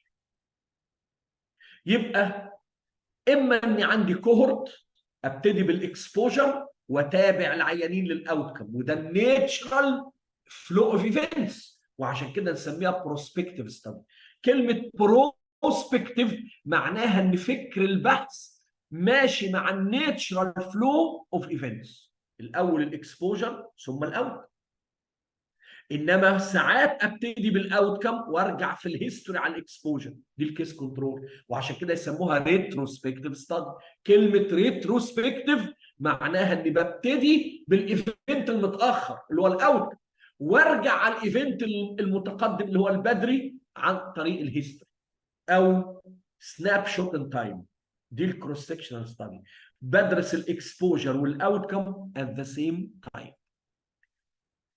تعالوا ناخد مثل للكوهورت ستادي. راجل اسمه البرك published a study about the association between smoking and bladder cancer. يبقى هو بيبلش study about the association، يبقى في عندي علاقات من الاكسبوجر ومن الاوتكم. السموكينج هو الاكسبوجر والبلادر كانسر هو الاوتكم، ده بالناتشرال هيستوري. The study population included persons from Maryland في USA 48172 بني ادم. The researchers divide the participants into smoker group and non-smoker group. قسم على ايه؟ على الاكسبوجر. At the end of follow up يبقى في follow up. قعد يتابع العيانين من سنة 75 ل 2006. The researcher concluded that smoking is causally associated with bladder cancer. أعتقد يعني ال5 شروط of cohort study are present in this simple example. It is an analytical, observational، مفيش assigned intervention، قسم على الاكسبوجر، لم يكن الاوتكم قد ظهر، وعشان كده عمل لهم فولو اب من 75 ل 2006. ايه ميزات الكوهورت ستادي؟ مور انفورميشن اباوت ناتشرال هيستوري. هنا الناتشرال هيستوري يعني ايه؟ يعني الاكسبوجر ده يؤدي الى الاوتكم ولا ما يؤديش؟ ناتشرال، وده انت بتشوفه بعينك بالفولو اب. fewer sources of bias لانك عايش مع العيانين، عايش مع الناس، فدي تديني more validity و better evidence. Many outcomes can be studied simultaneously. انت مش ممكن، انت ممكن ما تشوفش بس مشكله السموكينج مع الكانسر لانج، لا، كل مصايب السموكينج هتشوفها، المايوكاردال انفاركشن والهايبرتنشن والاثيروسكليروزس، كل حاجه تقدر تشوفها. فكل الاوتكمز للاكسبوجر ده تقدر تدرسها سيمالتينيوس. ستادي مالتيبل اكسبوجر سيمالتينيوس، ممكن السموكر وبيشرب قهوه، او السموكر وبيشرب معاه مخدرات، او السموكر وبيشرب معاه بايب او شيشه او ايا كان، يعني اقاط، ممكن تقدر. بس طبعا كل ما الاكسبوجر زادت كل ما الكومبلكسيتي اوف ذا اوتكم زادت، وتبقى ما انتش عارف الاوتكم ده ظهر بسبب انهي اكسبوجر. انما ممكن only observational design that establish causality. الوحيده اللي تقول لي كوز هي الكوهورت. عيوبها بقى ايه؟ it's difficult and costly design. طبعا انها بتحتاج كوست، وبالذات في اللونج تيرم اوت. large samples are needed في الرير outcomes. as the period of follow up increases الدروب اوت بتنكريز. ناس زهقت. انت متابعهم، ده الراجل متابعهم من 75 ل 2006، يعني قرب ال 30 سنه، 31 سنه. الناس ممكن تزهق او تسافر او تهاجر، ففي عندك دروب اوتس كتير. In serious او lethal diseases long term follow up is unaccepted لانه unethical. لان هنا حد يجي يقول لي طب يا دكتور مجدي، هو ده نفس الكلام، هل معقول تقعد تتابع ناس لحد ما يطلع لهم كانسر لنج؟ لا طبعا. لو بدأ يظهر كانسر لنج statistically significant عند اي وقت توقف البحث فورا، لانه بقى unethical. يبقى الكوهورت اكسبوجر ينتهي الى اوتكم، فانا بروسبكتيف. طب تعالوا للكيس كنترول. To answer a similar question about the relation between smoking and bronchogenic carcinoma, meet cases with proved bronchogenic carcinoma and meet cancer-free participants included in a study. The researcher made a questionnaire to determine هل العيان ده او الشخص ده كان سموكر ولا لا خلال ال 25 سنه اللي فاتت. They found that 70% الكانسر لانج كانوا سموكرز، بينما only 20% الكانسر في سبجكت كانوا سموكرز خلال ال 25 سنه اللي فاتت. يبقى هنا انا بدرس الريليشن تبقى اناليتيكال. مفيش عندي انترفنشن، نو انترفنشن. يبقى انا اوبزرفيشن. قسمت على مين؟ فين الاوتكم وفين الاكسبوجر؟ السموكينج هو الاكسبوجر، والبرونكوجينيك كارسينوما هو الاوت. قسمنا على مين؟ برونكوجينيك كارسينوما ونو برونكوجينيك كارسينوما. يبقى قسمنا على الاوت. الاوتكم ظهر فعلا، فما فيش فولو اب. This is a case control study. This is a typical case control study. ايه ميزاتها؟ only practical way to study rare diseases. طبعا لو عندي rare disease ما ينفعش الكوهورت. multiple etiologic factors can be studied simultaneously. انا اقدر اسال العيان عن كل الفاكتورز اللي ممكن تؤدي الى كانسر لنج، مش بس السموكينج. if properly done valid like or near the cohort.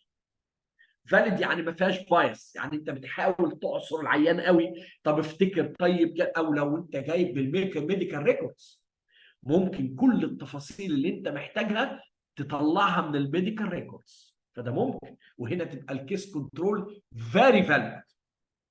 طب عيوبها؟ ريكول وريكورد وسelection بايس. طبعا انت مالكش يعني سelection في العيانين، اللي عنده كانسر هتجيبه واللي ما عندوش هتجيبه، وتحاول تماتش as much as you can. Don't estimate incidence or prevalence للاوتكمز. طبيعي انت ما عندكش prevalence ولا incidence. انت بتقول جبنا 100 و100، هو الكانسر لانج في البوبيوليشن 50%؟ لا طبعا. الاونلي ناتشرال هو الاكسبوجر، ده اللي انت مش عارف هيطلع زي ما يطلع. Find the perfect control is very difficult. طبعا عشان تجيب ناس ما عندهمش كانسر لانج، وسواء بقى عندهم كل الفاكتورز متثبته الا الكانسر لانج والسموكينج، طبعا ده كلام في منتهى الصعوبه. Studying rare exposure needs very large sample. نفس القصه، لو الاكسبوجر نادر يعني صعب قوي. الكوزاليتي is difficult to prove. ما نقدرش نعرف كوزاليتي، انما نقدر نعرف association not causality. يبقى الكيس كنترول ريتروسبكتيف، لاني ببتدي بالاوتكم وارجع في الماضي على الاكسبوجر. طب تعالوا للكروس سكشنال ستادي. Experimental evidence supports the hypothesis that persistent organochlorine pollutants، نوع من انواع الكيماويات، may cause type 2 diabetes mellitus. طب الناس تتعرض للبوبس دي ازاي؟ In Sweden اللي هو مصدر البيبر دي، the most important source of POPs exposure is fatty fish. نوع من انواع السمك بياكلوه الصيادين، لانه واضح انه سمك رخيص وما بيتباعش، فلما بيطلعوه في الشبك بيودوه بيوتهم، هم اللي بياكلوه.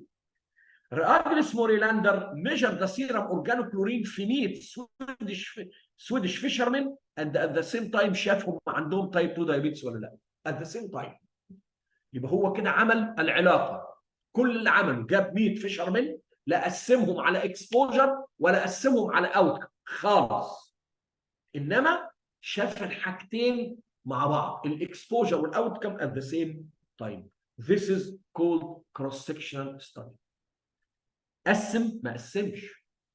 يبقى الخمس شروط للكروس سكشنال ستادي ايه؟ انها اناليتيكال، اوبزرفيشنال، ما فيش فيها اسايند انترفنشن، لا بقسم لا على اوت كم ولا على اكسبوجر، انا بختار سامبل سايز 100 سويدش فيشرمان بس.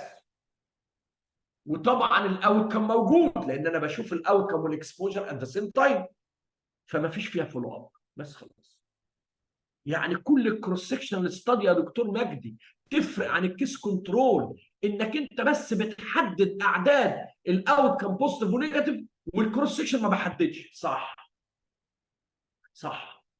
وعشان كده يا جماعه الكروس سكشنال ستادي من اكثر الستادي ديزاينز اللي بتتعمل واقلها ما يكتب، لان ناس كتير هو بيعمل كروس سكشن بس مش عارف كلمه كروس سكشنال دي معناها ايه، يقول لك لا ما اعرفش ده ايه، انما انا جبت عيانين زي ما يطلعوا، الاكسبوجر زي ما يطلعوا، الاوت كم زي ما يطلع. ما هو ما دام قلت زي ما يطلع يبقى ده كروس سكشن. يقول لك لا انا خايف اكتبها. على عكس الكيس كنترول ستادي اقل ما بتتعمل انما كتير قوي تتكتب. اي واحد يقول لك انا جايب تو جروبس كيسز وكنترول، هو مسميهم كيسز وكنترول ويسميها كيس كنترول ستادي، وتطلع في الاخر حاجه ثانيه خالص. الكوهورت لا حد بيكتبها ولا بيعملها لانها مش سهله، وفي نفس الوقت كلمه كوهورت ستادي ملهاش يعني الاسم ده ما يدلش على شيء زي كيس كنترول ستادي كده، فلا بتتعمل ولا يعني قصدي اللي بيعملها بيبقى عارف انه بيعمل كده. انما الكروس سكشنال والكيس كنترول دايما في لخبطه ما بينهم. يبقى الاكسبوجر والاوتكم ات ذا سيم تايم، او فاريبل 1 وفاريبل 2، مش لازم يبقى اكسبوجر واوتكم. ايه ده زي ايه يعني؟ كل الدنيا تعرف ان الدايابيتكس بيجي لهم هايبرتنشن، والهايبرتنسفز ممكن يجي لهم دايابيتس. مين بيعمل الثاني؟ ما نعرفش حتى الان، ما حدش يعرف. طب لو انا عايز اشوف هل فعلا نسبه الدايابيتكس قد ايه اللي بيجي لهم هايبرتنشن، ونسبه الهايبرتنسفز قد ايه يجي لهم دايابيتكس، كروس سكشنال ستادي. طب هنا بقى مين الاكسبوجر ومين الاوتكم؟ ما تفرقش معايا، لان انا بشوف الاثنين مع بعض في نفس الوقت، ولا بقسم على ده ولا على ده، فما تفرقش معايا. فلو عايز انا اعمل اسوسيشن ما بين اي حاجتين وبعض، اي تو فاريبلز، يبقى كروس سكشنال ستادي. يبقى الكروس سكشنال ستادي البارتيسيبنتس بتوعي لما بتطلع النتائج هم بيقسموا نفسهم اكسبوزد ونون اكسبوزد، والاكسبوزد اوت كام بوزيتيف اوت كام نيجاتيف، والنون اكسبوزد اوت كام بوزيتيف اوت كام ممكن. وممكن اعمل العكس، اقسمهم على الاوت كم، اوت كم بوزيتيف اكسبوزد ونون اكسبوزد، او اوت كم نيجاتيف اكسبوزد ونون اكسبوزد. حقي، ايه المشكله؟ مش فارقه. او اقسمهم فاريبل 1 وفاريبل 2. الدايابيتكس كم منهم هايبرتنسيف وكم نون هايبرتنسيف، النون دايابيتكس كم منهم هايبرتنسيف وكم نون هايبرتنسيف، او الهايبرتنسيف كم منهم دايابيتكس وكم منهم نون دايابيتكس، والنون هايبرتنسيف كم منهم دايابيتكس وكم نون دايابيتكس، زي ما انت عايز براحتك. براحتك حسب اللي يخدم الاوبجيكتيف بتاعك. طيب يبقى الكروس سكشنال ايه ميزاتها؟ when properly done it avoids many of the potential bias of case series. طبعا هي اقوى من الكيس سيريز، more representative than case series، اقوى من كيس سيريز. طبعا ما حدش قارنها لا بالكيس كنترول ولا بالكوهورت لان هم اقوى منها في كل حاجه. less expensive في الكومن ديزيز لان مش محتاج سامبل سايز كبير. اوفن شورت ديوريشن لانها يا دوب كونتاكت بسيط ما بين الناس وما بين الريسيرشر مع كويشنير بسيط ممكن يخلص الاستادي. طب عيوبها مليانه عيوب. unsuitable for rare diseases او diseases with very short duration. very short duration مش هتلحق تعمل اصلا داتا كولكشن. expensive and time consuming عن الكيس كنترول فور رير ديزيز لان مضطر اني اعمل سامبل سايز كبير. كانوت سيت كوزاليتي خالص. احنا هنا مش هدفنا الكوزاليتي، هدفنا الاسوسيشن والنيتشرال بريفرنس.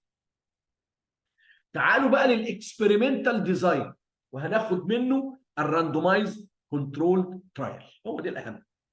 هنا بقى احنا بنعمل اسايند انترفنشن، ودوت البيست ايفيدنس للثيرابيوتيك انترفنشنز.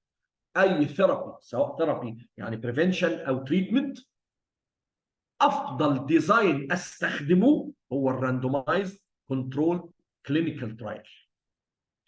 طيب دي اهي، يا ار سي تي يا نون ار سي تي. هنعرف الار سي تي وهنقول امتى نستعمل النون ار سي تي، ليه ما نعملش راندومايزيشن. اول نقطه ار سي تي، راندومايزد كنترولد ترايل. كلمه ترايل معناها تجربه سريريه، يعني بجرب انترفنشن، ده معنى كلمه ترايل، مش اي ستادي. كنترولد يعني لازم على الاقل تو جروبس، واحده بتكنترول الثانيه. راندومايزد يعني بختار العيانين ات راندم، مش انا اللي بتحكم فيها. يعني الار سي تي بتشمل اهم 3 كيز لتنفيذ الديزاين ده: راندومايزد واي اند هاو، وكنترولد واي اند هاو. طيب الكنترول سببه ايه؟ ليه بجيب كنترول؟ طب ما اجرب الدواء واشوف هو قد ايه سكسس. الكنترول هم الكومباريزون جروب، similar intervention group except في الانترفنشن. طب دي اهميتها ايه؟ بتنشور that the outcome is really related to the intervention. اديكم مثل بسيط. لو انا قلت لك احنا ممكن نعالج الكومن كولد بمعلقه ميه دافيه كل يوم لمده 7 ايام، تقول لي انت بتهزر، ايه الهبل اللي انت بتقوله ده؟ معلقه ميه دافيه انت معتبره تريتمنت يعني؟ هقول لك انت عبقري، وبعد 7 ايام شوف النتيجه. انت جبت 100 عيان عندهم كومن كولد وبدات تديهم من غير بقى كنترول ولا غيره، 100 عيان وخلاص، وبدات تديهم معلقه دافيه كل يوم لمده 7 ايام، 80% هتلاقيهم خفوا. هل ده معناه ان المعلقه الميه الدافيه بتخفف الكومن كولد؟ طبعا لا. ليه؟ لان لو جبت ناس كومن كولد وما اديتهمش حاجه 80% هيخفوا بعد اسبوع. دي مصيبه، يعني دي a very big pitfall في البحث العلمي. واحد طلع لك بحث علمي اهو، قال لك جبنا 100 عيان عندهم مرض، اديناهم دواء معين 80% خف في اسبوع، يبقى الدواء ده هايل. ده كلام منطقي الحقيقه، ولكنه ليس ساينتفك. هو منطقي بس مش ساينتفك. وهنا يجي الديسبشن في الموضوع. ممكن واحد يخدعني في القصه دي. انما لو جبت كنترول كيسز، كنترولز، اديتهم حاجه ثانيه او ما اديتهمش اي دواء خالص ولقيتهم خفوا برضه، انسى. نفس الكلام على فكره في النون انترفنشن. سبب ان اجيب كنترول ايه؟ ان برضه عشان اتاكد ان الاسوسيشن من ايتيولوجي، سببه الايتيولوجي ده. يعني لو انت دخلت على قريه لقيت كلهم عندهم كانسر لانج، كلهم عندهم كانسر لانج وكلهم سموكرز، هل ده معناه ان السموكينج از ذا ايتيولوجي اوف كانسر لانج؟ تقول لي طبعا، اقول لك لا، مش شرط. الا لما تشوف النون سموكرز اللي في القريه دي عندهم كانسر لانج ولا لا، ممكن تلاقي كلهم عندهم كانسر لانج برضه. يبقى الكانسر لانج اللي جاء القريه دي مش من السموكينج. مين اللي بين لك الكلام ده؟ الكنترول جروب. من غير الكنترول جروب الكونكلوجن بتاعك مش دقيق ومش صحيح، وممكن كمان يكون مخادع. يبقى الكنترول جروب هم اللي بيبينوا السبيسيفيسيتي that the outcome is due to the intervention. طب ومين الكنترول جروب دول؟ في ناس فاهمه ان الكنترول دول هم الناس الهيلثي، مين حاجه الكلام ده خالص. الكنترول هم الكومباريزون جروب اللي هم similar to the intervention except في الانترفنشن. ممكن يكونوا الناس اللي بتاخد ستاندرد كير، ممكن يكونوا بياخدوا الايرلي او ليتر ابلكيشن للسيم انترفنشن، ممكن يكونوا الهاير او لور دوز ليفل، ممكن يكونوا اللي بياخدوا بلاسيبو، اي حاجه. محدش قال ان الكنترول دول نورمال ابدا. طب والراندومايزيشن؟ قال لك في مشكله كبرى في كل الكلينيكال ترايلز، ان الكلينيكال ترايلز بتجرب ثيرابيوتكس، ادويه او عمليات بتستخدم فيها آلات جراحيه، وسواء الادويه او الآلات الجراحيه كلها وراها شركات تجاريه ربحيه هدفها الربح. طيب وايه يعني؟ ايه المشكله؟ هو ده يخليهم حراميه كلهم؟ لا خالص. ولكن ممكن يخش باب التدليس، الديسبشن. ازاي يعني؟ عمر ما الشركه هتقول للباحث الف لنا بحث، عمرها ما هتقول له كده، بتخاف. او زور نتائج عيانين، عمرها ما هتقول كده، تخاف. او اكذب وقول ان العيانين اتحسنوا وهم ما اتحسنوش، عمرها ما هتقول له كده، هتخاف. امال تقول له ايه؟ تقول له بص، العيان اللي تلاقيه مايلد ديزيز شكله كده ناوي يخف لوحده، دخله لنا في الدواء الجديد. والعيان المتبهدل لنفس المرض برضه، دخله في الدواء القديم. هنا الخداع. فعلا الدواء الجديد هيجيب نتيجة ممتازة حتى لو كان هو ضعيف وما بيعملش أي حاجة. ليه؟ لأن السلكشن بتاع العيانين كان فيه بايس. To nullify the selection bias لازم نعمل سيستم لا يتحكم أحد فيه في دخول العيانين. محدش يقدر يقول العيان اللي جاي ده هيخش في انهي جروب. وانا نفسي كباحث او كاللي بعمل انرولمنت للعيانين I do not know groups. انا عندي جروب A وجروب B، مين فيهم الدواء الجديد ومين فيهم الدواء الجديد I don't know اصلا. ايوه، طب يتعمل السيستم ده ازاي؟ السيستم ده اسمه سيستم الراندومايزيشن. What is the definition of randomization? Is every subject in the sample have an equal chance to be allocated in any group. بس يعني حضرتك لما يجي لك عيان هيدخله البحث، هيخش في انهي جروب؟ have an equal chance. والتكنيك اللي بنستخدمه لا انا كباحث ولا اي حد يقدر يتحكم فيه. ده يبقى راندومايزيشن. يبقى الراندومايزيشن ليس هبهزر. لان في ناس تقول لك ايه؟ طيب اوكي، الناس اللي هيجوا لي يوم السبت والاثنين والاربع يخشوا في جروب ايه، والناس اللي هيجوا لي حد وثلاث وخميس يخشوا في جروب بي. طيب خلاص، الموضوع بسيط. الناس اللي ساكنين في بيوت ارقامها زوجيه يخشوا في جروب ايه، الفرديه ارقام. كل ده يشبه الراندومايزيشن. صح، ولكن الباترن معروف. انا اقدر اسال، لانه مش شرط ان شركه الدواء توظف الباحث. لا، مش ممكن، مش شرط ترشي الباحث. ممكن ترشي الناس اللي بيساعدوا الباحث، الموظف اللي بيستقبل العيان، الحكيمه اللي بتدخل العيان. فلو قالت لها وكان معروف انت بتقول سبت واثنين واربع، هيقولوا للحكيمه اللي بره العيان اللي شكله كويس وحلو دخلوه سبت واثنين واربع، العيان اللي شكله تعبان ومتبهدل دخلوه من حد وثلاث وخميس. يعني حتى لو جيهم السبت قولوا تعالى بكره. كده خطر. يبقى كل الطرق اللي انا قلتها لحضراتكم دي شبه الراندومايزيشن، ولكنها ليست راندومايزيشن، لانها لا تحقق الديفينيشن. مش كل عيان بيخش له ايكوال تشانس، لا. هنا بقى في سelection بايس برضه. دي اللي بيسموها كوازي راندومايزيشن. كوازي يعني appearing to be randomization، ده مش راندومايزيشن.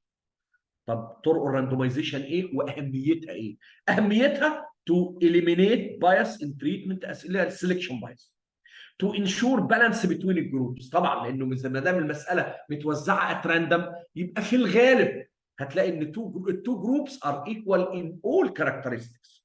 It ensure but doesn't guarantee balance regarding confounders. confounders دي اللي هي ايه؟ جميع المتداخلات، اللي هي الفاكتورز التي تتداخل في الريزلتس فتخلي الريزلتس بايست. في منها كونفاوندرز معروفه وفي منها مش معروفه. يعني انا عارف ان اي عيان عنده مونيليزس وبياخد دواء للمونيليا لازم ما يكونش عنده اي فاكتور يخلي المونيليا دي ريزيستنت للدواء، والا يبقى الدواء اتظلم. يعني ما يبقاش دايابيتك، ما يبقاش بياخد لونج تيرم انتي بايوتكس، ما يبقاش اميونو كومبرومايز.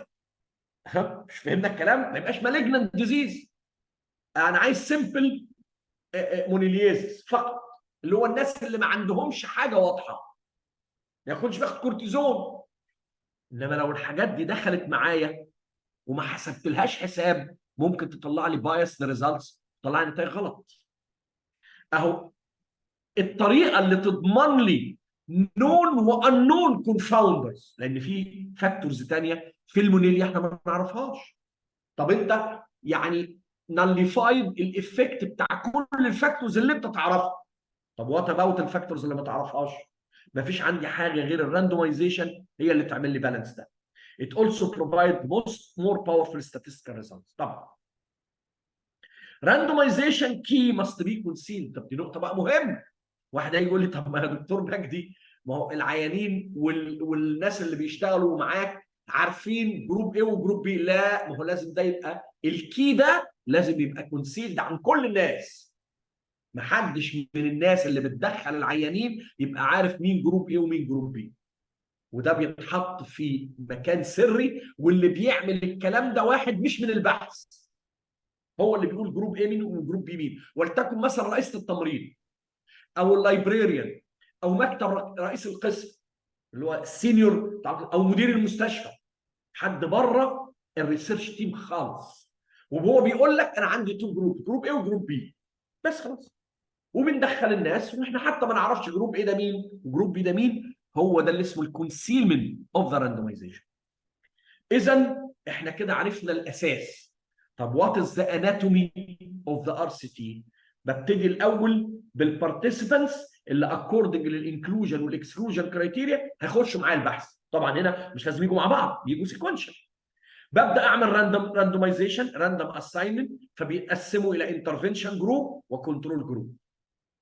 بعد كده بتابع الناس دي كلها فولو اب بعد ما ادي الانترفنشن، وهنا بدي الكنترول جروب بقى شوف بقى بياخدوا ايه عشان اوصل للاوتكم.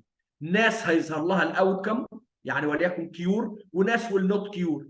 ناس هنا هتكيور وناس هنا مش هتكيور. ابدا اقارن الاوتكم ده ببعضه واشوف هل الكيور ريت او السيفتي او ايا كان بقى بقارن ايه.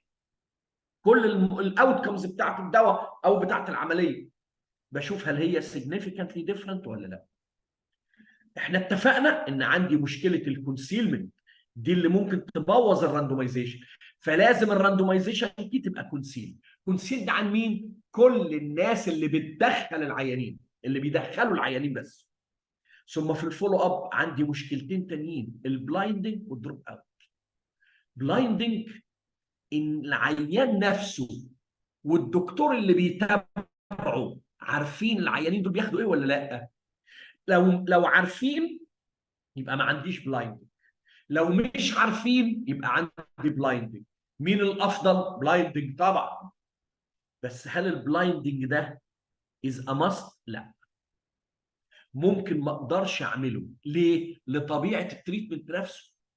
يعني افرض حضرتك بتقارن دواء او ميديكال تريتمنت بسيرجيكال تريتمنت، مين بقى اللي هيبقى مش عارف؟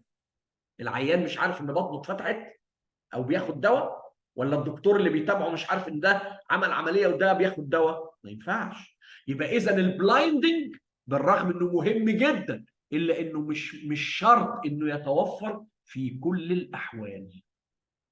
اتنين، الدروب اوتس، ناس راحوا ما رجعوش. الباحث مسؤول انه يدور عليهم ويجيبهم. طب هم رافضين ورافضين يتكلموا معاه خالص. الحل ايه؟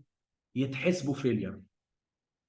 يا نهار ابيض، ليه يا دكتور مجدي؟ ما يمكن يكونوا خفوا. مش منطقي.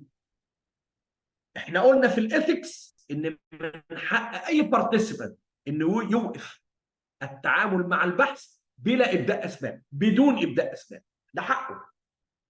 بس كمان لا يستخدم ده كباب خلفي عشان العيانين اللي متبهدلين من الدواء اطفشهم. انا اللي اطفشهم كشركه دواء واقول لهم انتوا ده عاملين لكم فران تجارب، ده بيجربوا عليكم، اجروا اجروا.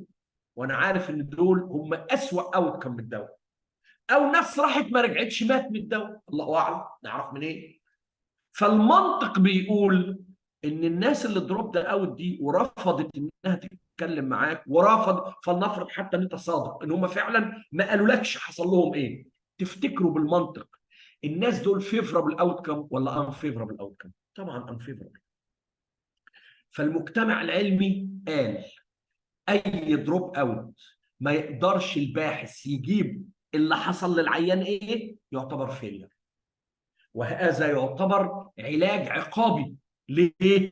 علشان ما يبقاش الباحث موتيفيتد او الشركه موتيفيتد انها تمشي العيانين، لانها لو مشيتهم برضه هيتحسب فيلير. هي خلاص بقى ما فيش داعي نمشيهم، ما يمكن يخف. خلاص.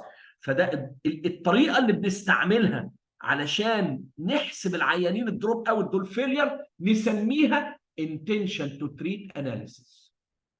intention to treat زي ما اسمها بيقول، ما دام العيان عنده النيه انه يخش البحث لازم يخش في الاستاتستيكال اناليسيس. ان كانت الاوتكمز بتاعته متوفره اكتبها، مش متوفره اعتبره فيلير، وحلل النتائج بتاعتك على هذا الاساس. ادي الاناتومي البيزك للار سي تي. ايه ميزات الار سي تي؟ ترو اكسبيرمنت ويز بيست ايفيدنس للثيرابيوتيك، كل حاجه انترفنشن. كنترول جروب انشور سبيسيفيستي اوف تريتمنت افكت زي ما قلنا. راندومايزيشن انشورز بالانسد جروب والكونفاوندرز والسلكشن بايس مفهومه. بلايندنج بريفنت بيشنت اند اوبزرفر بايس. ليه بقى؟ لان زي ما قلت لكم البلايندنج معنى ان العيان عارف ده ممكن ياثر عليه بالسلب ولا بالايجاب الاثنين. لو عيان عارف انه بياخد الدواء الجديد ممكن يبقى البيهيفير له او الريسبونس له بوزيتيف او نيجاتيف. ممكن يكون واحد من اللي مقتنعين ان الادويه الجديده دي ادويه هايله وعظيمه وجايه من بره وغاليه، ممكن فهو بلاسيبو افكت يحس انه اتحسن. ممكن العكس، ده بيجربوا عليا، ده انا فار تجارب، لا ده انا حاسس ان انا تعبان، ممكن برضه. طب والاوبزرفر نفس القصه، الشركه شريان، يجي العيان يقول له انا اتحسنت، يقول له يا راجل ده انت لسه راجع بتعرج اهو والرينج اوف موفمنت بتاعك وحش شويه. لا لا لا احنا مش هنكتب ان انت اتحسنت. يقول له طبعا يا دكتور انا برضه حاسس ان انا تعبان لسه، يعني يبدا ياثر عليه الاوبزرفر، وده اللي بنسميه الاوبزرفر بايس. طب عيوبها ايه؟ اكسترنال فاليديتي، الجنراليزيشنز كويشن. ليه؟ مفيش عمره حد بيعمل ار سي تي على مليون بني ادم ولا على 100,000. مفيش بوبيوليشن بيزد، لا لا هي كلها ارقام صغيره. وعشان كده الجنراليزيشن مش سهل على 30 و30 20 و20 50 و50 عيان دول ما ينفعش يريبريزنت ملايين، صعب. ايثيكال ايشو، انت بتعمل انترفنشن فخد بالك من الاثكس. اكسبنسيف اند تايم كونسيوم، طبيعي، من اغلى الديزاينز هي الار سي تي.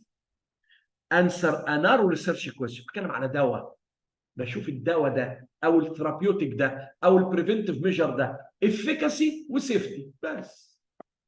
غير الكوهورت اللي ممكن يدرس اكسبوجرز كتيره واوتكمز كتيره ويقدر يطلع بنتائج هايله فعلا مؤثره في العالم. الا ان الار سي تيز ما بتتكلمش غير على ريسيرش كويستشن صغير جدا. النون ار سي تي هي ار سي تي بالظبط بس من غير راندومايزيشن. ليه من غير راندومايزيشن؟ ما ينفعش اعمل راندومايزيشن. ليه ما ينفعش اعمل راندومايزيشن؟ لان العيان لازم يكون له اختيار والا يبقى ان ايثيكال. ادينا مثلا، حضرتك دلوقتي بتعمل كانسر بريست في الفيميلز وعندك طريقتين، يا اما الكونفشنال راديكال وبتشيل البريست كله والعيانه بتركب حاجه مثلا اكسترنال كبروثيسس، او انك انت بتعمل موديفايد راديكال بتشيل كل البريست كونتنتس وتحتفظ بالسكين وتبدا تملى السكين ده سيلياستيك كده يبقى البريست من بره شكله نيتشرال. طب معقول انك انت تقول للعيانه انت وبختك بقى يا اما نيجي في القطع يا اما نيجي لا لا ما ينفعش. دي حاجه فيها كوزمتيك وحاجه فيها ريسك، لانه برضو الموديفايد راديكال ده ممكن الريكرنس فيه يبقى اكتر. فهنا انت بتعرض على العيانه ميزات وعيوب كل عمليه وهي اللي تختار. هنا الراندومايزيشن از ان ايثيكال، اتس ا كرايم. الراندومايزيشن از ا كرايم لانه نو ريسبكت للعيان ولا لرايه ولا للكوزمتيك ابييرنس بتاعه ولا للفاليوز بتاعته اجينست الريسك اوف ريكرنس. انت كده اعتبرت انك انت بتفكر له او مش انت، يعني الراندومايزيشن ميثود هي اللي بتفكر له غلط. هذا ان ايثيكال. اذا مش في كل الاحوال نقدر نعمل ار سي تي، ممكن نعمل نون ار سي تي. اخيرا as regard الايفيدنس، كل ما كنا فوق كنا سترونجر، كل ما نزلنا تحت بقينا ويكر as regard الايفيدنس. كل ما كنا رايت كنا سترونجر، كل ما بقينا ليفت نبقى ويكر. يعني ان جنرال الاناليتيكال سترونجر كايفيدنس عن الديسكريبشن كايفيدنس، والاكسبيرمنتال سترونجر عن الاوبزرفيشن. ده من الرايت للليفت. الكيس سيريز مور باورفول عن الكيس ريبورت لان عدد العيانين اكبر. الكوهورت مور باورفول عن الكيس كنترول عن الكروس سكشنال. والار سي تي مور باورفول عن النون ار سي تي. ده مش معناه ان بقيه الاستاديز الويك ما بتتعملش، لا بتتعمل. but whenever you have the option انك تعمل الاقوى لا يصح انك تعمل الاضعف. بكده نبقى خلصنا تاني جزء مهم عندنا في اليوم بتاعنا اللي بيتكلم عن الستادي ديزاين. اخر جزء عندنا وهو ان شاء الله اقلهم واهونهم اللي هو how to write the reference sections.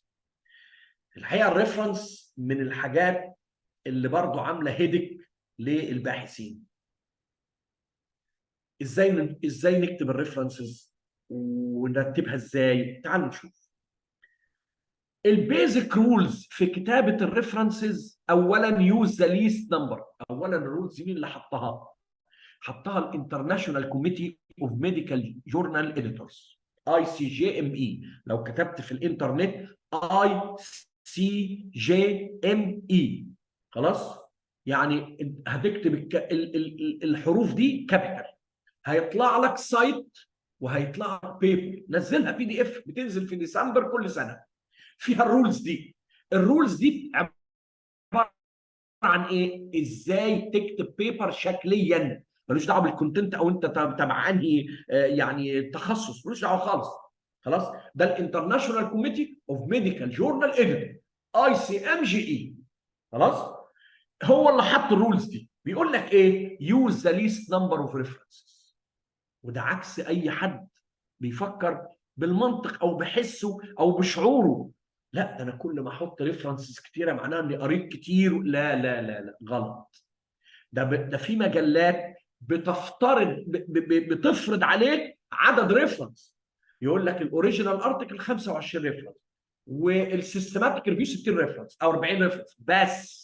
ليه؟ عشان ما يحصلش ريدندنسي. ما انت ممكن تكتب 1000 ريفرنس بيتكلموا على نفس النقطه، جمله واحده 1000 ريفرنس قالوه، ممكن تحطهم كلهم وكلهم ناقلين من بعض. لا، ما ينفعش. فانت بتنقي بما انك بقى لازم تنقي، فانت لازم تنقي the most focused, the most recent, the most acceptable ones. كل ما كان الريفرنسز بتوعك most focused, most recent, most respectable، طبعا ده يبقى افضل لان هم دول الشهود بتوعك، دول شهودك عن الموضوع. never to use a reference you haven't read. طبعا الكلام ده كتير من الناس ما بتعملوش للاسف، بيحط ريفرنسز ما قراش منها حاجه، بالعكس هو نقل الكلام من الريفرنس ده من بيبر تاني، هو ما قراش الريفرنس ده نفسه. خطأ كبير. ليه بقى خطأ كبير؟ لأن اللي بيراجع لك لو أنت أخطأت بسبب إن البيبر اللي نقلت منها أخطأت، ممكن ببساطة ده مش هيعتبر خطأ جهل، لا، دي سرقة. ده سرقة أو أقل تقدير إهمال، استهتار.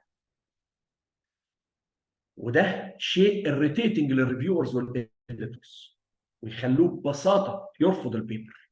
ليه؟ لأن اللي مقبول، مش قصدي مقبول، ما هوش كريمنال يعني إنك تكون جاهل مش متعلم، عملت حاجة ضعيفة خلاص سيبه يتعلم. هرفض البيبر بس مش هرفضك أنت كريسيرشر. إنما لو حسيت منك من بليجياريزم أو من استهتار في الكتابة، لا، هحط اسمك انت كبلاك ليست عندي في المجله، مش هتعرف تنشر. والمجلات بتوزع البلاك ليست على بعضها طبيعي. ودلوقتي بقى في حاجه اسمها الكوب اللي هي اورجانيزيشن للشفافيه في التعامل في البحث العلمي. ومن احد الشفافيه دي ان اي حد بيعمل ايشو في مجله بيتنشر اسمه، وكده يبقى كل سنه وانت طيب. راح اسمك لما هيظهر في اي بحث في اي مجله، سواء كنت الفيرست اوثر او اي كو اوثر، البيبر دي هتترفض. ودي تبقى مصيبه سوداء ومن غير ما حد هيقول لك ولا هيعلمك. فخدوا بالكم من الكلام ده. References should be just after the related fact, not at the paragraph end. لحد دلوقتي في بعض الناس من مشرفين الرسائل يقول للكانديد بتاعه اكتب لي الريفرنسز في اخر البروتوكول، في اخر الباراجراف، او في اخر الصفحه. هذا كلام فارغ. حضرتك لو جايب 10 كلمات من 10 ريفرنسز، بعد كل كلمه هتكتب الريفرنس بتاعها. ده كلام ما فيش فيه هزار. ليه؟ لانك انت المفروض بتساعد اي قارئ انه يقدر يطلع الريفرنس ده منه الكلمه دي. انما لما تحط لي 10 كلمات وراهم 10 ريفرنسز، انهي ريفرنس قايل انهي كلمه؟ انت كده بتسوحني كريدر، وده بيخليني نوت موتيفيتد ان اقرا البيبر بتاعك. فولو ذا جورنال رولز، ودي اهم واسوأ حته في الموضوع للاسف. الانترناشونال كوميتي اوف ميديكال جورنال اديتورز بتقول لك على خطوط عامه، ولكن كل مجله لها الستايل اوف ريفرنس بتاعها. والستايل اوف ريفرنس ده ممكن يكون بيتكلم على كابيتال وسمول، على بولد او ايتاليكس، على السيمي كولون والكولون والكوما، والفولستوب تتحط امتى، والسنه تتحط في الاخر ولا بعد الاسامي الاوثرز. تفاصيل دقيقه جدا وسخيفه جدا، ولكن لازم تتبعها اتباعا شديدا. ده كلام مش هزار. ليه بقى؟ لان اللي بيراجع الريفرنس ستايل السكرتاريه، وليس الاديتور بورد، وليس الريفيورز. ده يعتبر من المسائل الشكليه اللي السكرتاريه هي اللي بتراجعها. وهتلاقي البيبر رجعت لك خلال 48 ساعه، ويقول لك ان البيبر بتاعتك دي نوت كومبلاينج الاوثر جايد لاينز بتاعتنا. مش هيقول لك ايه الغلط خالص، هقول لك من فضلك ارجع للاوثر جايد لاين في الويب سايت بتاعنا واقراها كويس وشوف ايه الغلط واعمله. بس خلاص، يبقى كده ليس كلام ليس له قيمه وليس علمي ولا حاجه من دي. زي البليجاريزم، هيقول لك ان البحث بتاعك didn't pass البليجاريزم تشيكر عندنا، وعشان كده من فضلك راجع البليجاريزم بتاعك، واحنا مش هنقدر ندخل الكلام ده للاديتوريال بورد الا لما البليجاريزم تشيك بتاعك يعدي الكات اوف بتاعنا، وحضرتك تلاقي الكات اوف ده مكتوب في الجايد لاينز تو اوثرز. دي مسائل شكليه هتتبعت لك، ولا هتخش للريفيور ولا هتخش الاديتوريال بورد. Conference or meeting abstracts are not valid after 2 years. يعني ما ينفعش انك انت تعتبر conference documents او meetings، اي meetings، اي نوع من انواع الميتنج، كونجرس، كونفرنس، اي حاجه، بعد سنتين لا يعتبر ريفرنس. ليه؟ لان الكلام اللي موجود في الكونفرنس يا اما خلال سنتين اتنشر بقت فول ارتكل، يا اما ما اتنشرش يبقى هو ده فيك، كلام فيك ملوش اي قيمه، ما ينفعش. امبريس اور forthcoming papers agree ماشي طبيعي. امبريس دي ملهاش لا مجلد ولا لها عدد ولا لها اي حاجه، فلازم تقول انها امبريس. امبريس تعتبر ابروفد، تعتبر ببلشد، تعتبر اكسبتد، انما لسه ملهاش لا عدد ولا يعني مفيش لا ايشو ولا فورم. submitted but not yet accepted دي تعتبر unpublished. ولا ينصح اطلاقا انك تستخدم unpublished references الا في حاجات نادره جدا جدا وملهاش بديل، زي التقارير الحكوميه. دي unpublished، دي ما هياش published يعني piece of science، ما هياش ريسيرش، انما انت مضطر انك تاخد منها ارقام، فبتقول دي تقارير حكوميه، فدي مش published، ما تعتبرش حاجه published فقط. كمان البيرسونال كوميونيكيشن او ما الى ذلك خليها كلها في اضيق الحدود والناس معروفه بالاسم. يعني لو واحد بيتكلم على الهارت ترانسبلانتيشن وله علاقه بالدكتور مجدي يعقوب، فبيقول دي بيرسونال كوميونيكيشن ما بيني وما بين مجدي يعقوب. طبعا لا يجرؤ انسان انه يكتب الكلام ده في بيبر ويقول ان انا ليا كوميونيكيشن مع مجدي يعقوب ويكون الكلام ده فيك، مستحيل. انما في النهايه يعني الموضوع كله very restricted.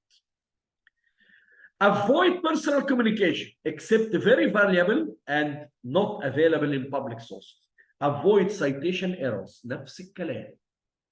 اوعى تكتب اسم مجله غلط، او اسم اوثر غلط، او سنه غلط. الكلام ده بيعتبروه اهمال واستهتار وليس جهل، والاهمال يستوجب العقاب، اما الجهل يستوجب التعليم. انا هعلمك وهرفض البيبر بس هبعتها لان انا حاسس انك عامل مجهود، بس انت لسه يعني لسه اماتور، لسه ما انتش اكسبرت انف، فهبعتها لك للريفيورز هيقولوا لك الغلطات بتاعتك ايه عشان افيدك. اما المهمل والمستهتر هتتعمل له على طول ريجكشن من غير اي ابداء اسباب. الريفرنسز بيبقوا ريتن في مكانين، مكان في المانيوسكريبت نفسه في وسط التكست، ثم في الاخر in the manuscript near the related text، وفي الريفرنس section at the end of the manuscript. دول المكانين اللي بنكتب فيهم الريفرنس. In the manuscript the references are written in short while in reference section they are written in full details. ده اللي بيسموه citations. There is a standard system عشان تتكتب الريفرنس في كل سايت فيهم. تعال نمسك الاول جوه المانيوسكريبت.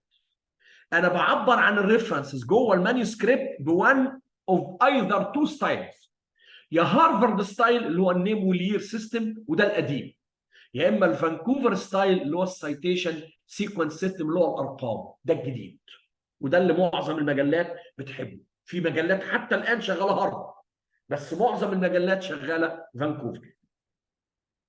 طيب في السكشن بقى ورا اكتبه ازاي الريفرنس؟ قال لك ده كل نوع من انواع الارتكلز له شكل. ستاندرد جورنال ارتكل له شكل، بوك ارتكل له شكل، ارتكل نوت انجلش له شكل، كونفرنس بروسيدنج له شكل، اورجانيزيشن ارتكل له شكل. هنعرج عليها بسرعه لو في عندنا وقت. خلاص؟ انما كل نوع ارتكل له شكل. طب حضرتك انا اعرف الشكل ده منين؟ من الانستراكشنز تو اوثر او الجايد لاينز تو اوثر. طبعا اي سي جي ام بي ارتكل هيقول لك الجنرال رولز، انما المجله اللي انت بتنشر فيها او اللي انت عايز تنشر فيها لازم تقرا الانستراكشنز تو اوثرز كلمه كلمه، حرف حرف، مش تاخد عنها فكره، ما ينفعش. حرف حرف وكلمه كلمه، لان كل كلمه معناها انستراكشن محتاجه منك انك تعمل حاجه في البيبر، لو ما عملتهاش هتترد لك من السكرتاري. خلاص خلص الكلام ده انتهى. فمنها الريفرنس ده، هم بيحبوا هارفارد ولا فانكوفر؟ ده بالنسبه لجوه المانيسكريبت. طب ورا السايتيشن شكله ايه؟ هيديك كمان امثله، هيقول لك الستاندرد جورنال ارتكل بنكتبه بالطريقه الفلانيه، البوك ارتكل بنكتبه بالطريقه الفلانيه، وهكذا، وانت تنفذ اللي هم بيكتبوه بالظبط. طب تعالوا للهارفارد ستايل، ادي شكل هارفارد ستايل اللي بنعمله في رسائلنا القديمه. بكتب الباراجراف ثم الريفرنسز، فلان سنه كذا، فلان اند فلان سنه كذا، فلان ايتال سنه كذا. هم دول الثلاث اشكال. لو واحد بس اوثر يبقى اوثر ثم كوما ثم السنه ثم سيمي كولون ثم الارتكل اللي وراه. لو تو اوثرز فلان اند فلان، وطبعا ده السرنيم، ثم كوما ثم السنه ثم سيمي كولون فلان ايتال ثم فول ستوب ثم كوما ثم السنه. ده الستايل بتاعي.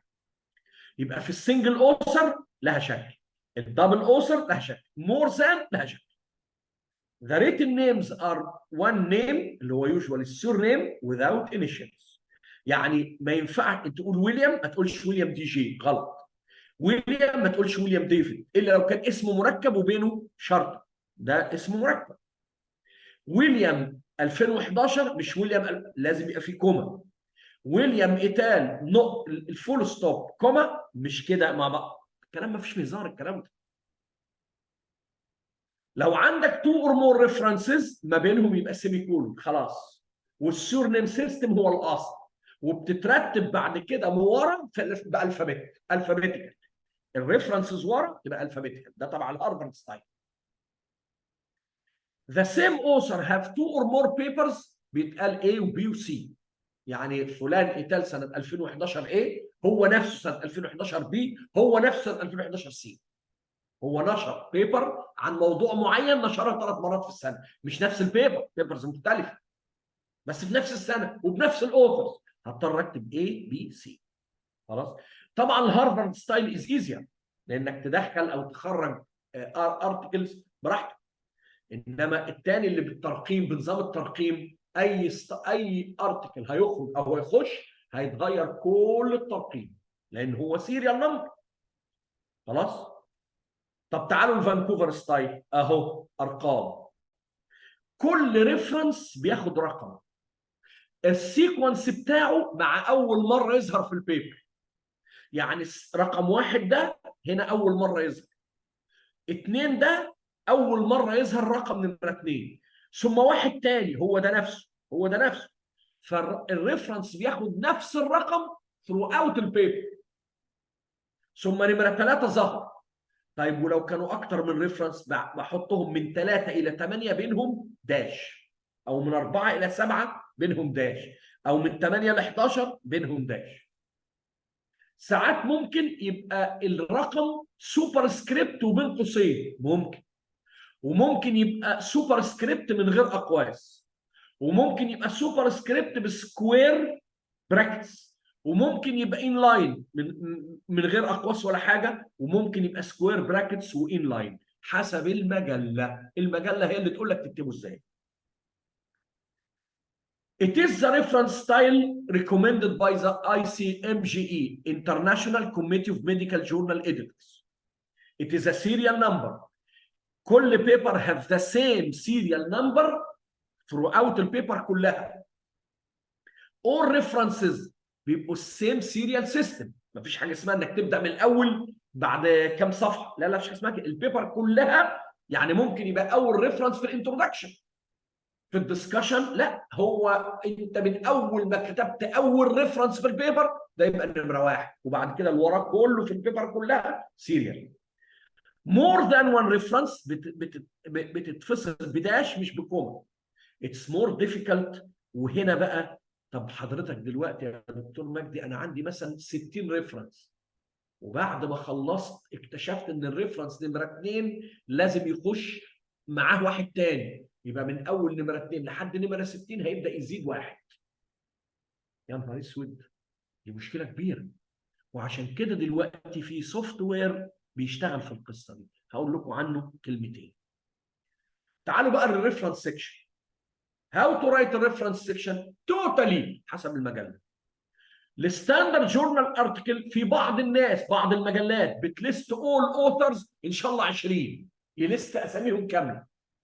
في بعض المجلات اول 6 اوثرز ويتكتب ايتال، ده ورا، مش في الارتكل، ورا كمان ايتال برضه.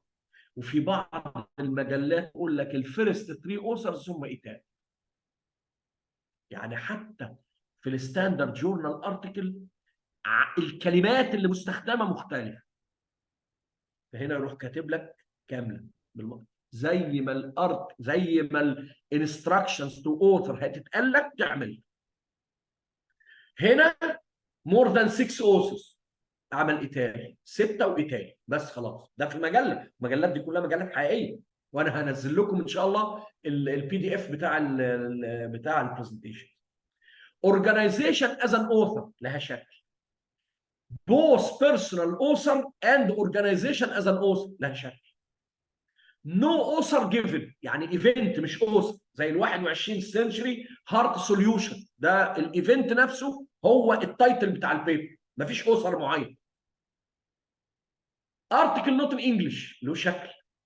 volume with a supplement، ساعات الفوليوم المجله بتنشر فوليوم كبير قوي يقوموا يعملوا له سبلمنتيشن. سبلمنت ايه؟ في ايه؟ ممكن يكون ايفنت في وسط السنه، يوجوالي بيبقى كونفرنس فيعملوا له سبلمنت، ده له شكل. ايشو ذا سبلمنت يعني عدد واحد في شهر واحد او في نص شهر حسب المجله. في مجلات سنويه ونصف سنويه وربع سنويه وشهريه واسبوعيه، فممكن ايشو واحد يتعمل له سبلمنت. ليه؟ لان الايشو كبر قوي، فالعدد ده كبير قوي، يعني في التجليد كمان مش هينفع، فيقوموا يعملوا له سبلمنت، ده له شكل. فوليوم وسبارت، هنا عمل بقى فوليوم 1 وفوليوم 1 و2 لنفس الفوليوم لانه كبر قوي، ومش سبلمنت بقى، لا ده قسم البيبرز محطوطه على 2 سب فوليومز او 3 سب فوليومز لنفس الفوليوم، ده له شكل. ايشو از بار نفس الكلام، ايشو معمول له 2 عددين او كتابين اسمهم نفس الايشو، ده عدد اغسطس 2020، ده عباره عن بارت 1 وبارت 2 له شكل. ايشو از نو فوليوم، عملوا ايشو لايفنت زي حصل الكوفيد مثلا، فده مش ريجولار ايشو، لا ده هيبقى ايشو مخصوص للايه؟ للايفنت ده، ما بيتسجلش تبع فوليوم معين، مش فوليوم 67 68 69، لا لا لا لا، ده لوحده، ده له شكل. نو فوليوم اور ايشو، ده هو ارتكل كده طلع من مجله لا فوليوم ولا ايشو. بيجينيشن ان رومان نيوميرالز، في اول 3 4 5 صفحات من اي مجله تلاقي شويه كلام مكتوب، والترقيم ان رومان، الرومان اللي هو ده اللي هو اللاتيني الروماني يعني القديم.